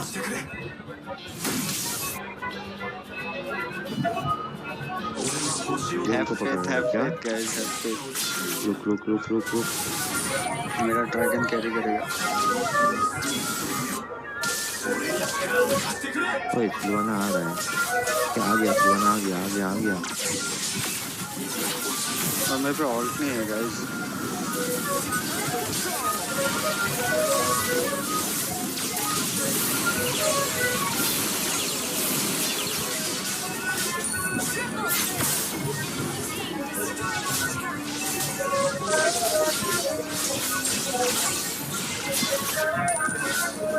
तो डैश नहीं अरे नहीं है, मेरे पे भी नहीं है ना कुछ। Come back guys.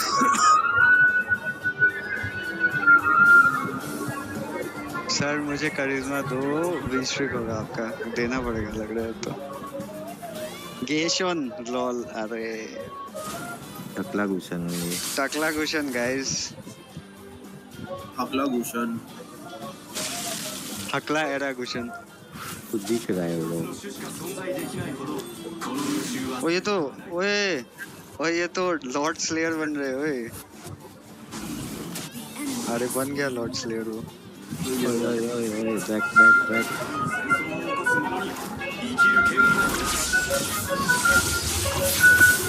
ये छपड़ी से ये एक बार भी नहीं मरा है क्या? कौन? अच्छा एक बार मरा है। मरा है एक बार। तू उधर मर जाएगा ठीक है, फार्म करके बैक कर। कोशिश वही है। अरे शिंग F8 गाइस। वेल ऑल्ट मार दो भाई, बच नहीं पाएगा नहीं तो। अभी ऑल्ट मार। नहीं है ऑल्ट। अब पकड़ अभी पकड़ना। ओए लॉर्ड आ रहा है ओए। Hello guys. उतर ड्रैगन से उतर, लॉर्ड आ रहा है।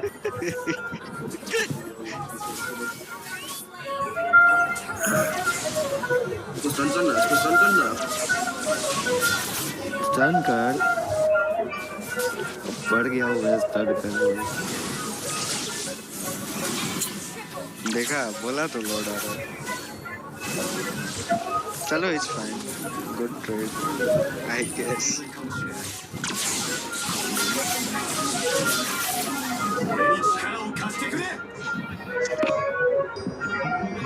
तेरा बैग यहाँ रख रहा हूँ। पागल।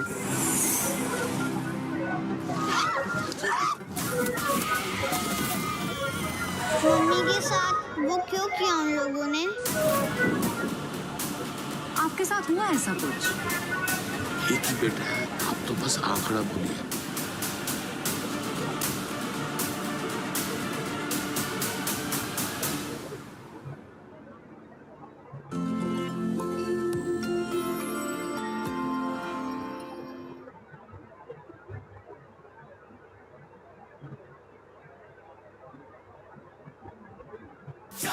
Get managed hosting for WordPress from only 139 rupees per month in the Hostinger Monsoon Sale. With 77% off plans, it's the perfect time to launch your idea online for a low cost. No agency fees, simple to set up and fully managed with the first AI agent for WordPress. With Hostinger, it's simple. Anyone can build a website. Create your WordPress website today.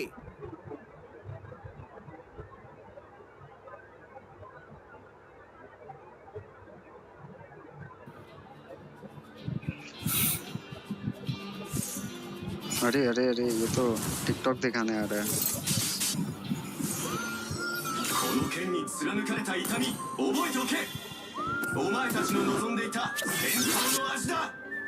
इधर पे बेलेरिक लेने से better होता।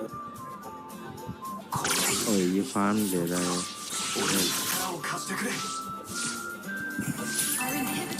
सारा farm दे गया। इधर मार सकते हैं।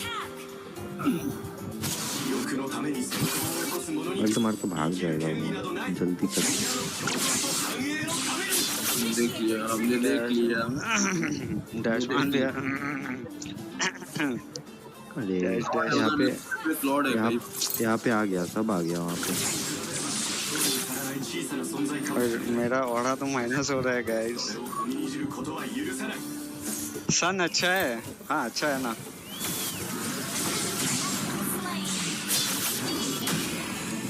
क्या कर रहा है वो? उसको लगा कुछ आउट प्ले करेगा वो।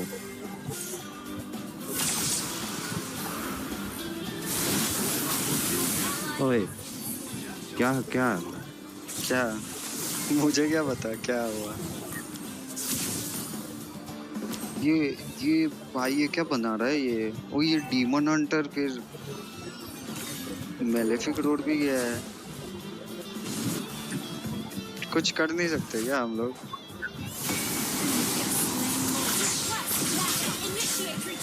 I guess not.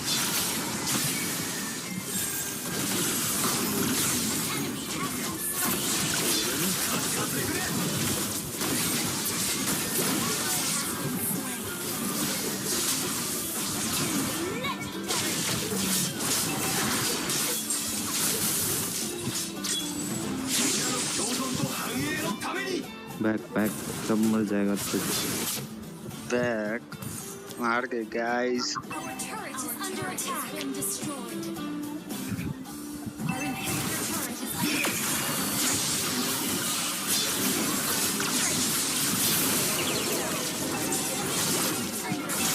देखो मैंने कोशिश की है मेरे को वन हैंड कैरी करना था ये गेम बट इट्स ओके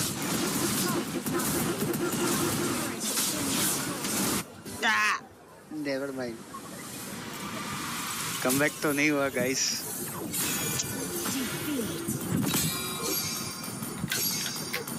जी ये गंदा लेजेंड स्किन पावर रेंजर जी ये रुक जाओ चेंज कर मेरा एमएस हाई आ रहा है सिंगल सर्वर था मेरा मैच में दिखाया तो मैंने 20 एमएस रॉन होस्ट करो ना फर्स्ट मैच कैसे खेला फिर तू अच्छे टीम में होस्ट की वजह से नहीं है झूठ बोल रहा है ये वाईफाई है कोई बात नहीं ब्रो अरे ऐसे ही लोग तो चाहिए कोई बात नहीं करके जस्ट मूव ऑन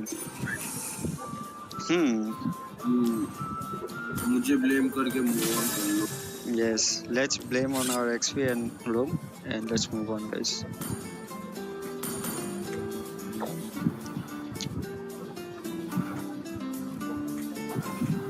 भाई क्वेश्चन पिक मत कर ए you can't judge me based on one game okay चलो स्टार्ट करो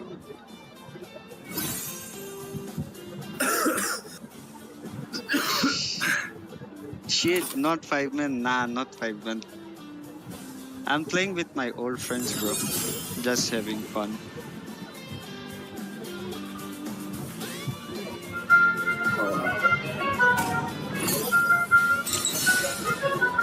इतना कैरेक्टर्स है मैं मेरे पे यूज ही नहीं कर पाता कोई बात नहीं ब्रो प्रैक्टिस करते रहो हो जाएगा मंकी वैन करो देखो गाइस ये सब हीरो मेरे लिए नहीं है चुपचाप मुझे अपने गंदे हीरोज आ जाने चाहिए वो सब लेके फिर सेबर लेके आ जाएगा अरे यार अच्छा बोलना यार क्या गंदा बोलता रहता है मुझे मैं काम करता हूँ मैं सेबर ही एक्सपी चला अच्छा ये खेलना ये नहीं बे ये सब नहीं खेलना हट मोटा हीरो कौन खेलता है अब तो मॉस्को खेलेंगे my God is it global league wow bro और क्वेश्चन करो बे ये हटा ये क्वेश्चन ओए लिंक यू बेन अरे द फक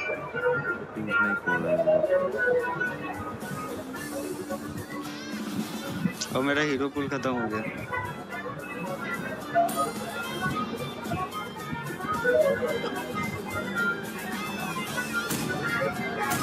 और कोई रॉन दे ना अच्छा ये मिड लेनर एमन नहीं खेलते हो क्या एमन तो बहुत टाइम हो गया खेले हुए अरे God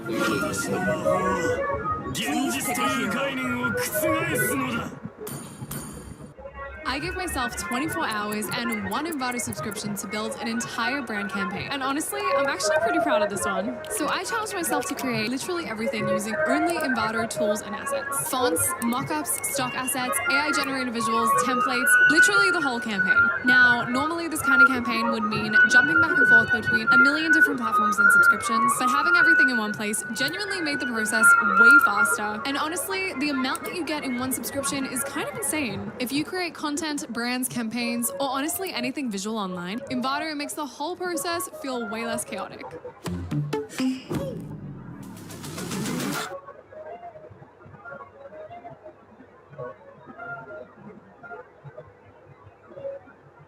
All my friends moved to the city, and maybe they're like me, trying to build something of their own. I just never figured out how to start. Hey Replit, build me a site where people can see my work and make bookings.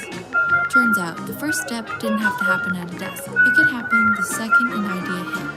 Make the colors of the site warm, soft, and a little faded. Add a font like that, a serif with some weight. This is looking really good, but I needed to do a little more. Add a way for clients to book real dates and make payments. And when it was ready, I could make it live. Create your future right from your phone. What will you build today? Download the Replit mobile app.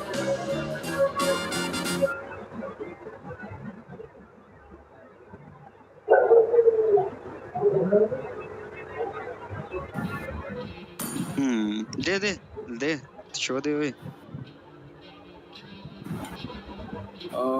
पकी तो जाऊँ क्या तो है हाँ है but इसमें लेके आ जाएगा दे कुछ दे जल्दी दे